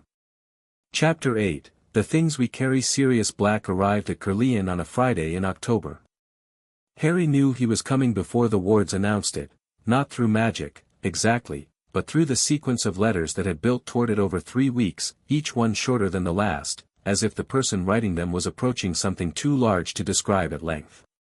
The first letter had been formal, the handwriting of someone being very deliberate about control. The second had been warmer but still careful. The third was barely a paragraph, and the fourth said only, I'd like to come, if the offer still stands. Harry had written back, Saturday works. Selim will have the flu open from noon. The reply to that was a single word, Friday. Harry had smiled at that, for reasons he couldn't entirely articulate. He was in the library when the fireplace in the entrance hall went emerald, doing what he usually did on Friday mornings, working through the archive, adding to the running document of Horcrux observations that he and Dumbledore had been building jointly over the past 3 weeks through an exchange of letters that Hermione had started calling, the most alarming pen-pal correspondence in Britain. He heard the flu, heard Selim's voice saying something in the measured, civil tone he used for important encounters, and heard the response. He closed his book. He straightened his notes. He walked to the library door and opened it and stood in the doorway. Sirius Black was standing in the entrance hall of Caerleon looking at everything. He was taller than Harry had imagined, or maybe that was the wrong word, not taller but larger, the way people are larger when they're present in a room than when they exist only in records and photographs. The estate files had photographs, James and Sirius at Hogwarts, young and laughing, the kind of photographs where the subjects are doing something very specifically themselves, where you can see the people they're going to be and the people they already are. Harry had studied those photographs. What he saw in the entrance hall was different from the photographs in the obvious way, 10 years, Azkaban, the specific kind of thinness that comes from deprivation rather than biology, but also the same, underneath, in the way that the person you are survives things that change everything about how you look. Dark hair, gray eyes, bones that told you what the face had been before it became what it was now. A quality of attention in how he looked at the room that was not unlike how Harry looked at rooms. Sirius looked at the entrance hall of Caerleon. He looked at the portraits, the stone, the way the light came through the old windows. He looked at Selim, who had arranged himself with tactful distance. He looked at the library doorway. He looked at Harry. The silence lasted long enough to be a thing in itself. Harry walked down the stairs.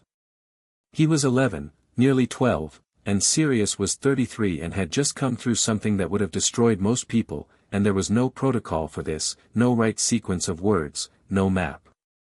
So Harry did what he did when there was no map, he moved toward the thing rather than waiting for it to resolve itself. He stopped 3 feet away. You look like your father, Sirius said. His voice was lower than Harry had expected, roughened slightly in the way of someone who has spent a long time not talking much. People say that, Harry said. And then they say I have my mother's eyes. You do. Sirius's voice did something complicated. Both things are true. Harry looked at him. Sirius looked at Harry. The thing between them was enormous and specific and had no name. 12 years of a person who was supposed to be present and wasn't, 12 years of a child who had no one who knew his parents as people rather than as history. Come in properly, Harry said. I'll show you around. Selim's had your room ready since July. Something shifted in Sirius's expression. Since July, he said. The hearing was scheduled in July, Harry said. I was reasonably confident. Sirius looked at him for a moment with an expression that was trying to resolve itself and landing somewhere between overwhelmed and something older, something that had more history in it than Harry could fully read yet. "All right," Sirius said. "Show me around."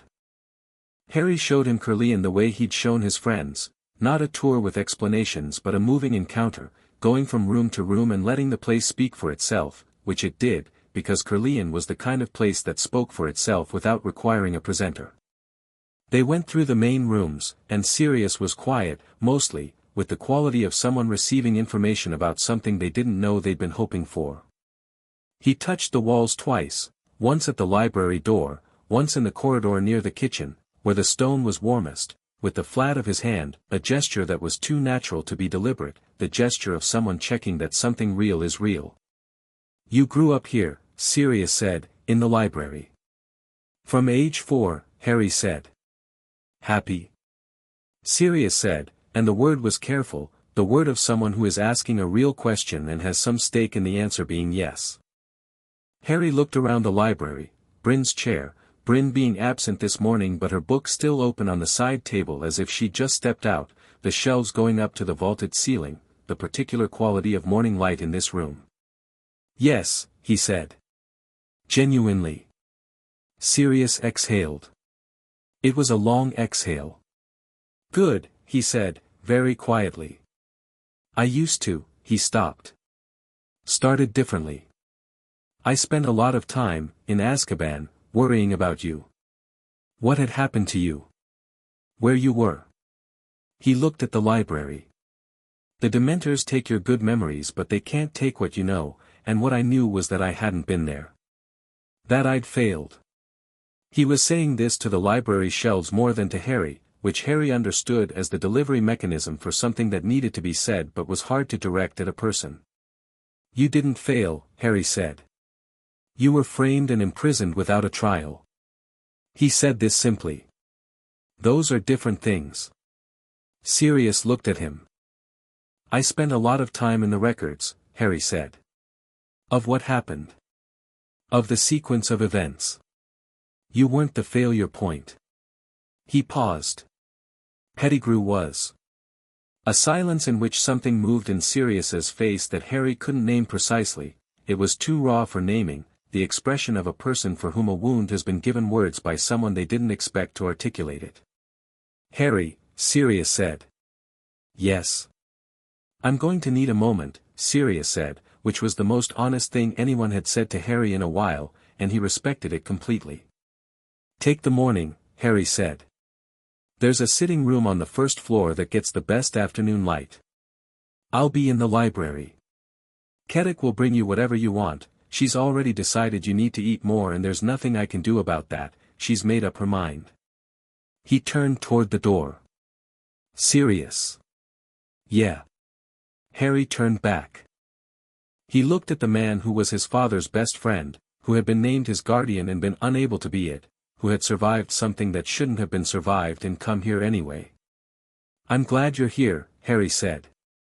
Directly, without qualification.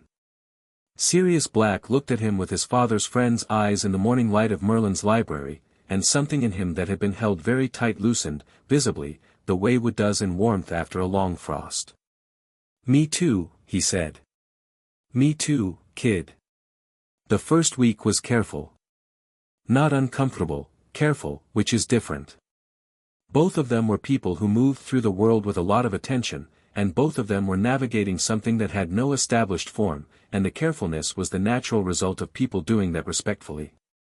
Sirius slept long hours, which Selim had said to expect. He ate consistently, which Kedek managed with quiet, determined warmth that Sirius received with a bafflement that gradually became appreciation. He walked the grounds for hours at a time in the early morning, which Harry tracked through the ward sense that told him where in the property people were without being surveillance, just awareness. On the third day, Harry went out to the grounds at 6 in the morning and found Sirius sitting on the wall by the orchard with a cup of something hot, looking out at the hills. Harry sat beside him. He brought his own tea. They sat and looked at the hills together for a while. "Tell me about him," Harry said. "He didn't say who." Sirius turned his head. He looked at Harry for a moment and then looked back at the hills. What do you want to know? Anything, Harry said. Everything. Things that aren't in books. He paused. I've read all the things that are in books. I want the things that aren't. So Sirius told him. He talked in the halting, then easier way of someone who has not talked about a person in a long time but finds, once they start, that the stories have been waiting. He talked about James Potter at 11, first year, getting on the wrong side of Peeves on day 1 and treating it as a challenge. He talked about second year and the Quidditch tryouts and James on a broom, which was where he'd been most purely himself, where everything that was awkward or trying too hard fell away and what was left was someone operating in total alignment. He talked about the Marauders, the group of them, the map, the specific insanity of 4 teenage boys deciding to learn to be animagi without any supervision, which Sirius described with a kind of retrospective disbelief at his own past self. The rat, Harry said, when that part came. The rat, Sirius said, and his voice went flat for a moment. Then, he was small then too. Peter. Not brave, not naturally, but he wanted to be around people who were, and we let him because, he paused. We liked him. He was funny. He was loyal, we thought. He looked at his hands. Some people learn loyalty to whoever's winning. We didn't know that about him until it was too late. Did my father know? Harry said. At the end, I think so, Sirius said. Something shifted between them that summer, I noticed, but I didn't push, because James wasn't someone you pushed. He'd tell you when he was ready. He paused. He wasn't ready in time. Harry sat with this. The coal in his chest, steady and permanent. My mother, he said. Something warmed in Sirius's expression immediately, the way people's faces change when they talk about someone they admired. Lily Evans, he said, with the particular weight of someone saying a name that deserves weight. Was the smartest person I have ever encountered in my life. And I have encountered some genuinely brilliant people. He looked at Harry. Not just academically. Smart in the way of someone who sees what's actually happening in a room while everyone else is seeing what they expect. She saw through me in first year. I was very annoying in first year. I want you to know that. I was a product of the blacks and it took a while to shake off, and she told me to my face that I was performing and she wasn't interested in the performance. No one had ever said that to me before. He paused. I was furious. And then I thought about it, and she was right, and that was that. She liked you. Harry said. Eventually, Sirius said. She tolerated James first. She liked me approximately 6 months after that. She loved James approximately 18 months after she stopped tolerating him, though she'd have denied it for at least 12 of those. He smiled, a real smile, the first Harry had seen, and it changed his face substantially, filled in the gauntness with the ghost of who he'd been. She was the best thing that happened to him. She made him into the person he was at the end, not that the potential wasn't there, just that she made him actually reach it. He looked at Harry. You have her brain. The way you work through things. I've been watching. You've been watching, Harry said. You leave notes everywhere, Sirius said. The library. You work through problems spatially, things on paper, margins full, cross-references. She did that. He looked at his tea. James worked things out on his feet. Moving. He'd need to talk it through. Ron's more like that, Harry said. Sirius looked at him with interest. Tell me about your friends. Harry told him. He told him about Ron, the chess, the straightforwardness, the tactical mind, and about Hermione, the way she worked, the things she was good at, the specific fierceness of her when something mattered. About Neville, growing into himself. About Ginny, sharp and ready in a way that was going to be remarkable by the time she arrived at Hogwarts. Sirius listened with real attention. You care about them, he said. Yes, Harry said. That's good, Sirius said. That's important. He looked at the hills. Your father's one mistake, I mean his consistent mistake, not a one-off, was not letting himself meet people properly. He was better at protecting people than letting them protect him. He glanced at Harry. I say that as someone who has the same problem. I'm working on it, Harry said. Sirius looked at him. There was something in his expression that was recognition, the specific recognition of seeing a familiar shape in a new face. Yeah, he said. So am I. They sat on the wall until the hills were fully lit, and then went in for breakfast, and Kedek's expression when she saw them come in together was something she tried to keep neutral and failed, and Harry decided not to comment on it. The second week was less careful. This was partly because Sirius had, somewhere in the middle of the first week, found the Curlian chess garden and played 3 games against himself using the decorative pieces that Harry had never told anyone could actually be activated, and Ron's letter that week had included a postscript asking if the sets had been used because he'd done some calculation about the optimal configurations and wanted to check his theory. Harry had written back, someone found them. Come for the weekend. Ron had arrived Saturday with Hermione, because they had apparently been going places together without specifically planning to, and the 3 of them had arrived to find Sirius in the chess garden mid-game against himself with an expression of genuine irritation at his own previous move. Ron stopped at the garden gate and looked at the board for approximately 15 seconds.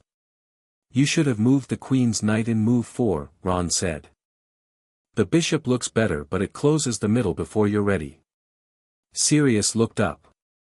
He looked at Ron. He looked at the board. He looked back at Ron. The knight move opens the H-file, he said. Only if they take it, Ron said, which they won't if they're playing the way your black side is thinking. A silence. You're Ron Weasley, Sirius said. Yeah, Ron said. Sit down, Sirius said. They played for 2 hours. Harry watched from the bench with Hermione, who was doing her arithmancy work with the focused half-attention of someone who can maintain a conversation about word mathematics while also keeping peripheral track of a chess match, which was a skill Harry found genuinely impressive. He's all right, Hermione said quietly, not looking up from her parchment. Sirius? Harry said. He looks at you the way, she paused, choosing words. Like he's trying to make up for something. But not in a way that makes it about him.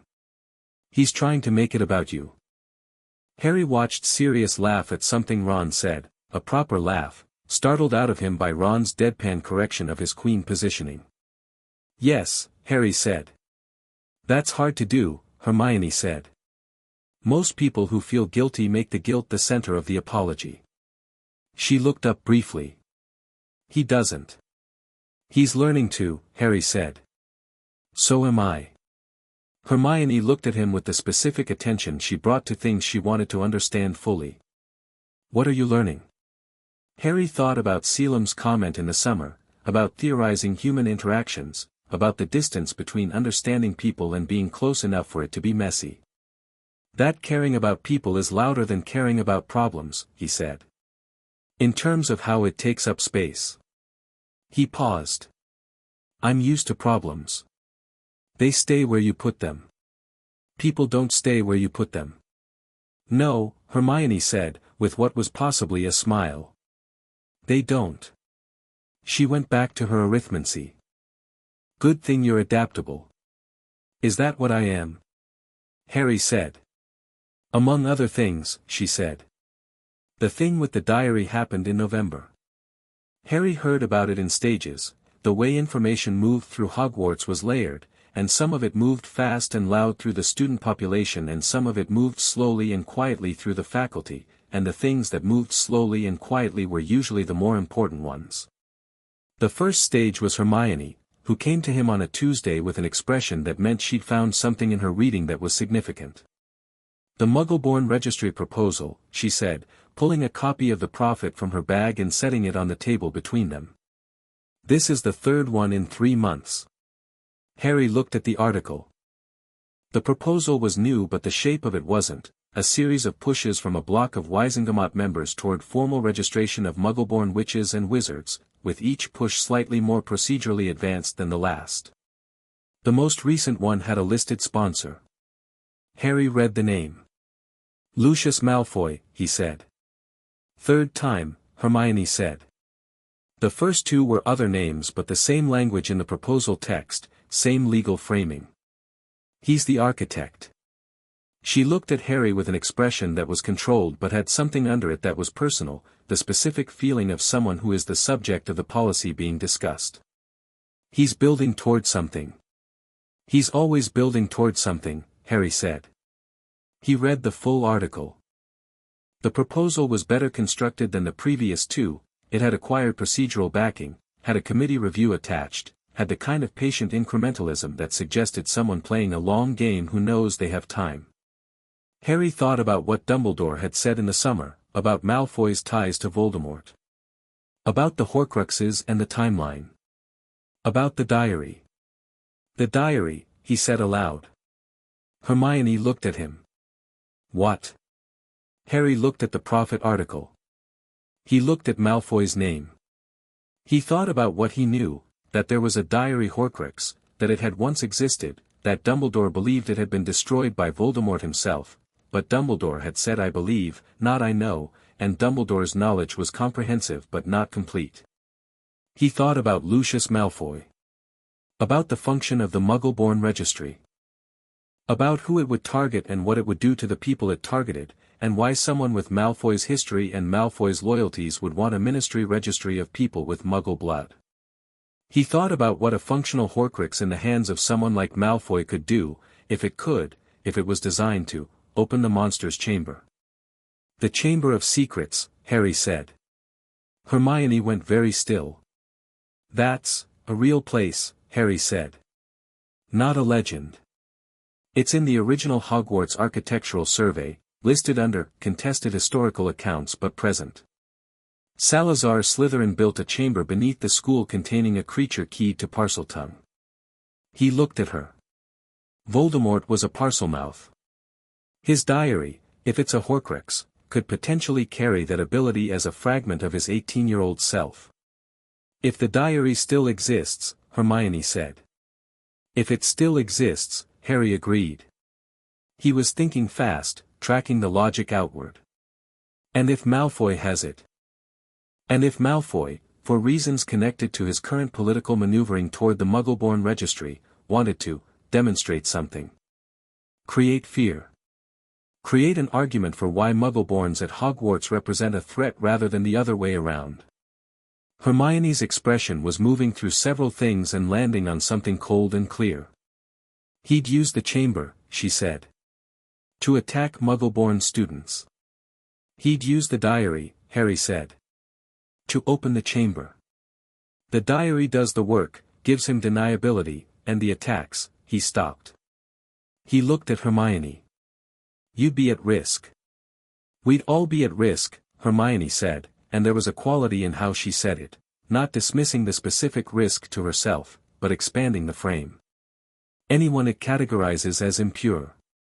Which by Slytherin's original intent means anyone without full magical parentage. Hermione, Harry said. I'm not frightened, she said immediately. You should be, he said. Not paralyzed. But this is a serious threat and I'm taking it seriously and so should you.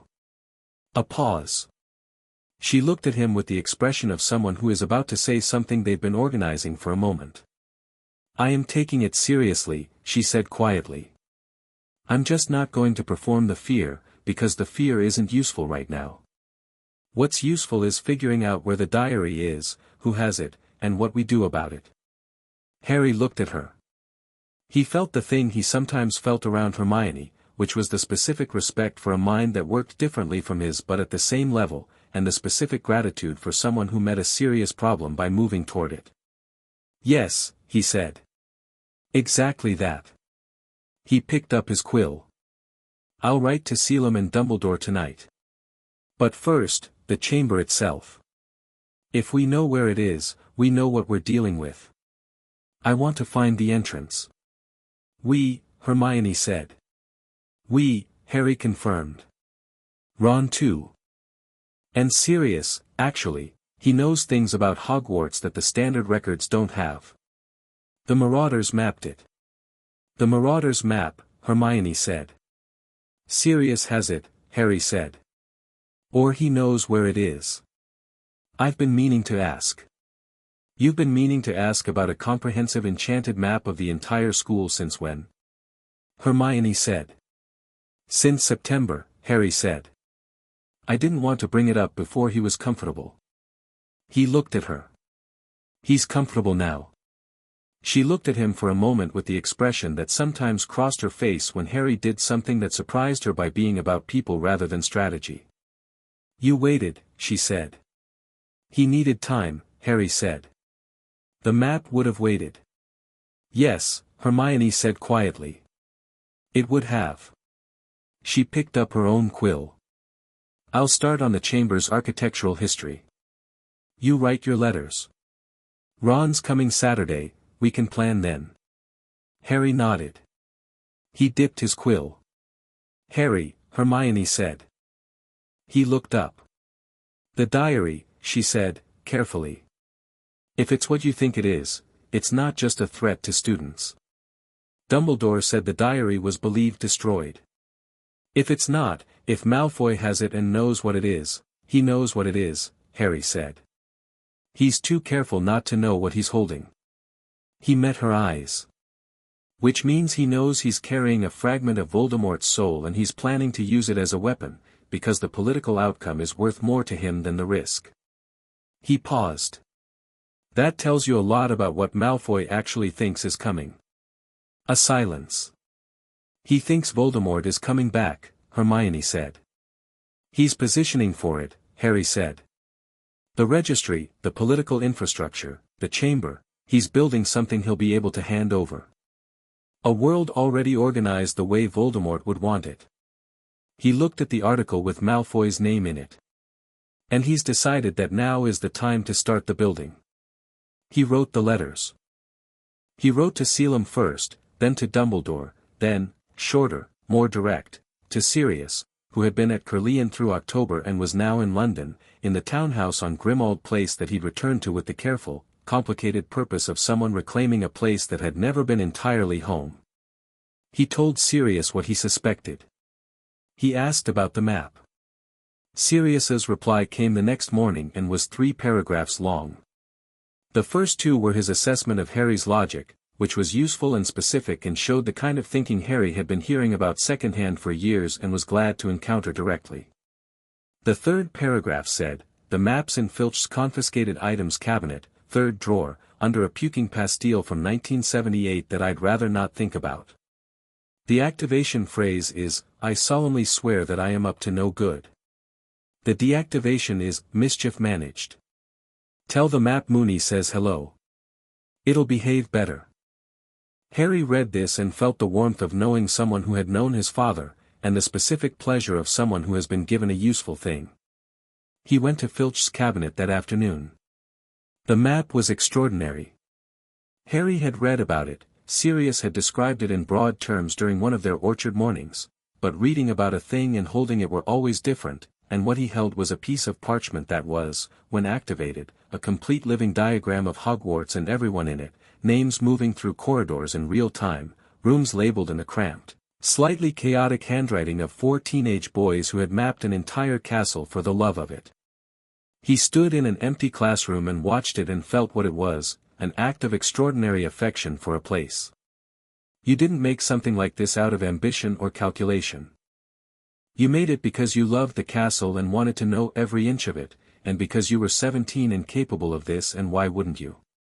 He found the chamber entrance in 12 minutes, not by looking for it specifically, but by reading the architectural logic of the map, the way certain corridors terminated oddly or didn't quite connect to the space they should have bordered.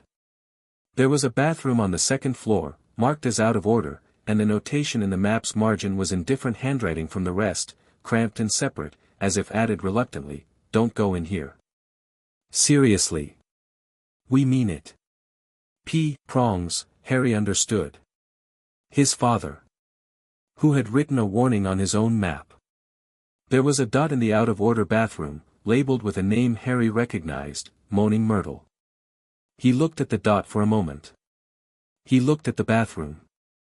He thought about the Chamber of Secrets, designed by Salazar Slytherin in the 10th century for a specific, terrible purpose, accessed through a Parselmouth command, containing a creature that Hermione had already identified from the historical record as a basilisk, a fully grown basilisk, if Slytherin's construction timeline was correct, which would make it over a millennium old and correspondingly enormous.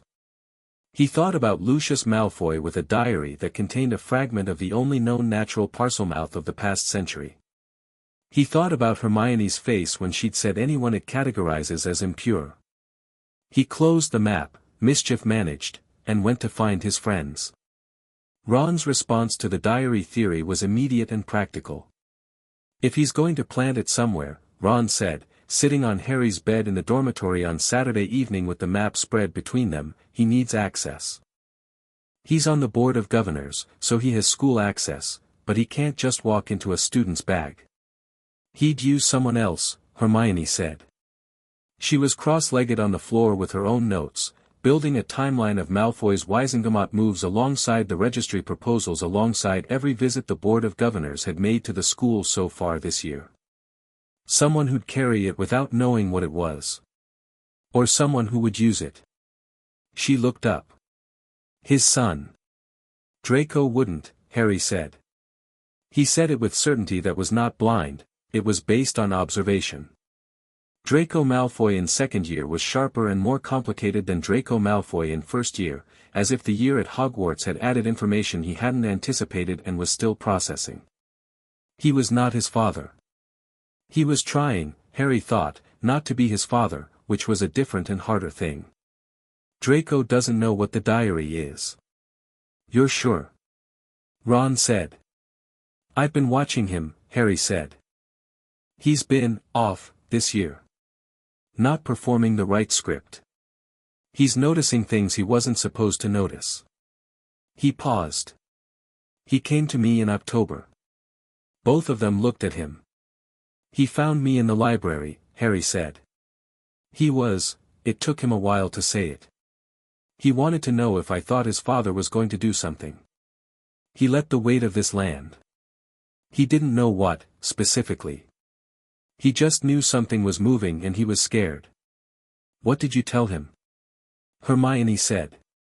I told him to be careful, Harry said. And to come to me if he found out anything specific. He looked at the map. He's in a position I don't envy. His father is using every tool available. Draco's caught between being a tool and being a person. Ron was quiet for a moment. He's made some bad choices about that, he said. Not defensively, just accurately. Draco's year had involved several moments of reverting to the worst of himself when he felt cornered. Yes, Harry said. He has. And he's also the best source of information about his father we're going to get.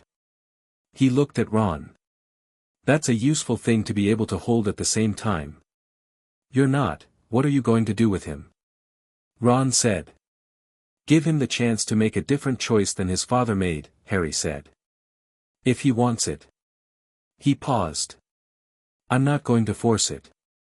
But I'm not going to treat him as only the things he's been made into, either. Hermione was looking at the timeline on her parchment. If the diary gets planted, she said, it needs a victim. Someone to write in it. Someone it can attach to. She paused. Young. Impressionable. Someone Malfoy would be able to engineer an encounter with. She looked up. Ginny's starting Hogwarts. Harry had arrived at this the same moment she said it. He felt the cold clarity of a risk becoming specific. Yes, he said. She's 11, Hermione said. She's a first year. She's new to everything. And she's Arthur Weasley's daughter, who Lucius Malfoy has, a specific political rivalry with, Harry said. I know. He looked at Ron. Ron's expression was the one he wore when something personal had entered the problem. He looked at Harry with the particular steadiness of a person who is scared and choosing to be useful instead.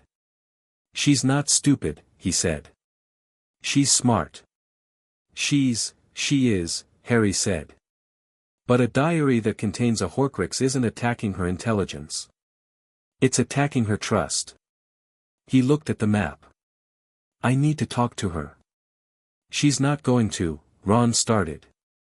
I know, Harry said. I'll be careful. I'm not going to frighten her. He paused. But if she has the diary, or if she's given one, she needs to know what to do. Or we intercept it before it reaches her, Hermione said. That would be better, Harry said. I need to talk to Dumbledore.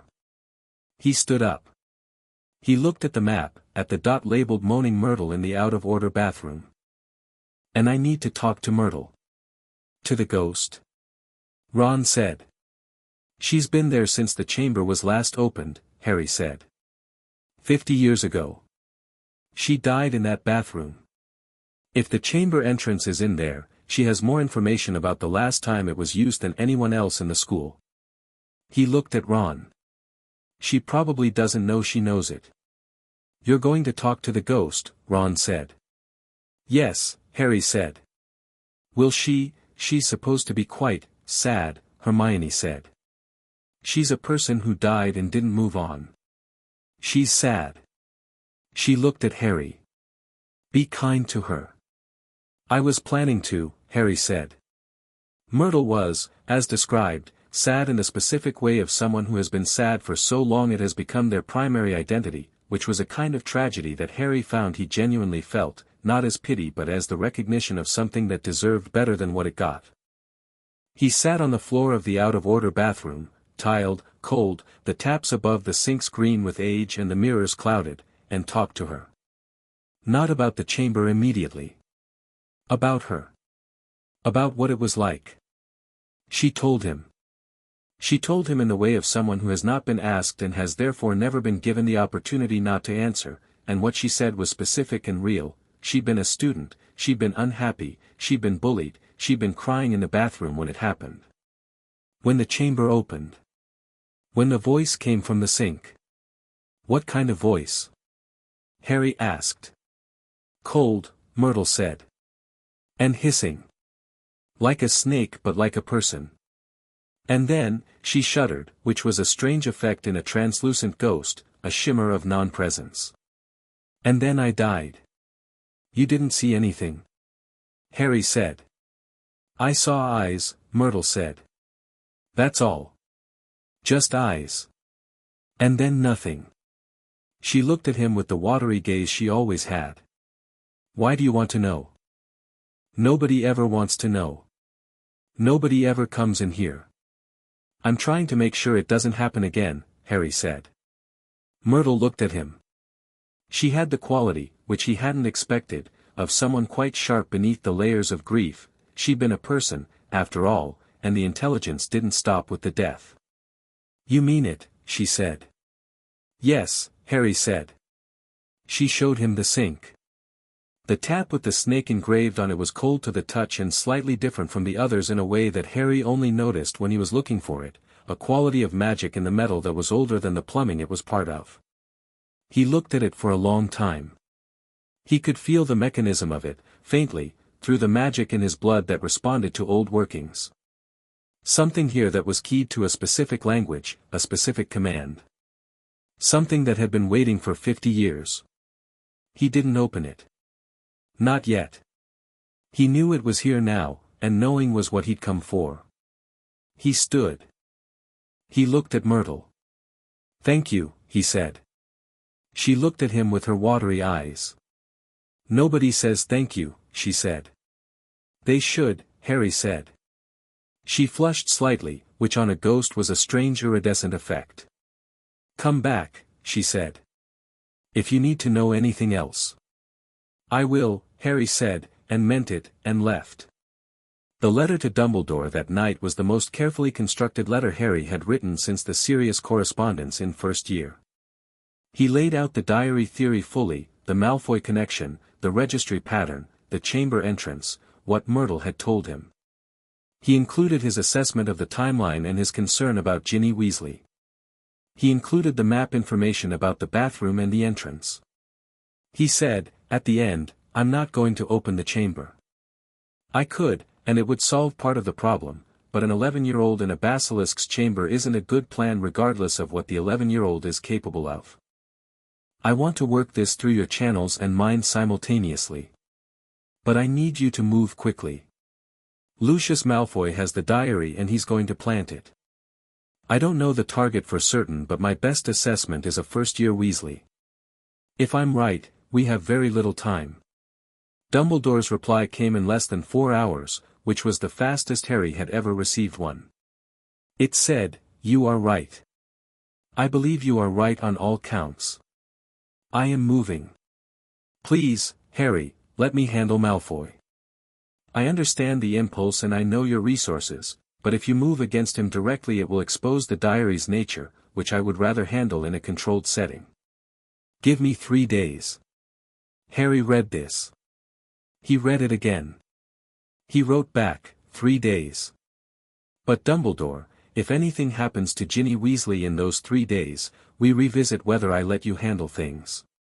The reply, shorter, understood. Nothing will happen to her. Harry put down the correspondence and looked at his hands. He trusted Dumbledore, more than he had in first year, more than in the summer. The trust was built on evidence and on the specific quality of Dumbledore's honesty over the past year. He was a man who had been genuinely trying to update his approach, who was doing the difficult work of changing the way he operated. That was real, and Harry credited it. It did not make waiting easy. He picked up the map. He watched the dot labeled G. Weasley moving through the Gryffindor common room on the 7th floor, small and steady. 3 days, he said to the room. He put the map away. He found Sirius's letter from that morning and reread the part about his father on a broomstick, like watching something that understood exactly what it was for. He thought about all the things he was carrying, the inheritance and its implications, the Horcrux problem, the political architecture, his friends and their safety, the specific responsibility of being someone who can do things that most people can't, and knowing that the can does not simplify the should. He thought about Merlin, who had said in the will, "I would have preferred you a few years of peace first." He thought, "Me too." He thought, "But here we are." He picked up his quill and started writing the next letter, because there was always a next letter, and the work didn't stop because you were tired, and being tired was not the same as being unable. He wrote. The castle settled around him into the particular quiet of late night, and outside the window the November stars came out one at a time, patient as always, familiar as ever, and Harry worked, and that was enough.